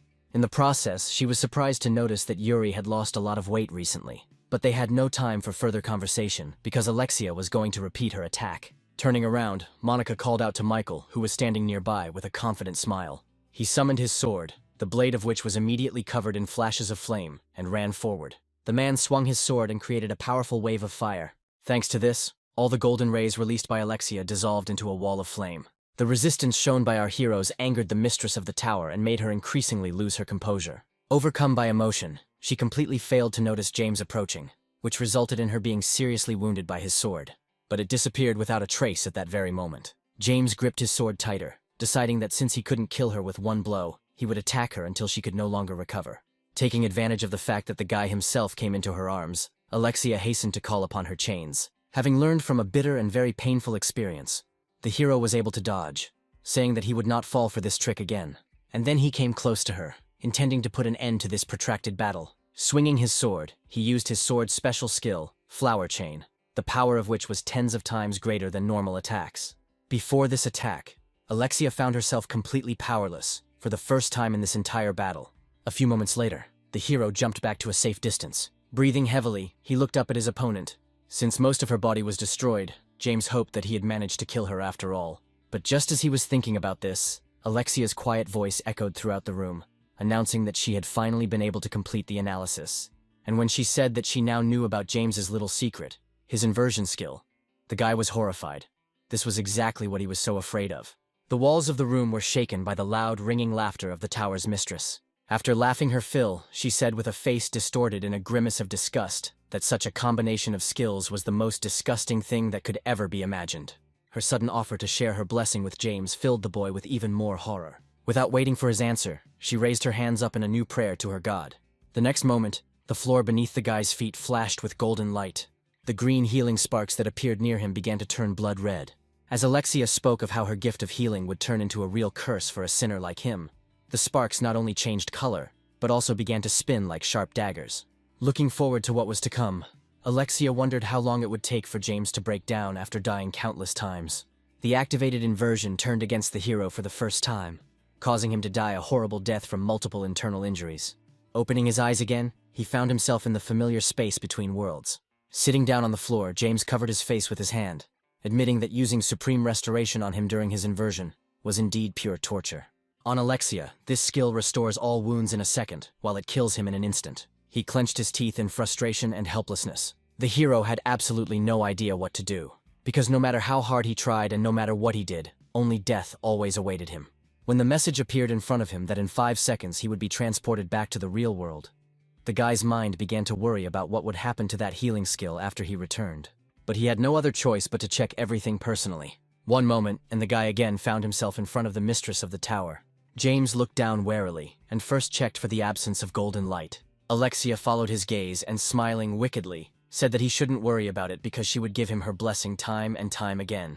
The golden glow that was already familiar to him flared up again under the guy's feet, and healing sparks rained down, which would soon turn deadly for him.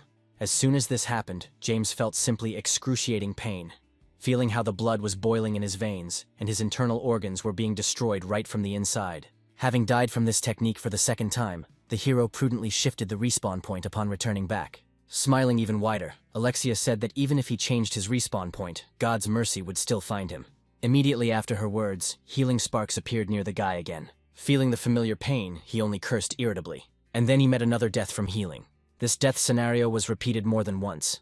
Michael, experiencing real shock and horror, could not even force himself to move. After several dozen deaths, James's will to resist was crushed, and his gaze became empty, making him look like a broken doll. With a wry smile, the tower's mistress said that he could revel in this gift until the end of time.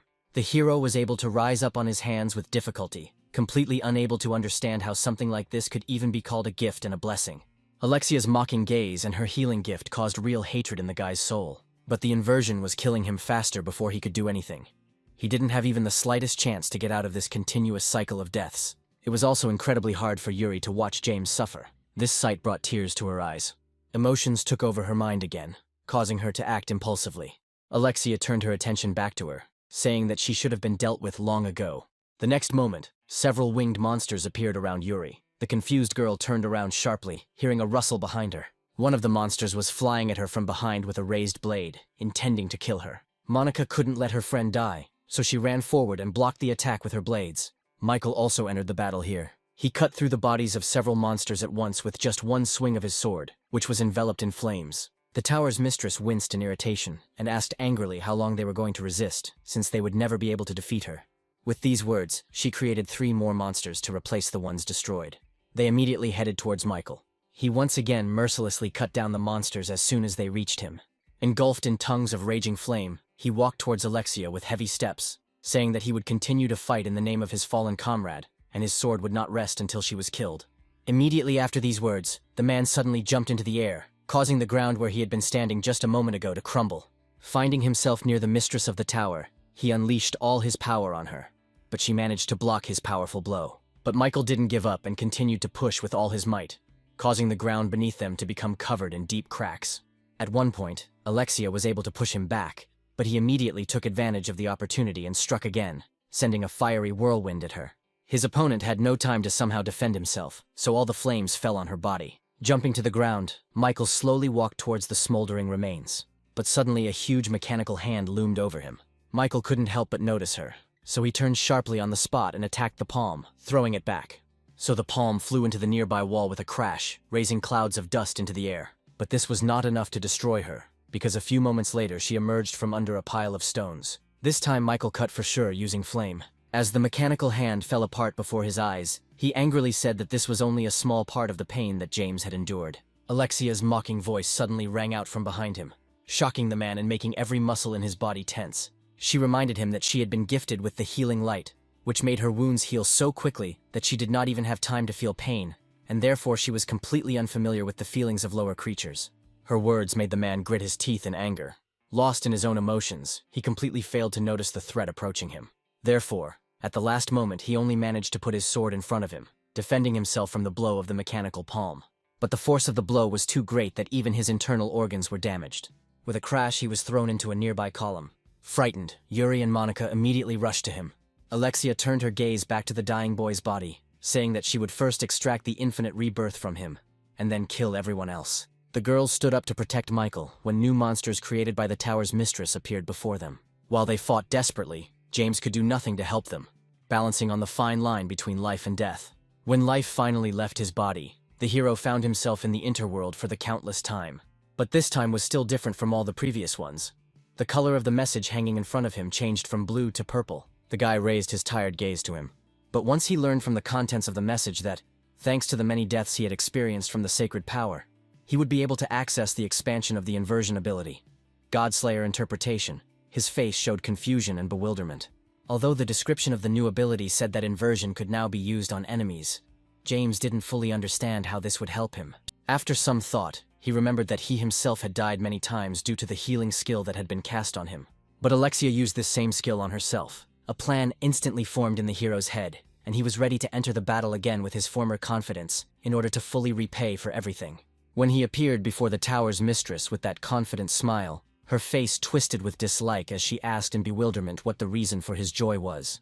To remind the boy of the situation he was in, she said that his comrades were about to meet their end, and she would completely destroy his body and mind in order to bring back the infinite rebirth. Despite all his determination, James died again from the healing skill before he could do anything. Finding himself in the interworld again, he realized that if he died a few more times in this way, his psyche would definitely come to an end, and then Alexia would achieve her goal. So he needed to end all this as soon as possible, by any means necessary. Returning back, James immediately used Godslayer interpretation and blue energy flared up in his palm, gaining power. The tower's mistress was confused, not understanding at all what it was. With a slight smirk on his lips, James said that very soon they would both find out the full power of this technique. Immediately after that, he confidently rushed forward. Alexia clicked her tongue in irritation and waved her hand to create several golden portals behind her. The next moment, the guy was hit by a multitude of deadly rays, which he tried to avoid, relying on his speed. He paid attention only to those rays that appeared in front of him, and did not expect at all that a ray could descend from above directly on him. After dying from the beam, James was revived and again attempted to get to his opponent. He no longer cared how many more times he would have to die to achieve his goal. The only thing that kept the guy going was the thought that once he killed Alexia, everything would finally end. But contrary to his wishes, the hero failed time after time, dying a painful death from her golden rays.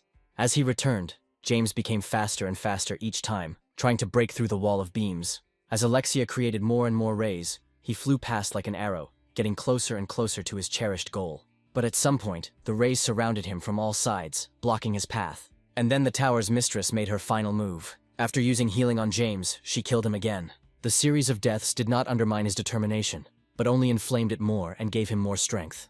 The hero gathered all his strength in his palms, confident that this time he would definitely be able to kill her. The continuous use of several abilities at once did not pass without a trace for the tower's mistress herself, exhausting her considerably. Hoping to destroy James, she wanted to crush him with her huge fist, but the guy was able to escape this attack. Alexia did not calm down and immediately unleashed a multitude of rays on him, which the hero also successfully avoided. Without giving him a second to catch his breath, a huge palm immediately loomed over him. Just before she hit the ground with a thud, James jumped to the side. In all this time, he had never been so close to his goal, so without stopping for a moment, he rushed straight to Alexia. She was almost cornered when she put her palm in front of her, preparing to use another skill. Although the guy's body felt colossal tension and pain, he did not allow himself to stop. He only had a little bit left for all this suffering to finally end. But suddenly his body was pulled back. Looking down, James saw that his leg was tightly wrapped in chains. Immediately, a golden beam fell on him from above, depriving him of his right arm. Not only did the hero lose his arm, the attack almost completely destroyed his internal organs in the chest and abdomen, causing him to die again.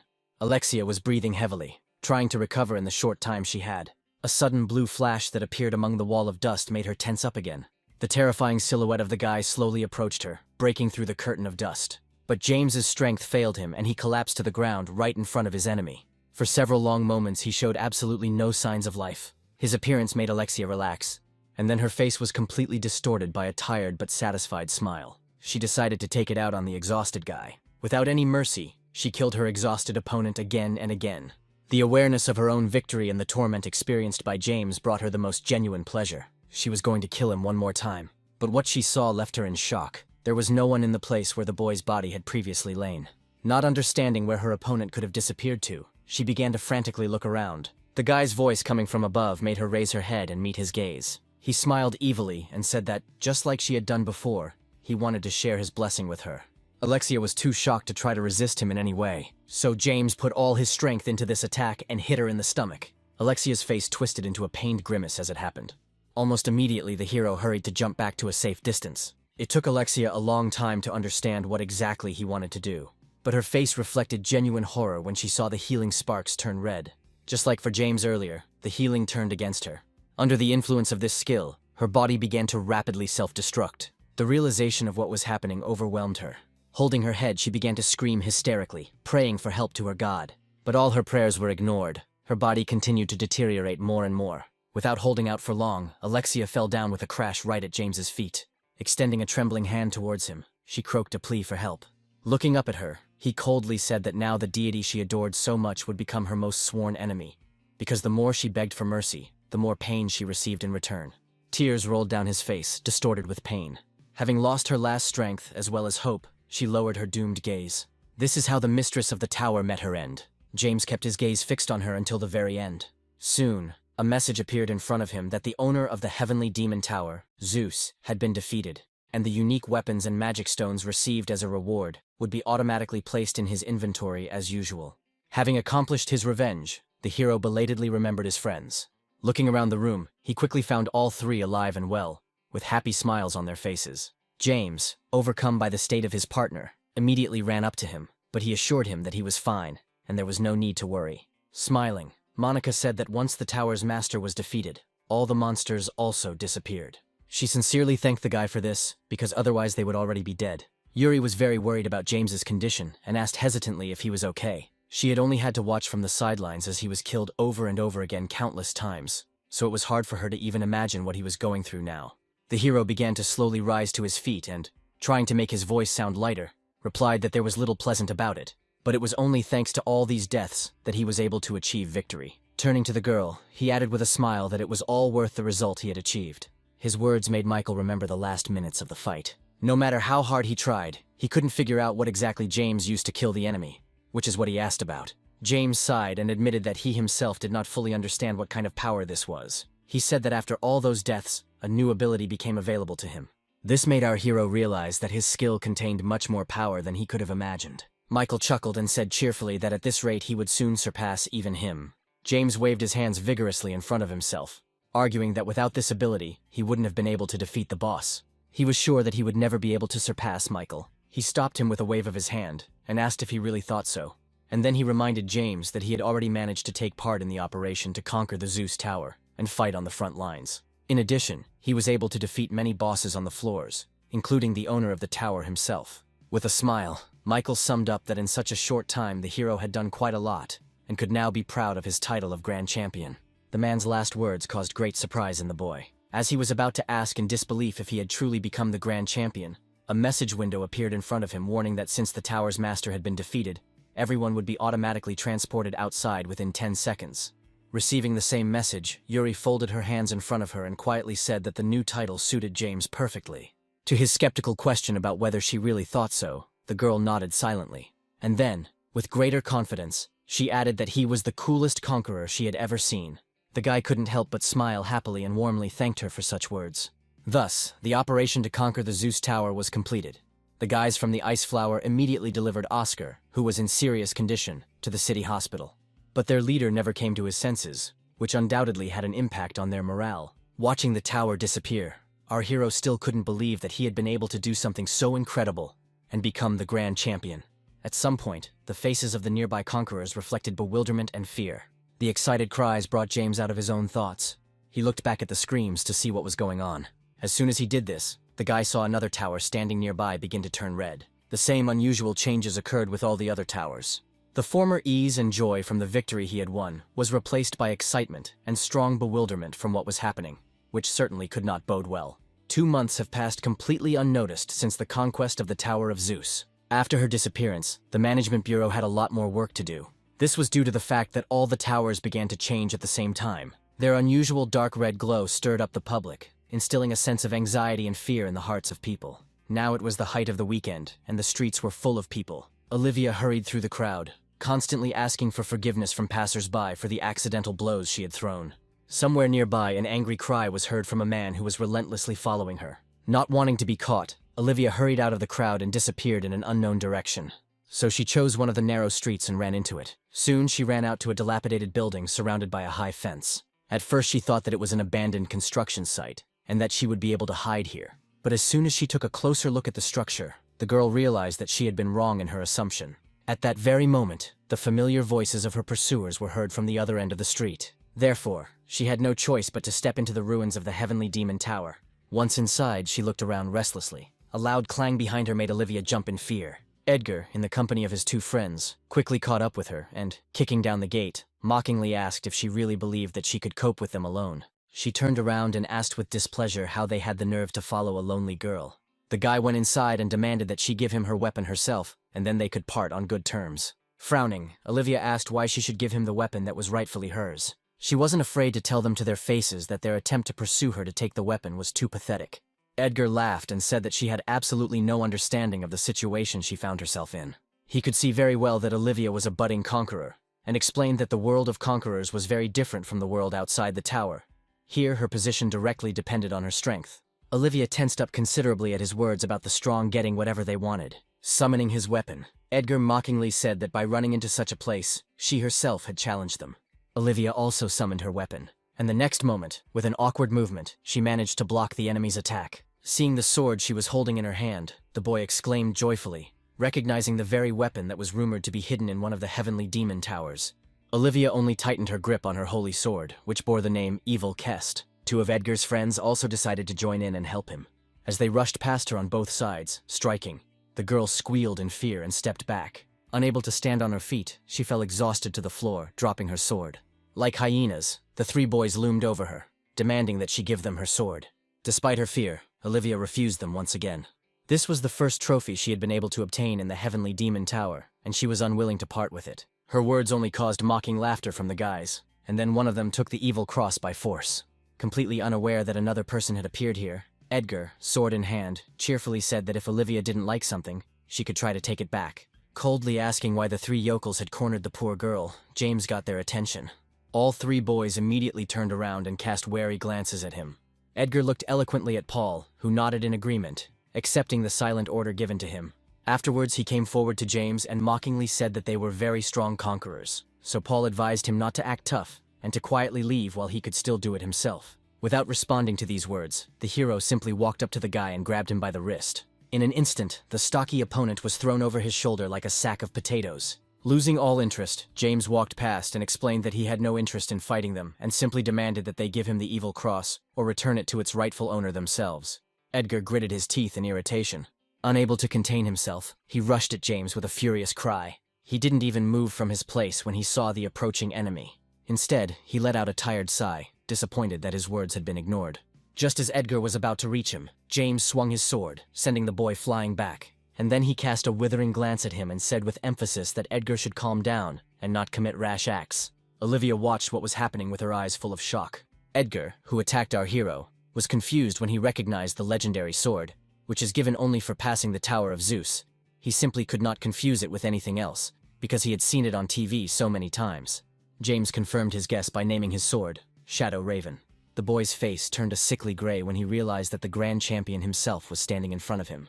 Running his hand over the back of his head, the hero wearily admitted that he still hadn't gotten used to this title, and then added that since he was now a significant figure in society, he simply couldn't allow himself to pass by a defenseless girl in trouble. But the displeasure on his face quickly gave way to a satisfied smile. He was not averse to stretching his legs and taking the sword stolen by Edgar in order to personally return it back to its owner. His words caused a lot of discontent and irritation in Thomas. With a desperate cry, he rushed at James. Edgar, who was smart enough to realize that they were much weaker and simply couldn't handle the Grand Champion, tried to stop his friend. But suddenly the thought entered his head that even though James was the grand champion, he was still an ordinary man, and if they caught him off guard, they could succeed. Unaware of the trap being prepared, James held back Thomas's attack without a hint of interest in his eyes, and Edgar's face was distorted by a sinister grin. Deciding to take advantage of the moment, he moved at full speed and moved behind his opponent. The hero was still holding Thomas's sword when the second guy approached him with his sword raised to strike. James clicked his tongue in displeasure and punched the first one in the nose, causing him to lose consciousness. In his mind, Edgar was already rejoicing at his own victory over such an outstanding figure as the great champion. But his plan failed as soon as James, emitting a terrifying aura, slowly turned around and coldly said that Edgar should have listened to his words, and finally realized that he was not his equal. The boy felt real fear when he saw how James had suddenly changed. The hero took advantage of his confusion and hit his opponent on the head with his fist. It flew off with a crash into a pile of stones behind. The sword that Edgar had been clinging to so tightly fell from his hand. James picked up the Evelcret with ease. After this blow, Edgar lay there, only trembling slightly from pain, but he could not move. Seeing his dying state, the hero was perplexed. He did not understand how this was possible if he had lightly hit him. The remaining two were truly horrified. Without a second thought, they rushed away from there with loud screams. James froze, grabbing Edgar by the lapels, becoming even more confused by their actions. He found it hard to believe that those two had simply abandoned their friend. But he was pulled out of his thoughts by Olivia's joyful cry. Sparkling with happiness, she sincerely thanked the hero for the help he had given her. James let the poor guy go and handed her the sword, explaining as if to a child that there were good people among the conquerors, but such scoundrels were also common, so she should always be on her guard. After listening to his advice, the girl became extremely serious, and this sudden change made the hero quite wary. Faced with his wary and puzzled gaze, Olivia lowered her dark glasses and said admiringly that it was not every day that she was lucky enough to meet such a living legend as the great champion, who was now a real celebrity among conquerors. James sighed heavily and asked her discontentedly not to mention it. Full of indignation, Olivia shouted out that when the heavenly demon tower Zeus fell, the media only talked about him and his success in defeating the tower's master. Her words made the guy remember the events of those days. 2 months ago, after the tower of Zeus fell, all the other towers turned red and acquired a new name: Scarlet Sky Demon Towers. For the safety of the conquerors, the Control Bureau blocked the passage to them and carried out numerous checks to find out the reasons for such drastic changes. Ordinary people were in fear of the unknown lurking within the walls of these towers. One day, Victoria urgently called James to her place without explaining the reasons. It was only when he came to her office that she told him that he would have to take part in a conference. This is how the stunned guy, against his will, became a hero to distract people. Now, looking at Olivia's unceasing interest, James had already regretted 100 times that he had not simply passed by. Suddenly the girl came very close to him, scaring him quite a bit, and with a satisfied smile admitted that she had been looking for someone strong enough to form a team to pass the tower. She folded her palms in a pleading gesture, quickly explaining that she herself was not yet accustomed to fighting monsters and ran away as soon as she received the sword. Having muttered all this, she confidently grabbed James by the hand, which caused confusion and bewilderment in him. And then, without even waiting for an answer, she joyfully pulled him along with her. Following her, the confused hero shouted out that he had not yet given his consent. These words made Olivia stop abruptly. Not intending to give up, the girl put her natural charm into play and cast an offended glance at the guy, asking if he really didn't want to go with her. For a moment, James actually fell under her spell. He looked away in embarrassment and swore quietly, but still responded to her request. Olivia's face lit up with a joyful smile once again when she heard the answer she had been longing for. After some time, they walked together along a busy street. The hero walked slowly and stayed slightly behind his companion, looking around. Suddenly, his attention was drawn to an advertising billboard hanging on one of the houses. He was surprised to recognize Victoria in the model depicted there. At his thoughtful words about how she was the real celebrity, and not dust like him, Olivia looked back and looked at the guy with incomprehension. Following his gaze, she looked at the billboard too, and James quietly continued to talk about how even Victoria's facial features themselves said that she was special. This kind of attention to her made Olivia puff out her cheeks jealously. But the next moment she grabbed James by the elbow and pointed animatedly at a nearby billboard, asking what he thought of this girl. The girl in it was full of life, which was partly why he remembered her when the idol was often shown on the news lately. So when Olivia asked him, he answered that she was pretty cute. Hearing this, the girl blushed proudly. The hero, noticing this, asked with incomprehension if she was her fan. Olivia took off her sunglasses and replied that his guess was too far from the truth. The next moment, she confidently stepped forward and loudly declared that she was the cutie from the billboard. She had no reason to hide any longer, so she took off her cap. And then, catching the shocked glances of passers-by, she turned to James and said that for her, a popular idol loner, not a day goes by that she doesn't shine somewhere on the internet or on TV. For a few moments, there was a deafening silence in the square. Everyone was too shocked to react in any way to her sudden appearance. Coming to their senses, people began to take pictures and film the idol on their phones, still not believing that they were not dreaming. James tried unsuccessfully to understand why the rising star of show business decided to get involved with someone like him. Olivia, noticing his condition, tried to get the guy out of his thoughts. He turned his uncomprehending gaze to her and asked why she wanted to become a conqueror at all. He explained that going through the towers was not like dancing on stage. Inside the towers, everyone was walking hand in hand with death and might never even return alive. Olivia took a couple of steps forward and cheerfully asked if he was worried about her. Without waiting for an answer to this rhetorical question, she assured him that she herself was perfectly aware of all the risks. Thus, they went to the Red Sky Demon Tower together. In just a couple of hours, they managed to conquer 5 floors. All along the way, they were relentlessly attacked by eagle monsters armed with staffs. And now, James was fighting off the monster's attack without much effort. The enemy, thrown aside, was not going to surrender so easily, and made another attempt to attack, but this time from behind. Feeling his approach, the hero turned around sharply, and the next moment the monster was cut into many pieces by a series of lightning strikes. Olivia watched his actions with delight, amazed at the guy's incredible speed. As the monster's dead body fell at his feet, James explained that he was only able to deal with the monsters so quickly, because the monsters on the lower floors were weak enough. For this reason, he advised Olivia not to go higher than the 5th floor if this is her first tower, because the higher the floor, the stronger the monsters will be. But this didn't frighten the girl at all, but rather caused even greater delight and interest. Suddenly the hero tensed, feeling that they were no longer alone here. Looking up, he saw another armed monster. James pulled Olivia, who was standing next to him, towards him. Then he jumped aside with her. The tip of the winged monster's staff pierced the stone floor. Having released the girl, the hero decided this time to give up all the work to Olivia. He promised that he would be able to ensure her in case of danger, so she had nothing to worry about. Adal summoned her sword and ran towards the monster with all her determination. At the most crucial moment, she closed her eyes tightly and blindly swung at her opponent. He dodged her awkward blow without any difficulty. Without giving up, Olivia ran towards the monster again, and this time her attack was more confident. The beast had to defend itself. Before she could land another blow, he rose into the air and used magic to strike back. Feeling something strange, the monster looked away from Olivia and raised his gaze. A heavy, dangerous aura began to emanate from James, who was standing behind her. And in his gaze one could read a silent command: surrender and die peacefully, or I will take over. Idol took advantage of her opponent's distraction and dealt the first wound with her sword. The monster sank to one knee, pressing a clawed paw to the wound. Suddenly he raised his head up, and the next moment his incredibly loud howl spread everywhere. James and Olivia began to look around anxiously, trying to figure out what was going on. The guy froze in shock when he saw shadows approaching them. With his cry, the monster called his relatives for help.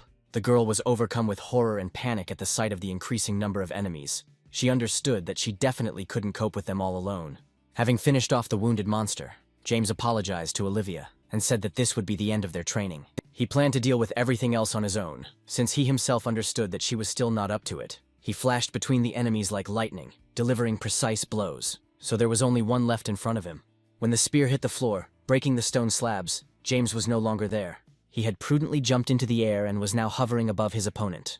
It took him just one blow to cut the monster into 2 parts. Olivia, watching from the sidelines, had a feeling for some reason she didn't understand that James and his power frightened her. A sudden wheeze from behind made them both turn around warily. The 2 monsters attacked by the hero were not killed, but only seriously wounded. With the last of their strength, they let out a loud calling cry. James had heard exactly the same cry a little earlier. So when he realized what these 2 were planning to do, he was horrified. But not even a couple of seconds had passed before they heard the sound of many monsters approaching them. Realizing that it was too late to do anything, the hero smiled wryly. It wasn't just a dozen monsters heading towards them, but a whole countless horde. Putting his sword back into his inventory, James said that they couldn't handle that many opponents. Therefore, calling out to the girl, he grabbed her hand. She, blushing with embarrassment, asked what he was doing. James shouted that they had to run and rushed forward, dragging Olivia along with him. The idol felt a little disappointed when she realized that she had imagined too much, and hiding her confusion behind an awkward laugh, she said that this really was the best solution. Noticing a narrow passage ahead, James headed towards it. Having run into it, they turned sharply. The hero was confident that they would be able to hide here for a while. When a crowd of monsters pursuing them passed nearby, he pressed himself as close to the cool wall as possible, trying not to be noticed. and Olivia covered her mouth with her hand and even tried to breathe every other time. Once the danger had passed, they were able to relax, and James explained that no fight is always fair, and sometimes it is necessary to resort to tricks. And with a smile on his face, he added that this would be a good lesson for her in the future. Just as Olivia was about to thank him, a monster's scream was heard somewhere behind her, causing her entire body to shudder in fear. The heroes began to look around excitedly, realizing that their temporary shelter was no longer safe. So they continued on their way, moving more carefully than before. After a while, James suddenly slowed down. Without knowing it, they had entered the very depths of the floor. There were many magic stones hanging on the half-ruined columns. Thanks to Olivia's loud shout, the guy was able to notice the enemy approaching him with a staff. A clanging sound echoed throughout the room as the hero summoned his sword and repelled the enemy's attack. After a failed attempt, the monster immediately flew back to his two comrades. James knew he couldn't let them call for help here, so he shouted to Olivia that they had to destroy these monsters as soon as possible. She watched the revived monsters with incomprehension, whose behavior seemed very strange to her. They soared into the air and flew up to the columns with magic stones. Frozen in front of the stone, one of them swung his spear to strike. After that, he delivered another equally weak blow. The magic stone responded to the blows almost immediately. Its color began to take on a brighter and more saturated shade of yellow, and weak lightning discharges appeared at the ends. James, who was watching this, realized with horror that by pounding the stone in this way, the monsters wanted to provoke the release of magical energy. Olivia still managed to fully understand what was happening, but her sixth sense told her that nothing good would come of it. As the monster resumed its attacks on the stone, the lightning bolts that appeared became much stronger and more active. One of them even shot down as a powerful arrow. Olivia was truly horrified to realize that the monsters were doing this on purpose to kill them. To avoid being struck by lightning, our heroes had to jump in different directions. What they saw next amazed them even more. A continuous chain of lightning formed between the magic stones, creating a kind of network in the air. The hero's face became even more gloomy when he realized that in this way the magic stones strengthened each other. None of them even had time to react when lightning flashed over Olivia's head. As she flew past, she hit the wall behind her, and a lot of debris began to fall to the floor with a roar, blocking the only exit from here. James clicked his tongue in irritation and said with displeasure that they had no choice but to fight. Shouting to Olivia that they needed to figure out a way to kill them and disable the magic stones, he ran forward. The monsters reacted to his actions and simultaneously began to spin their staffs. James watched their actions with tension as he continued to approach. When lightning flew at one of the monsters, he didn't even move from his place, continuing to spin his staff. Having struck it, the lightning rebounded and flew down.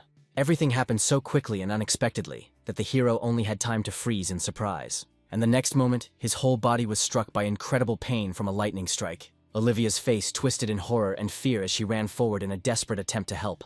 Returning back, James held his left hand, feeling a throbbing phantom pain from what he had just experienced.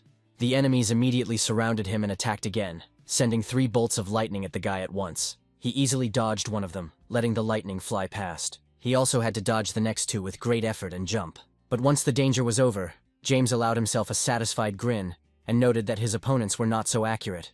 But if he had looked back, he would have realized that their goal was completely different.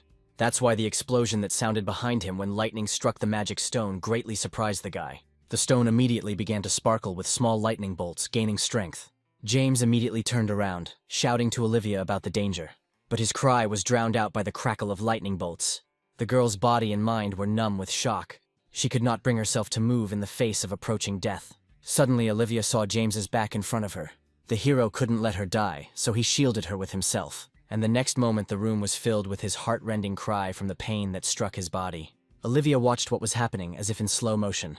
After a few agonizingly long moments, it was all over, and the boy's screams died down. And his burnt body fell dead on the floor. The girl's face was distorted with horror, regret, and pain. On trembling legs, she slowly walked towards James.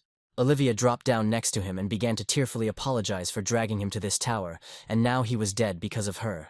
Focused only on the pain of loss, she completely forgot about the remaining enemies and did not notice the approaching monster. Returning to life, James smiled warmly and reassured Olivia, saying that he would never die, so she shouldn't cry in vain. Under her shocked gaze with frozen tears in her eyes, the hero quickly moved behind her and parried the enemy's blow, wounding him in the chest. As the monster's body fell to the floor, the girl stood up and cried out James's name in bewilderment. Not understanding at all how he could be alive, she turned her lost gaze from him to the empty space on the floor next to her. It took her a couple of minutes to realize that this was exactly how his ability she had heard so much about worked. James awkwardly touched the back of his head, as she exclaimed with delight in her voice that it was an amazing skill. And then he said that this was already his second death in front of Olivia, which shocked her. They didn't have time for further conversation, so he retreated back to the enemies, telling Olivia along the way that she could use him as a human shield, since he couldn't die. The girl's palm involuntarily squeezed the soft fabric of the suit, and, abruptly rising to her feet, she replied that she would not do that. Her heart simply would not be able to withstand it. Olivia understood that at her low level she would not be able to defeat anyone and would only be a burden. Taking slow steps towards him, she suddenly asked how many monsters she needed to kill to level up and fight them on equal terms. Surprised, James replied in confusion that killing 2 such monsters would be enough to raise her level. But it was difficult for him to guess how many levels she would need to raise. Olivia smiled and said confidently that she could handle it. Immediately after these words, with an unusually stern expression on her face, she cut off the wounded monster's head with one swing. James couldn't contain his surprise and bewilderment at her actions. She, without turning around, admitted that she also had one special skill that no one else had. At that very moment, the remaining monsters attacked her simultaneously. But the girl did not move from her place, even when the lightning almost reached her. Changing her stance, Olivia said that her skill increases all her experience points and stats tenfold. Immediately after that, she rushed forward, cutting one of the magic stones located nearby with her sword. The guy watched her, not taking his surprised gaze away.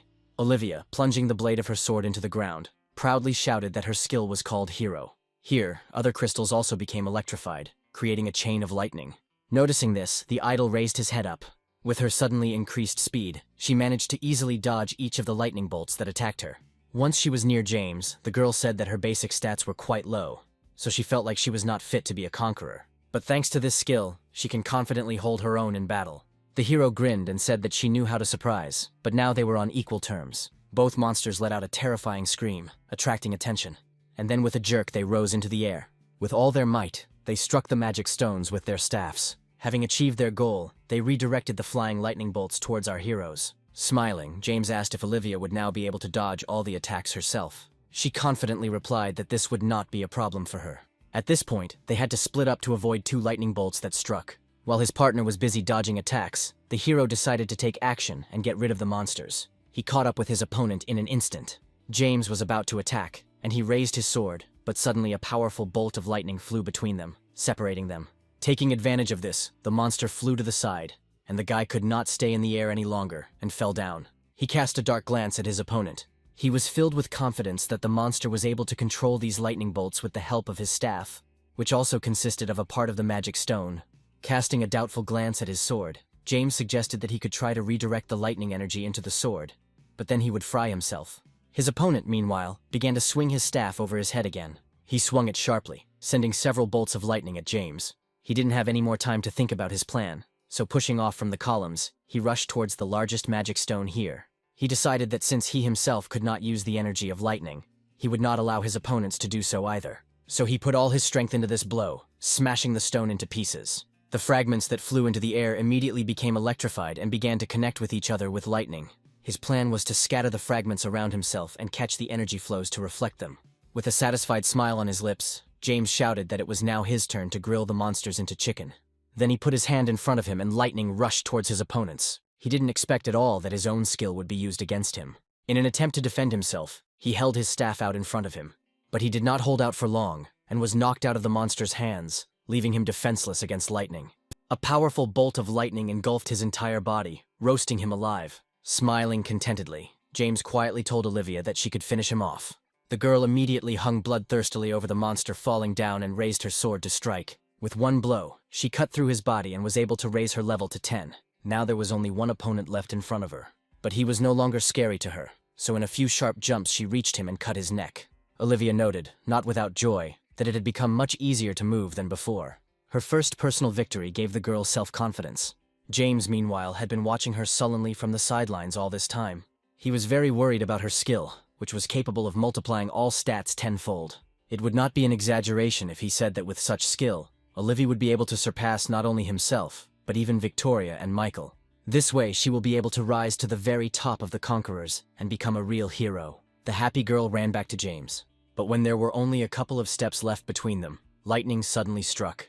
The hero looked at the lightning net spread across the ceiling and said with displeasure that even though they had managed to kill the monsters, it was still too dangerous to be here. Olivia completely agreed with the idea that they needed to get out of here as soon as possible. So without further questions they headed towards the exit. But but it was covered with a mountain of rubble, and there were no other exits here. At some point, while dodging another lightning strike, Olivia noticed something. With a happy smile on her face, she called out to James and pointed ahead. Behind 2 magic crystals near the wall, she managed to notice another passage. The guy was surprised when he saw him too, and then he praised his companion for her attentiveness. A sword appeared in his palm from blue flashes. Since the magic stones were of enormous size, he was going to get rid of them by cutting them with his sword. Turning to Olivia, he said that he could use her help in this matter, to which the idol was only glad. So together, holding their weapons at the ready, they rushed towards the stones. As if sensing a threat, the stones immediately began to sparkle with lightning. James immediately tensed up. The next moment, several bolts of lightning flew at them at once. Our heroes simultaneously jumped in different directions. Easily dodging him, they confidently rushed on. Having easily cut through the obstacles standing in their way, they managed to break free. There were joyful smiles on their faces. When several lightning strikes were heard in response to their attacks, Olivia jumped in surprise and fear. Stones began to fall from the collapsed wall again, blocking the passage. Olivia watched this with an expression of shock and confusion. James just smiled weakly and walked on. The girl, worried about what had happened, shared her assumption that they were going deeper into the tower, rather than leaving it. The hero did not react in any way, and stopped abruptly, having taken a couple of steps. Noticing that James was strangely quiet, she turned her worried gaze to him and asked what was the matter. Looking up, the hero quietly said that their situation was as bad as it could be. They found themselves in a spacious tunnel-type room that went higher and higher into the tower. The hero admitted that he actually had some business in this tower, so he planned to train Olivia a little, and then escort her to a safe place and take on his mission, to search this huge place. Olivia looked around the room with an excited look, asking what exactly he was looking for here. James said that recently the department received a report that a whole group of conquerors had disappeared into this tower. He clarified that these guys took part in the operation to conquer Zeus, so none of them were weak. But for some reason, this strong group couldn't handle the boss of this tower. Feeling someone approaching, James immediately looked up. At that very moment, something fell not far from them with an incredible roar. The hero instantly tensed up and began to peer into the rising wall of dust. A few moments later, someone's huge clawed paw appeared from there. Then, with a terrifying roar, the monster itself, which was the boss of the middle floor, appeared. Gripping his sword tightly, James said that it was this one he had to find and destroy. The day before, Victoria had summoned him to the Conqueror's management office. The girl herself was swamped with work in her office, but as soon as her guest arrived, she looked up from her laptop. She thanked James for responding to her request so quickly. But he suddenly became wary and began to look around, as if searching for someone, which caused confusion in Victoria. When she asked him about the reasons for his strange behavior, he said that there were good reasons for it. After the fall of the Zeus Tower, he was constantly dragged to various conferences, interviews, and talk shows by men in black, and now he couldn't shake the feeling that they were constantly haunting him. Victoria reassured him that there were only the two of them in this room. When she added that no one forced him to participate in all this, and everything was by mutual consent, the guy angrily shouted that this was all a blatant lie. The girl calmly continued, saying that thanks to his participation in social activities, they were able to distract people from the appearance of the red heavenly demon towers. She said that according to the research conducted, they were no different from the old ones. That's why she promised that no more men in black would take him away. The hero sighed heavily and, reaching to the back of his head, asked why he had been called this time. Victoria's tone became more serious when she asked if he had heard anything about Thor Tower. James replied thoughtfully that he had caught a glimpse of her on his way here. Then he asked if it was for this tower that the management had been drawing up a plan to conquer the middle floors recently. Victoria nodded and said that they had encountered a problem during the process. While searching for a passage from the first floor to the middle floor, a huge empty area was discovered. Hearing this, the hero was perplexed. Victoria continued, telling that this area has its own boss, who is much stronger than the usual ones. James sighed heavily and rubbed the bridge of his nose. He knew very well the unspoken rule of all the towers. The higher the floor, the stronger the monsters and bosses on the floors would be. In their case, the tower has a large space between the first and middle floors, where the monster sits. Victoria confirmed the correctness of his train of thought. She clasped her hands together, looked up at the boy and said that she wanted him to destroy this monster. Since the management had never encountered anything like this before, they would have to assign the monster the status of unauthorized threat if even James was unable to deal with it. The guy tensed up, remembering the meeting with the Iron Snake in one of the towers, which had the same status. He was worried that if this monster was like that snake, then many conquerors might be in danger right now. So, after some thought, he accepted the mission, promising to do his utmost to destroy the monster. Victoria closed her eyes and thanked him. And then she summoned her inventory, saying that she couldn't let him go into such a difficult fight empty-handed. A joyful smile appeared on the boy's face when he saw the item that was handed to him. He was pulled out of these memories by another furious roar from the monster. The next moment he jumped on James. When the beast hit the floor, leaving deep cracks on it, the hero had already jumped to the side. Olivia screamed in fright from the strong gust of wind. The failed attack enraged the monster even more, and he flew up with a roar. Olivia looked at him with a puzzled look, asking what they should do now since their enemy was too high. While the girl was completely confused, James already had a plan. He was going to take advantage of what Victoria had given him. From the inventory he summoned, a bracelet appeared on his wrist, which he had previously received for killing the Iron Snake. Victoria looked at him in surprise, asking what kind of bracelet it was. James explained that it was a weapon that could be used in long-range combat. After these words, he raised his hand up, activating the bracelet. An iron cable with a sharp tip flew out from there, flew a centimeter away from the monster and rushed on. Having flown into one of the protruding slabs, the iron tip caught on it. Having reached his goal, James pushed off the floor and flew upward with a confident smile on his lips. He was able to deliver a slashing, deep blow to the enemy's chest with his sword. Passing by, the monster let out a menacing growl over his shoulder after him. With energetic leaps, James climbed higher and higher on the rope along the wall of the tower, not paying attention to him. When he stopped and looked down, the wounded, enraged monster was not far behind him and was flying after him.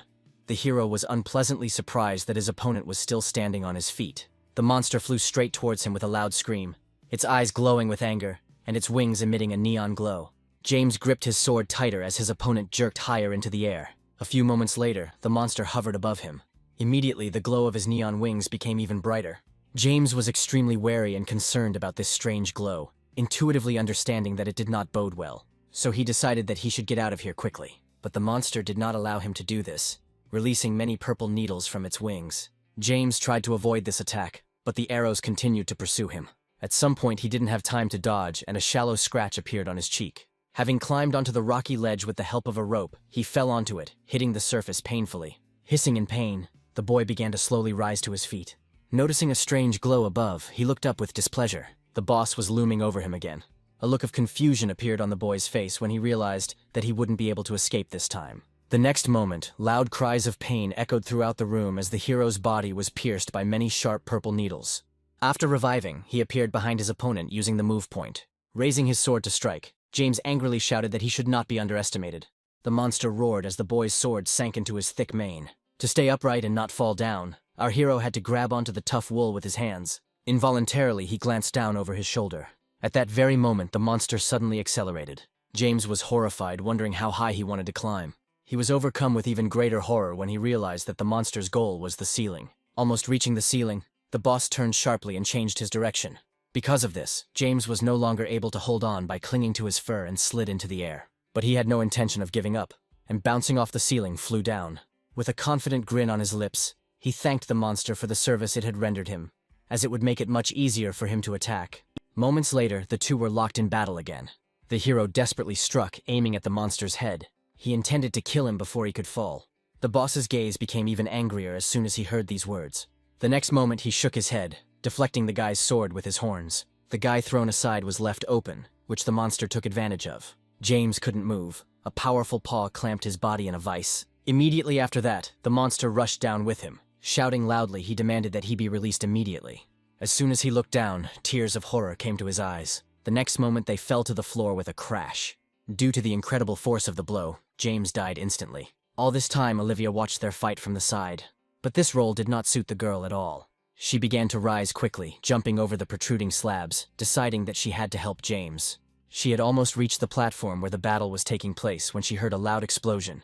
Despite her fear, she still climbed up. The first thing she noticed was the dead body of her partner. Olivia's face reflected pain and regret, but she knew that James had the infinite rebirth skill, and believed that he would soon come back to life. One look at the monster was enough for her to understand that he would not be able to defeat such a monster alone. Besides, she herself really wanted to help the guy. Her eyes shone with determination and complete confidence as she summoned her sword, Evil Cross. As soon as the sword was in her palms, a message appeared in front of her that Evil Cress had found a response in her soul, and now the special skill First Kata was available to her, which caused Olivia no small surprise. But the surprise quickly turned into a smile. Although she didn't yet know what kind of skill it was, she was sure that it was something strong. Noticing her appearance, the monster immediately reacted and rushed at her with a roar. Olivia was not at all frightened and, standing in a stance, raised her sword to strike. As she made her first swing, a powerful wave of light erupted from the blade. but the monster easily dodged this attack, simply jumping to the side. Olivia clearly didn't expect her opponent to be able to dodge, and was now completely at a loss. Meanwhile, the monster, still roaring, pushed off the floor and soared into the air. Gripping her sword tighter, Olivia decided to make another attempt to attack. She swung her sword, causing another wave of light to shoot out towards the monster. But this attempt was also unsuccessful, the attack hitting the wall behind the monster. The monster also decided to attack back, its wings once again engulfed in the familiar neon glow. Olivia remembered very well what happened to James when the enemy used this skill. She didn't have the ability to revive like the guy, so she needed to escape immediately. But the girl didn't know where exactly. Suddenly a blow hit the beast's horn, distracting its attention. The revived James pulled hard on the rope that was clinging to the monster. With a furious cry, he reared up on his hind legs and his wings shone even brighter. The next moment, a hail of purple arrows rained down on the wall above the hero. He had no intention of dying from those arrows again, so he jumped up and ran straight at the monster. There was real rage in his eyes as he raised his sword. Using all his strength, James delivered a blow, causing his opponent to howl. Then he turned and called out to Olivia, urging her to action. Confidence lit up her eyes again, and taking an attack stance, she shouted that she would not miss the opportunity to cut off this monster's head. Immediately after that, she swung her sword again, sending a cutting wave towards the monster. He was going to repel the attack with his roar, but before he could do anything, his horn was broken off. The monster's furious roar drowned out the crash of its fall. A joyful smile lit up the girl's face from the fact that she had finally managed to hit the enemy. But James was not so sure that with this blow, they had managed to finally get rid of the monster. The monster's furious eyes, flashing from behind the curtain of smoke, confirmed his guess. Without hesitating for a moment, he ran towards the two heroes. They had to jump in different directions to avoid his blow. Having gained high speed, the monster could not stop and ran into the wall, destroying it. James and Olivia kept their intense gaze fixed on the spot where the monster should be. He emerged from the cloud of smoke with a roar and aimed straight at the guy. The hero dodged, and the monster rushed on. Olivia shouted out decisively that they needed to attack the enemy before it took off again. James cursed in irritation, knowing that she was right, because if the monster was too high up, their attacks wouldn't hit it. Suddenly Olivia ran up to him and grabbed his hand. She looked up at James with a sly look and said that she already had a plan. The hero was completely perplexed when the girl simply dragged him along, saying that they had to manage to catch hold of the monster's tail. So they rushed after the enemy who had jumped into the air. The heroes managed to catch and grab hold of his tail without any difficulty. It flew higher and higher, circling the walls and breaking protruding slabs. Because of this, it was incredibly difficult for the heroes to maintain their position and not fall down.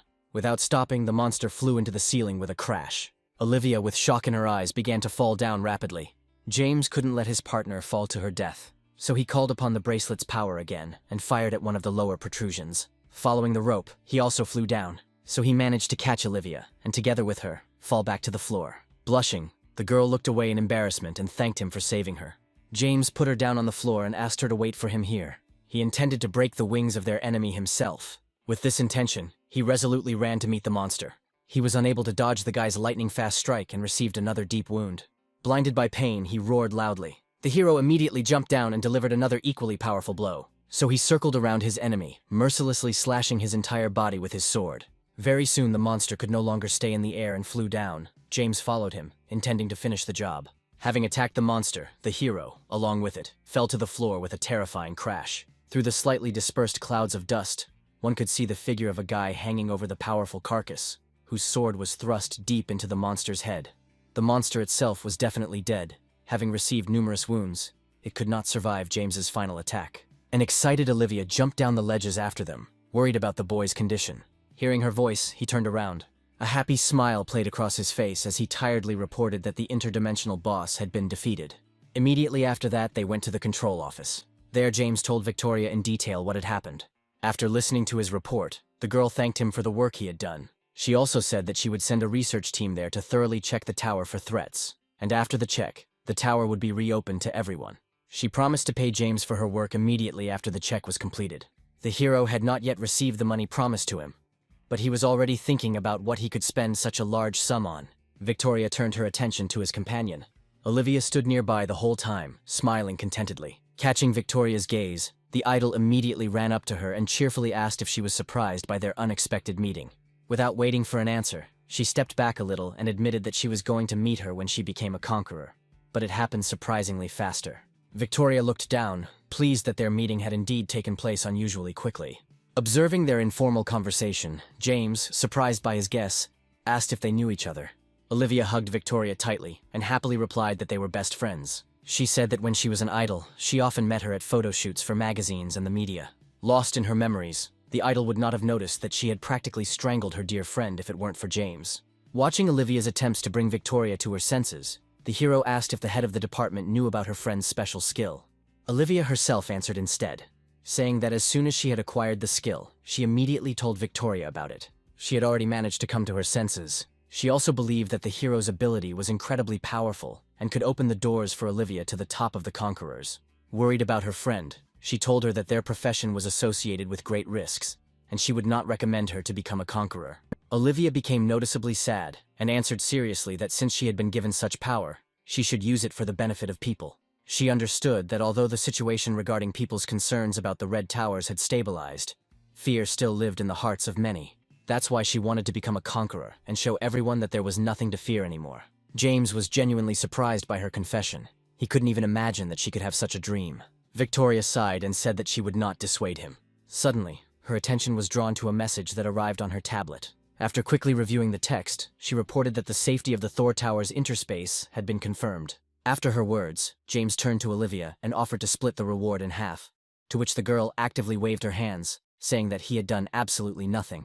Remembering something else, the guy turned his gaze back to Victoria. He said that after defeating the monster, he decided to check the area for other enemies. There he managed to find and open a passage with a teleport to the upper floor. When he asked whether he really should have done this, Victoria replied that he had only made the Bureau's work easier. She prudently informed Olivia that she was strictly forbidden from entering the boss's floor, which caused her friends extreme displeasure. James also didn't dare to go against the boss alone, considering it too much of a pain in the ass. A sudden scream from behind him made his whole body shudder in fear. Monica, who entered the room, followed by Yuri with a smile, shouted in bewilderment that no one was going to let him go to the boss alone. James looked back, giving the girls a confused look. Monica confidently continued, saying that if there was no one else to challenge the boss, then the hero would go with them. He was very shocked by their sudden appearance and could not help but ask what they were doing here. Yuri admitted that recently they had also been carrying out Victoria's tasks and had arrived to report on the completion of the mission. She was genuinely glad that they were lucky enough to meet in this way. Olivia called out to him quietly and tugged on James's sleeve. Then she looked out from behind his back and asked admiringly who these two cuties were. All the joy from the long-awaited meeting with Yuri evaporated in an instant, as soon as she saw the stranger near the guy. Monica, standing next to her, tensed up and looked away, feeling how the temperature in the room dropped sharply. Our hero was also confused, noticing his friend's strange reaction. Looking up at him with a cold gaze, Yuri asked who she was and when they had managed to become so close. The confused guy involuntarily stepped back, intuitively sensing the danger hanging over him. He turned to Olivia and hopefully asked her to explain that everything between them was not as it might seem from the outside. But his actions only further inflamed Yuri's cold rage. She could no longer watch this scene and summoned her staff. She then created a powerful sphere of water, crying out with tears in her eyes that James was a real idiot. Thus, Victoria lost one of the windows of her office, which was knocked out by a powerful stream of water. The guys didn't linger any longer and, having resolved the misunderstanding that had arisen, they went to the tower.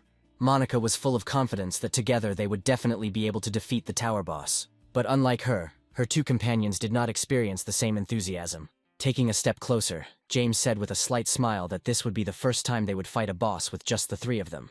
Monica smiled widely and confidently stated that he would be surprised to see how much stronger she and Yuri had become. Afterwards, the hero stepped forward and pushed the gate, opening the way to the boss room. But before entering, Monica stopped him, asking if they really should have left that girl in the office. At remembrance, Yuri instantly tensed up, blushing with shame for his actions. The hero nodded and explained that Olivia, she still lacks experience, and her level is still low. None of the three of them even suspected that the person they were discussing was secretly following them. Olivia was too interested in the boss's room to just give in and stay away. Let's say, if not to fight, she hoped to look at this monster at least with one eye. As soon as our heroes entered the room, the idol ran out of her hiding place. In the few hours she had spent here, she had seen James and his girlfriends kill all the monsters on their way to this room. And all their fights had been simply incredible, so she couldn't wait to see another exciting fight. For your own safety, go inside. Olivia didn't intend to, but would just look through the open gates. But she didn't take into account that not all the monsters could be destroyed, one of which noticed her at the entrance. Without thinking, the monster swung his arm at the magic stone hanging nearby, causing lightning to strike. Hearing a strange sound somewhere behind her, the girl shuddered. As soon as she turned around, she saw many activated crystals behind her. The familiar network of lightning appeared almost instantly above her head, and now it was enough for just one action of the monster for the lightning to be removed into the girl herself. Realizing the dangerous situation she found herself in, Olivia. She smiled nervously and began to back away, and as soon as lightning flew at her, she turned around and rushed forward, screaming loudly in horror. Hearing a strange screeching sound, James stopped, trying to understand what was happening. Running away from the lightning flying at her, the idol didn't even realize how she crossed the forbidden line and ran into the boss's room. Immediately after that, she tripped over her own leg and fell to the floor. Hissing in pain, she slowly rose to a sitting position. Only when she raised her head and saw 3 pairs of surprised glances directed at her. James, recovering from the shock first, his voice filled with confusion and anger, ordered her to leave this room immediately, while she could still do so alive. Before he could finish speaking, the door behind the idol slammed shut with a bang. Immediately after that, a sealing stamp appeared on it. The girl turned her lost gaze to the door, asking what this meant. At that very moment, James tensed up, feeling an elusive sense of danger. He turned around abruptly and, calling for his weapon, said that it was too late to change anything. For a few moments, there was an oppressive silence in the room, and the tension emanating from the heroes seemed almost tangible. All 4 pairs of eyes were turned towards the stone gargoyle statue in the center of the room. Suddenly, thin cracks began to spread across the body of the statue. This made our hero tense up even more. As soon as the stone shell fell, the monster suddenly opened its bright yellow eyes. The gargoyle came to life and let out a loud, terrifying roar that echoed off the walls. On the face, Olivia, fear and confusion were reflected when she saw the owner of the tower. Without turning around, James shouted in a serious tone for her to stay behind them and not even think about leaving until the boss was dead. His words made the gargoyle's face twist in confusion. The monster pushed off the ground with his feet and flew high into the air. His first target was the confused Olivia. The boss was rapidly approaching her with his sharpened axe already raised to strike. Paralyzed by shock, the girl could not move, looking into the face of her death. James turned to face her, realizing too late exactly who the monster was targeting. But before he could do anything, Yuri got ahead of him. She created a water ball of incredible size and sent it at the monster. The unexpected attack knocked the monster off its intended target. Falling back down, he traveled several meters before he managed to stop. Without taking her eyes off the enemy, Yuri asked Olivia if she was hurt. The idol hesitantly replied that she was fine as Monica helped her to her feet. After that, Yuri called out to James, confidently saying that the 2 of them would look after Olivia, so he could fight in peace. Our hero didn't need another invitation. He approached the boss in an instant. With a sharp and precise blow, the guy left a deep wound on his chest. There was a determination in his eyes to end this fight as soon as possible. So the next moment he rushed towards the monster again. This time he was already prepared for it and easily repelled the attack simply by swinging his axe. James had to dodge to avoid the blow cutting off his legs. During this short time of battle, he had already managed to conclude that this boss's attacks were too predictable, and if this continued, he would defeat him quite quickly. With these thoughts, our hero dealt another blow to the monster's massive green hand. But he didn't know that this step was his critical mistake, because the next moment the skin of the monster's hand flared brightly, and lightning began to sparkle from it. This reaction to the blow horrified James. He remembered very well that the magic stones from the lower floors had the same reaction.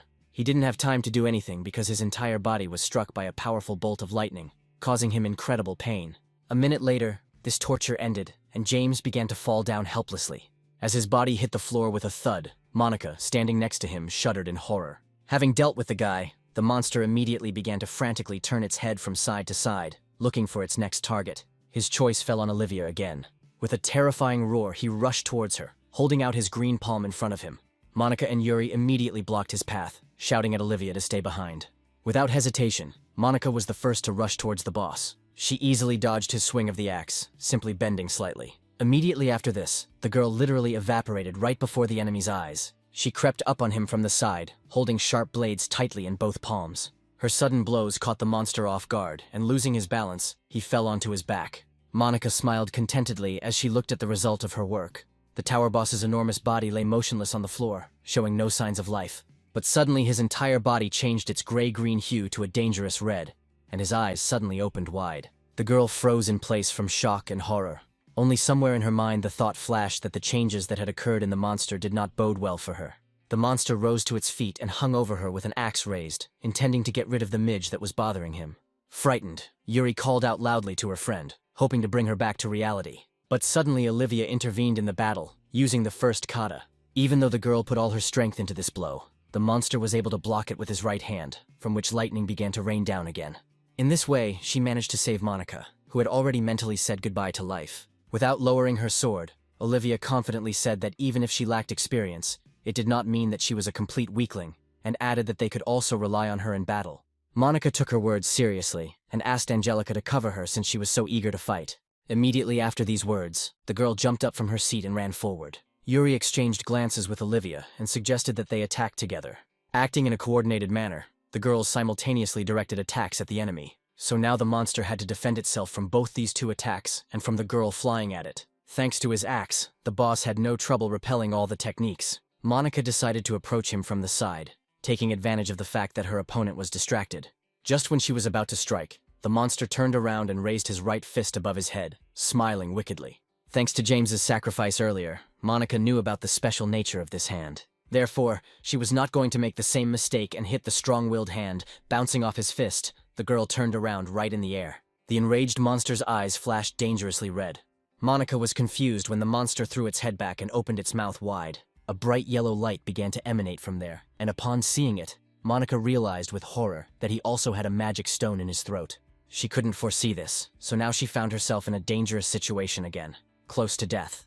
Monica only cowered in fear as the attack was about to come out of her opponent's mouth, but at the very last moment, James came to her aid, and with one sharp blow to the face, he sent the boss flying to the side. His appearance at such a moment caused genuine surprise in the girl. Thanks to our hero's blow, the monster's destructive attack did not hit his girlfriend, but the wall in front. The guy himself fell to the floor with a painful groan.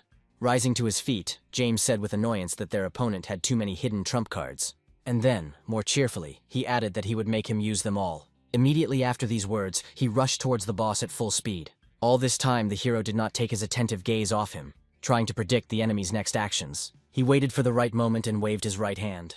Dodging, James said with a smile that only a complete idiot would try to use the same move twice.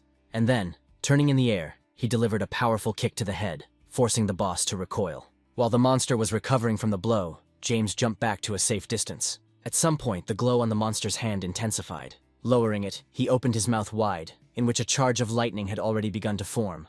Along with a furious roar, a powerful beam sparkling with lightning burst out. By ducking, James was able to avoid this attack. After this, the monster released 2 more beams, which he also deftly dodged, continuing to approach the boss. As his opponent came into range, James cheerfully remarked that all of his attacks were too predictable. The monster stopped its pointless attempts to attack, letting out a disgruntled growl. His hand tightened its grip on the axe he was holding. Deciding to take more radical measures, he put his right hand in front of him and raised the axe over his head with his left. His pained roar echoed throughout the room as he struck himself with the axe. Then he extended his hand, sparkling with lightning, forward.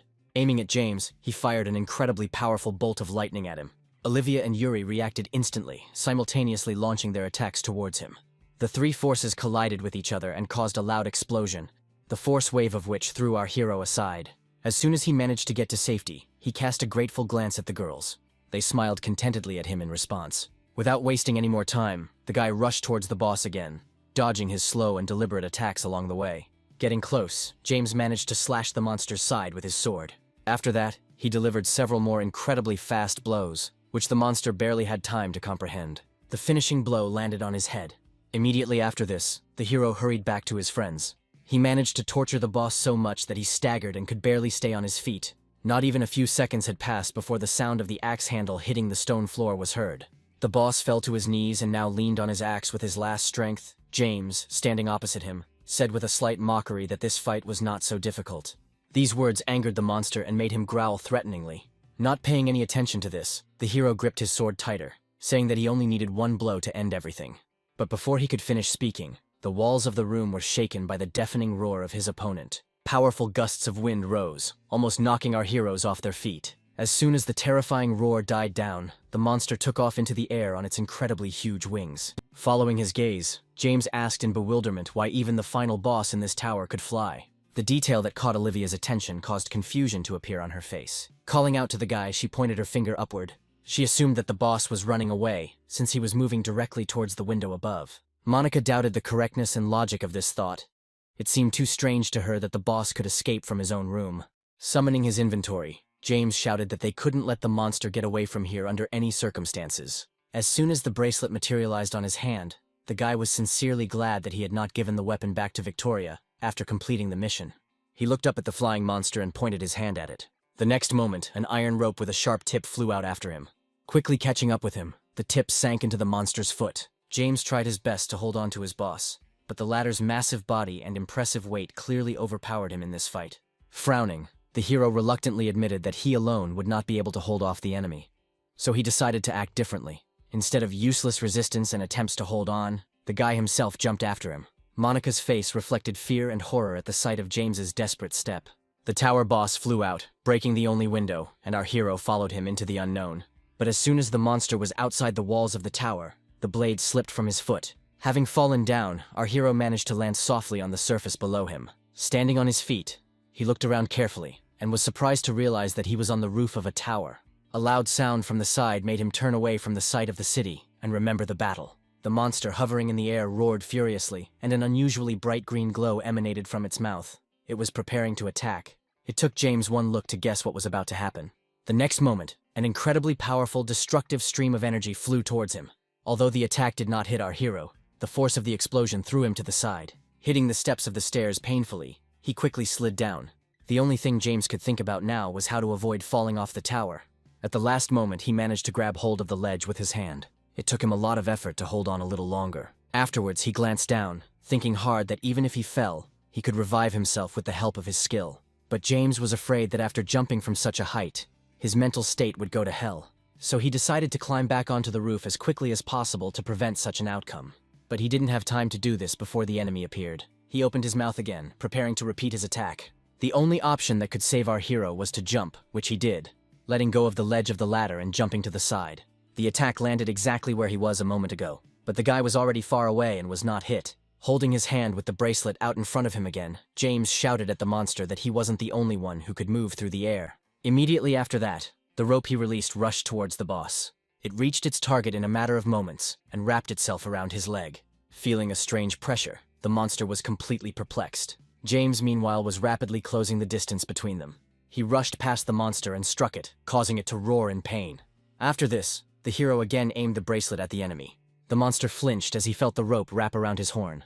With the firm intention of killing, James flew towards the monster again. But this time he managed to defend himself from his blow with his axe. However, this was enough for him to throw the monster back, and the hero himself caught the tip on the roof. He immediately moved to a hard surface, where he allowed himself to breathe a sigh of relief. Afterwards, he looked back to check if his enemy had fallen. The next moment, his eyes widened in surprise. The monster managed to push off from one of the red protrusions, and now rushed past the guy like an arrow. He watched this in shock, amazed that his enemy was still alive. Having climbed to the very top, the boss attacked the magic stones located there with his axe. James chuckled weakly, listening to his bad feeling. A few moments later, powerful beams charged with electricity were flying at him from several directions at once. The hero could do nothing to counter this and died in the explosion. A satisfied, victorious smile appeared on the monster's face at the sight of this picture. Resurrected on the roof, James reminded his opponent that he was not the only one who could do such tricks. The smile slid off the monster's face, giving way to confusion and bewilderment. Rising to his feet, the hero, without further ado, put his hand out to the side and activated the bracelet. As soon as the blade reached its target, he jumped from his place under the puzzled gaze of the monster. He landed right on a red ledge on which huge magical stones grew. Stopping at one of the stones, James confidently said that now it was his turn. With a satisfied smirk on his lips, he gripped his sword tighter and raised it to strike. It only took one blow for a golden beam of lightning to fly off the stone. The monster's face reflected genuine fear. Growling, he barely managed to get out of the line of attack, but he was still too close to the beam. So he had to cover his eyes from the blinding glare with his hand. But suddenly he was thrown down. Quickly pulling himself together, he flapped his wings and began to rise upward through the thick smoke. As soon as he heard James's voice behind him, he stopped. When the boss turned around, intending to attack, the hero was gone without a trace. James jumped off the crystal he was standing on and swung his sword again to strike. This time the monster was unable to escape without losses. This attack hit its wing, leaving a large hole there. For our hero, this was already a great victory on the way to his ultimate goal. Suddenly, the monster's breathing became much heavier, and the aura emanating from it became much more dangerous. Contrary to the hero's assumption, he was able to fly to the roof of the tower. James was truly perplexed, completely unable to understand how his enemy was able to fly after that. It took the hero a long time to climb to the very top. There he again met the monster, who was unable to fly far. The monster let out a dangerous growl as it met his gaze. Looking at him, James coldly said that death would overtake him in any case, and there was no point in running from it. The next moment they jumped up from their seats and rushed at each other. Both were intent on killing their opponent. As their attacks clashed with each other, a powerful shockwave was sent flying out. To the monster's surprise, James suddenly jumped onto his hand and ran up it. He was able to reach the monster's head quite easily with the sword in his hands. Then, circling around him, the hero inflicted new wounds on the enemy time after time. He, seizing the moment, decided to attack him in response and swung his axe. But the hero read this movement quite easily and dodged. He managed to get as close as possible to the monster and find its weak spot under the neck. He intended to end it all with one blow. But the monster didn't allow him to do this, pushing him aside. The next moment, a blindingly bright light burst from his throat. James was horrified to realize that the enemy had managed to hide the magic stones even there. He again found himself powerless in this situation and died from another lightning strike. Revived, he asked with heavy breathing if all the tower owners were such thorns. He did not wait for an answer to this question, because he saw in this situation an excellent opportunity to use his trump card. His trump card was his Shadow Crow Sword's unique skill, which allowed him to use a charged attack only once upon entering the tower. The monster became noticeably nervous at his words. So our hero resolutely jumped up from his place. As the boy rushed at the monster, it prudently raised its sword above its head, preparing to attack at the right moment. But the hero deftly dodged the swing of his blade. Then he took advantage of the enemy's openness to deliver the finishing blow himself.